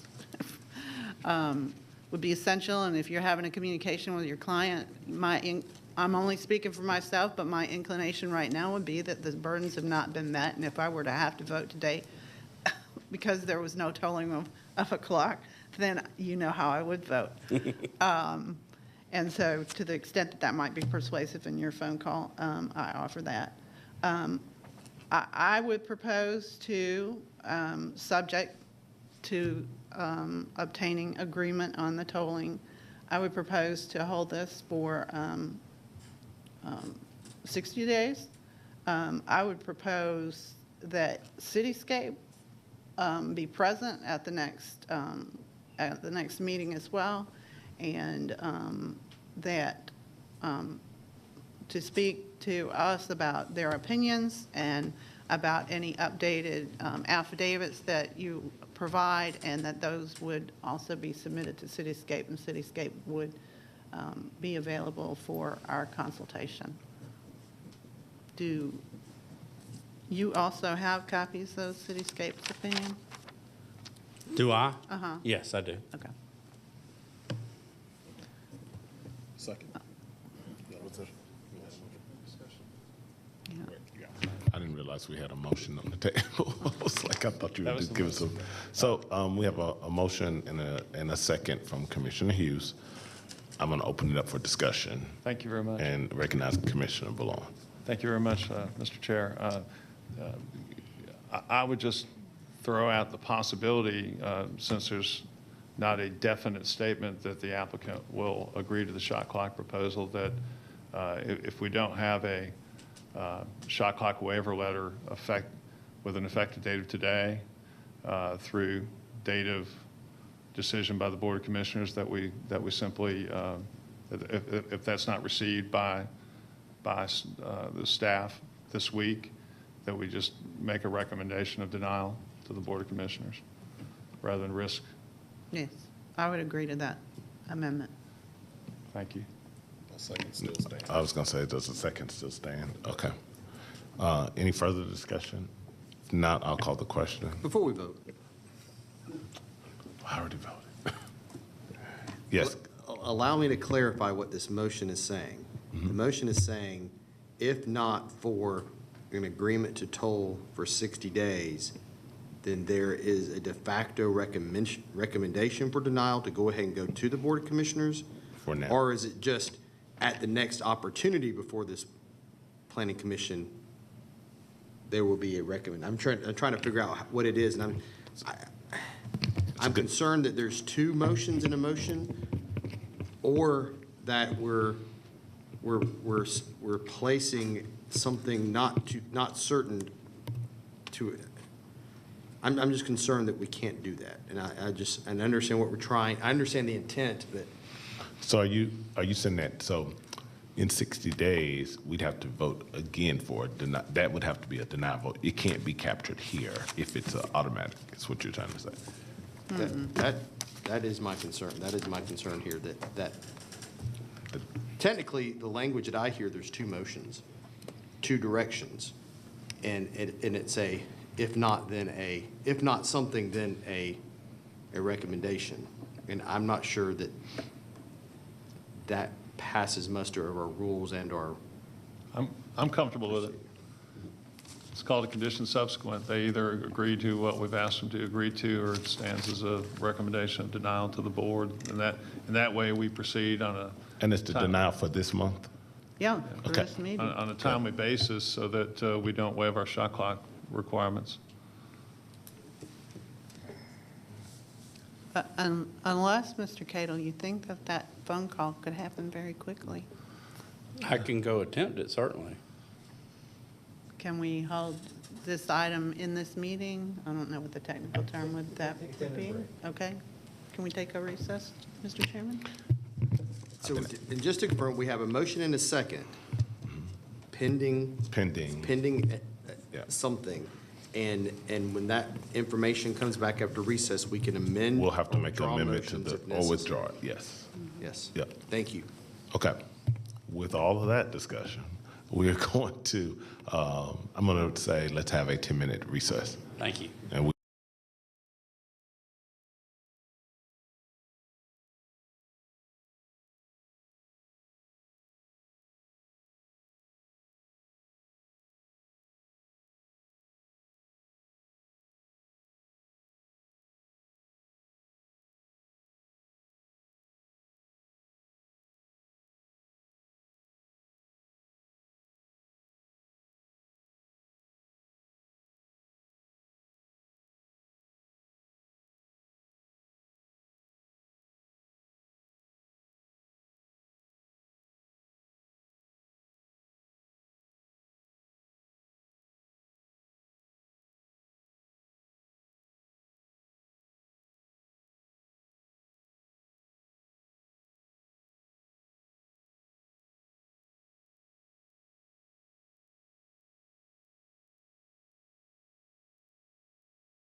All right, welcome back to May zoning hearing. We'll have you back at the podium.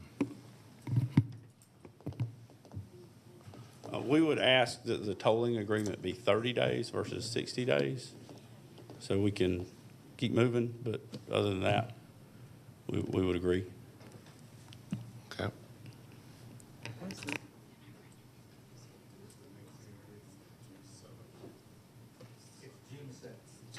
So the next hearing would be June 7th.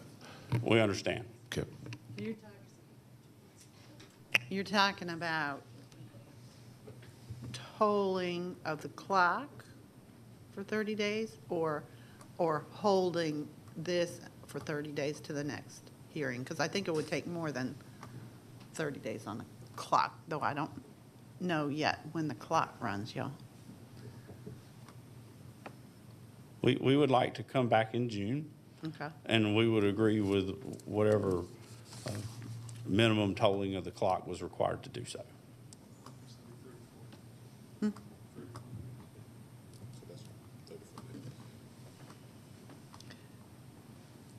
I think, I have in my mind two questions.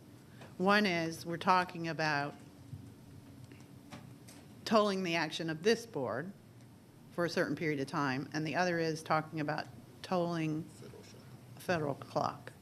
So, which one are we talking about? We are happy to accommodate whatever we need to do to legally and reasonably allow this to be reheard on the 7th of June, so that the board is not penalized by federal or state statute. Okay, so I'm In the minimum way necessary to accomplish the goal. I think that language is adequate. It's just the tolling of any clocks or deadlines until the next planning commission, which is June 7th. So whatever time period that would be. It's 35 days.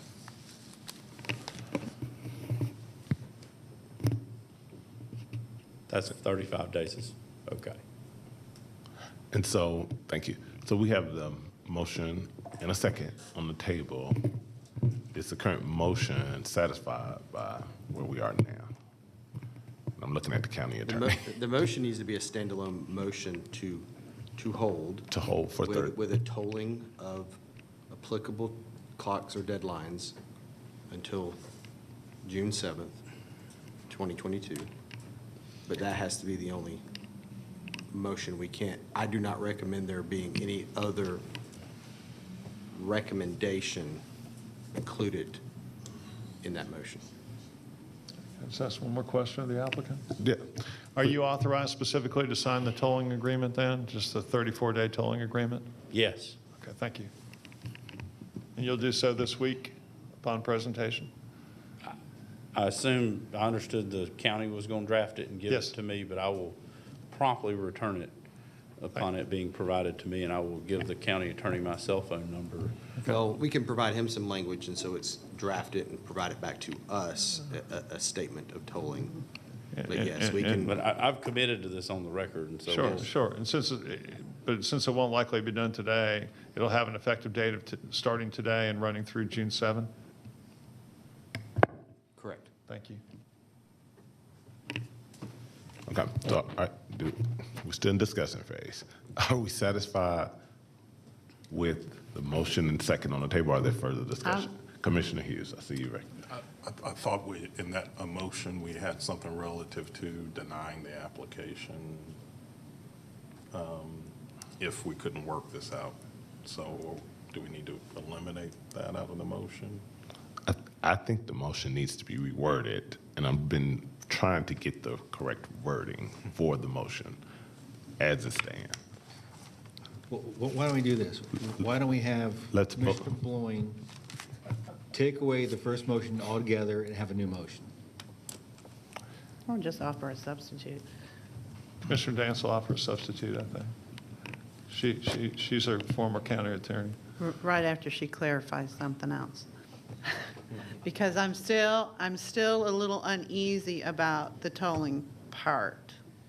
Because tolling is different than holding a meeting. And so what I'm hearing you say is you will allow a 34-day tolling on the entire clock. I just want to know when the shot clock runs, y'all, so that we can make sure that it goes before the Board of Commissioners in time for their decision. So I don't want to be doing something, Brian, at this juncture that would interfere in any way with their decision-making process.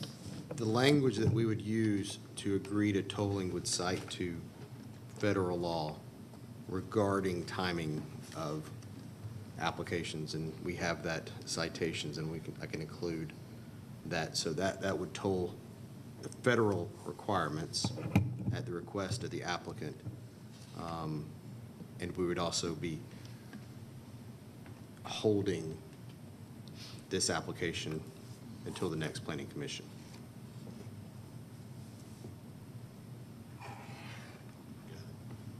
I'm writing right a second.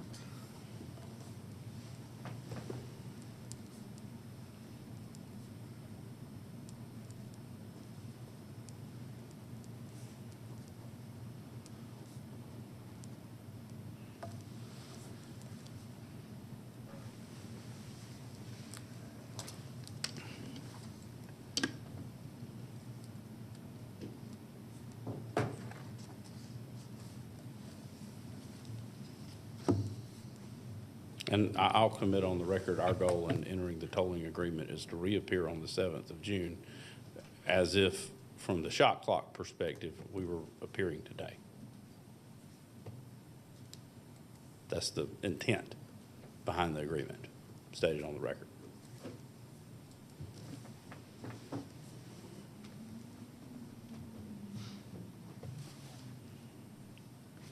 And if the clerk could make note of that in the record, that would be helpful. Yes, I'm trying. right. Beware of the lawyer who says I'm about to try and make this easy, though.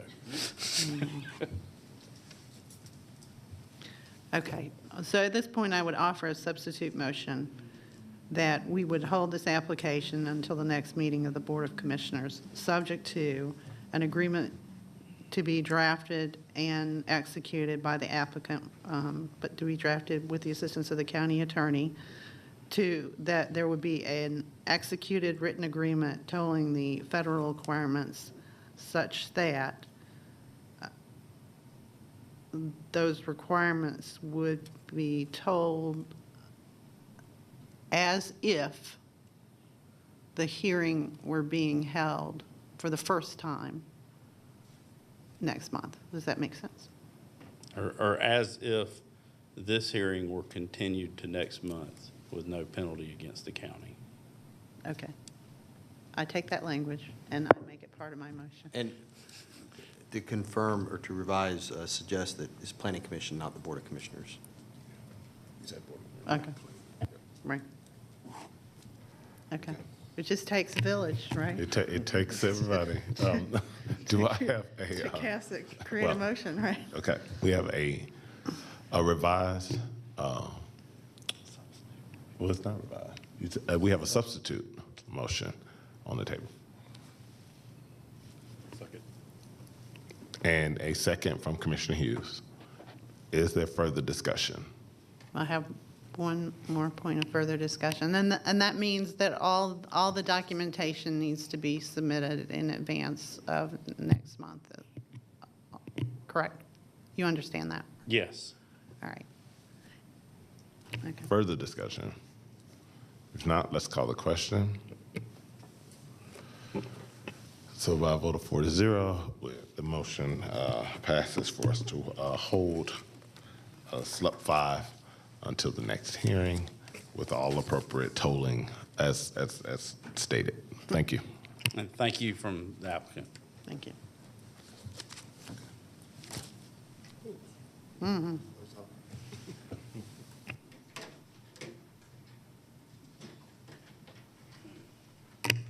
All right, the next business, Mr. Peterson.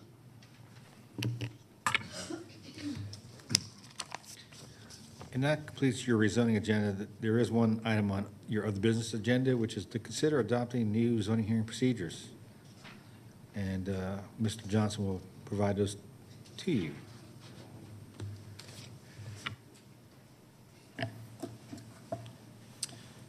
Members of the Planning Commission, we have been discussing revising our rules and procedures for this body. In summation, there are existing procedures in place. The attempt is to streamline the rules and procedures for all the zoning hearings for BZA, Planning Commission, and Board of Commissioners, and the BZA has adopted theirs. And so the Planning Commission is currently reviewing a document which mirrors and streamlines to BZA, but is standalone, only applying to Planning Commission. We have discussed it previously, and at the last Planning Commission, there was direction to add language, I think you'll find in 6B and 6C regarding deadlines for submissions for consideration for the Planning Commission. And you will see that language in there. I believe application submissions due on the Monday preceding a public hearing the following week, and then public comments due noon Wednesday of the week preceding the public hearing. Per your direction, there was also additional language added into this draft. I think it's 10B regarding comments made outside the public hearing or outside, or not under, in order, outside of point of order, so they're not considered to the public hearing. And you'd also ask to put pages on the table of comments, but until we get to a final draft, that becomes a cumbersome process. So once we have final language, final draft, then page numbers can be added to the table of comments. But I do believe there might be some members of the public here. There are, and I'm going to recognize them for public comment, but thank you for that overview. Commissioners, before we go into any discussion, I'm going to open up for public comment. And so can we have 10 minutes of total comments? And I think we have, how many people do we have that want to speak? So we have 2. And if they can be sworn in, we'll have 10 minutes of shared public comment for 10 minutes. Shared time, yeah.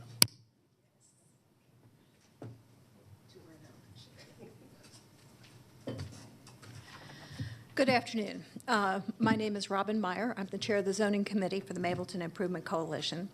And I think you can tell that I care about this issue because I am still here. And it has been quite a busy day. I appreciate very much seeing the draft with the change in it that the coalition has put forward in the time in which this has been under discussion in the public forum. The separation of the deadlines for applicant submission and for public comment have been separated during that period. The proposal has been endorsed by the East Cobb Civic Association, and Jill will speak in a minute, by Canton Road Neighbors, and by Bells Ferry Civic Association. So there's support from across the county, from many of us that you see on a regular basis for this idea. The underlying theory here, as we've discussed, is that in order to have sound, competent, complete, and well-informed public comment, the public needs information, and that information typically is provided by the applicant at that very last minute at that Wednesday deadline. We love it when applicants have information in sooner than that, but we're always subject to that information changing at the very last minute that Wednesday morning. So separating the deadlines gives the public the ability to provide the kind of information you want, which is well-informed information. I think we've seen that happen already here today, that had the public been better informed, the conversations would have just been easier for you and more productive in the end. And we might not still be here at this time of the afternoon. So I understand that there's some thought to continue this conversation for a couple more months. As I'm always ready to do, I'm always ready to continue the conversation. But I would ask you to what point you would do that. If you're comfortable with this concept, which in my conversations with you individually, seems to be the case, and as I've watched you discuss it at the work session seem to be the case, then I would ask that you move forward and adopt these procedures today. It would be great to start off next month with an improved process. So thank you for your time, your thought, your consideration, and vote yes to adopt. Thank you.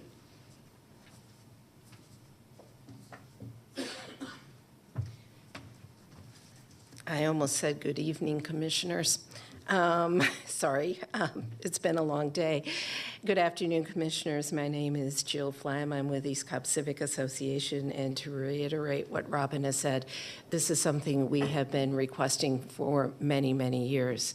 It does no one any good for us to issue a recommendation at the same time as the applicant. We have issued things that say we haven't heard from the applicant, or based on a preliminary item, we issue a recommendation, it changes an hour later, then there are 2 recommendations from our organization floating out there that have a chance of being confused with each other. So we would welcome this change.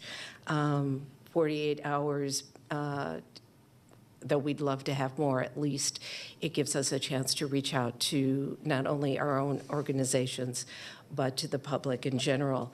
I would also recommend, if this is adopted today, that the BZA procedures then also start to incorporate these changes, as far as having the 48-hour difference between when final information from the applicant is due and information from the opposition. So once again, thank you for your hard work. We really look forward to having these new procedures in place. Thank you. Thank you.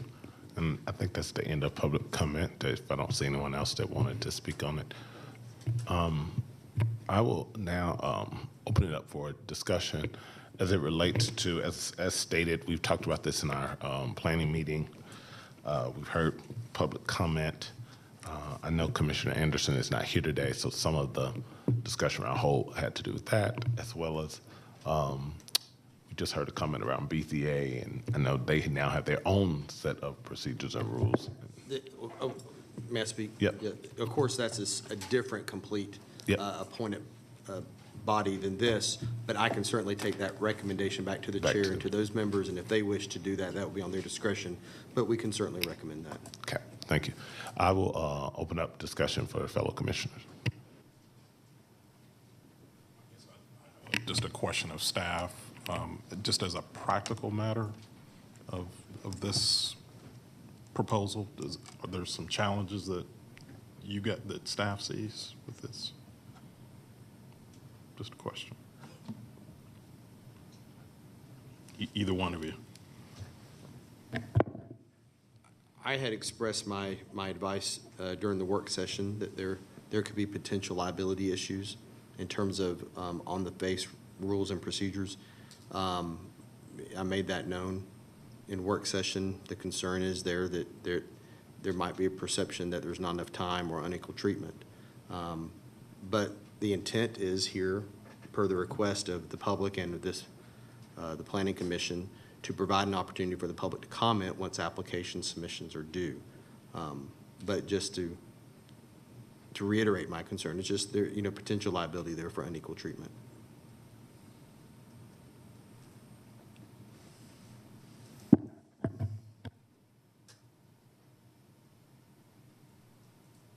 Did you have a recommendation then?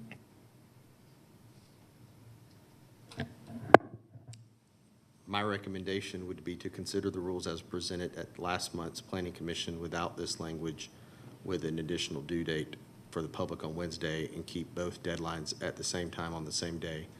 In my opinion, that provides an opportunity during the public hearing for everyone to be able to voice their opinion, and at the discretion of the Planning Commission, you can certainly hold, as we do often, for additional conversation and review to be had by the public and by the applicant in conversation. So there's an opportunity for additional review and comment and discussion. But in terms of placing a deadline in our rules, in my opinion, that also would burden the public, that they then, technically, their comments provided after that Wednesday at noon might be perceived to be inadmissible or unconsiderable at that point by the Planning Commission because they're in violation of the rules. And now, the public often comments up until the day of our hearings, providing comment to the members.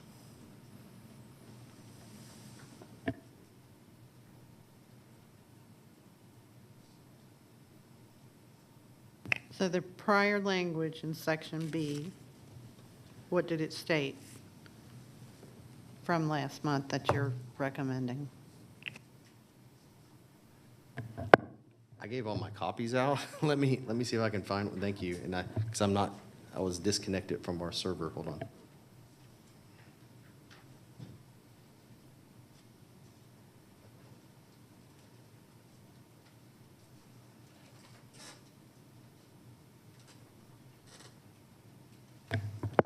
If you look at page 7 in the draft, B was revised to add the word planning commissioners and that the deadline would be on Monday rather than Wednesday. And then in paragraph C of section 6 on the top of page 8, that's all new language. And it says public written comment shall be due to the Planning Commission by 12 noon on Wednesday of the week preceding the public hearing. The Planning Commission public hearing is open to additional public comment for each application. That's new language. So if the version before this did not have that language, section C, or paragraph C of section 6 said prior to meetings before the PC, state laws require applicants to file disclosure forms. So there was only 3 sub-paragraphs into section 6 rather than 4. And the new section C is completely new language.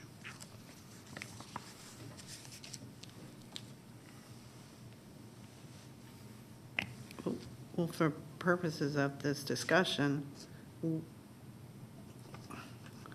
the reality is that we received comments from the public up until the date of the hearing and at the time of the hearing. Right?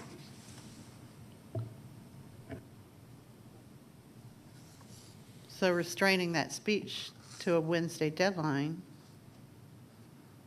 I just raise a question whether or not that's appropriate.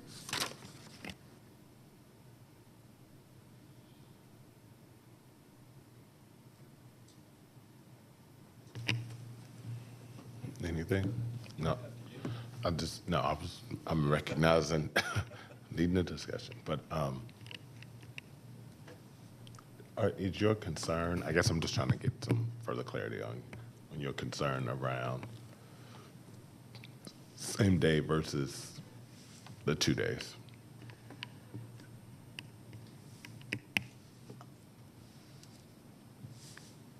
Around what? The change to Monday versus Wednesday. Okay, well, I wasn't speaking to that. I was speaking to this new language that he says is over in C. It's all, they're connected, B and C are connected. Right, but that's a limitation on public comment until noon of Wednesday, and any one of us knows that we are covered up in emails on the weekend before a hearing, and that is often helpful. So I just question the utility of limiting speech when what we're trying to do is make sure people are more informed. So I know the reason for moving up the deadline on B is to make sure there's more time for there to be a flow of information. But then ironically, we're going to cut off the flow of information when people will write whenever they write. So I'm just offering observations. I don't have the solution. Commissioner Malloy. Okay, thank you. I think first, the way things have been worded in the past was we had the option to consider things that were submitted late, but we were not required to. So it seems like most of us are exercising the option to try as best we can to read the emails and respond and be responsive and give consideration to the comments. But I think this is written, it provides a good format going forward, and I think everybody who's been on this board and everybody else who's been on all the prior boards who's dealt with the issue, when anybody feels that there's a fairness issue, we just try to extend things and hold it till the next month to make sure everybody's had a fair chance to be responsive. We tend to give applicants a fair chance, I think, to be responsive, to change plans, to adjust to code or to staff comments or to rules. In the larger context of due process or fairness, I think these rules as drafted do a good job and will hopefully spare us a lot of time in getting comments that are addressing something that's not before us anymore. But I think it'll provide us a good chance to move forward efficiently, and if we find that an applicant has been somehow disadvantaged in the process or makes that suggestion, we can hold the case again, and I think we'll be fine. I appreciate what council's done in making this effort and getting us to this point. I appreciate public comment, and I think we should try it. The one thing I think we do need to do is to give an effective date that's like 60 days down the road, so we don't trip anybody up on a timing problem. So none of the council applying out here are unaware that there's been a rule change. Any additional comments? Commissioner Dant? Of course. So I agree with everything he just said. I also appreciate the comment, basically, that we still retain discretion. And that's the way Section 6 is written. It doesn't really have the discretion, but, I mean, is there some way just to...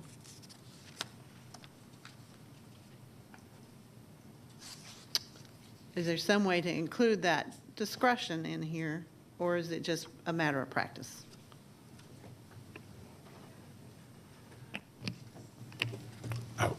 I would think it's a matter of practice, but I'll defer to others.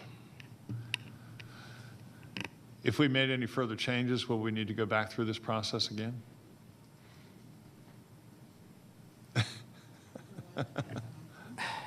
I mean, you could provide direction to say, make this change and we approve as they are.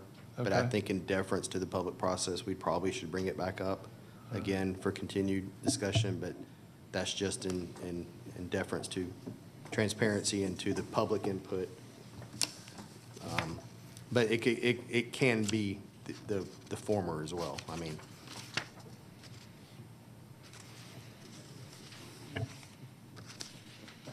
Well, what about this?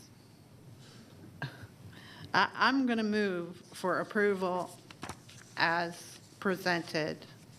And we will monitor, with the recommendation that we monitor and observe and make any necessary changes as we go along.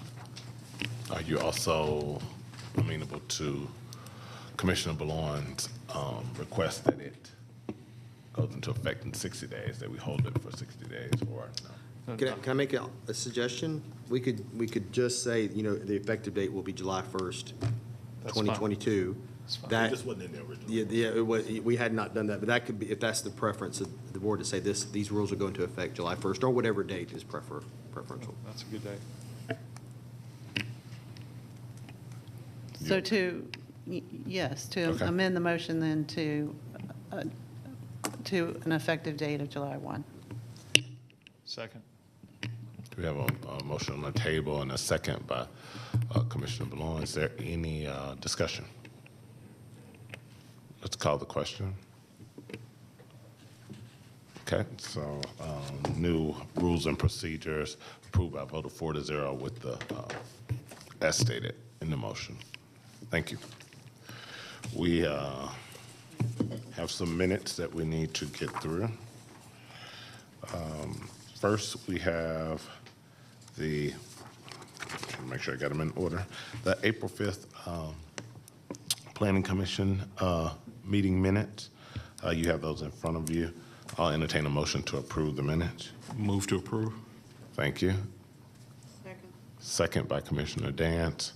Call the question on minute approval. Okay, the minutes are approved by a vote of 4-0. Second is the minutes of the special called meeting and our review work session from April 25th. You have the minutes in front of you. I'll entertain a motion to approve. Motion to approve. Motion to approve. Okay. Second. A motion and second by Commissioner Hughes. Any discussion? I'll call the question on minute approval. And those minutes are also approved by 4-0. I believe that is all the business in front of us today, and so I will adjourn. Thank you.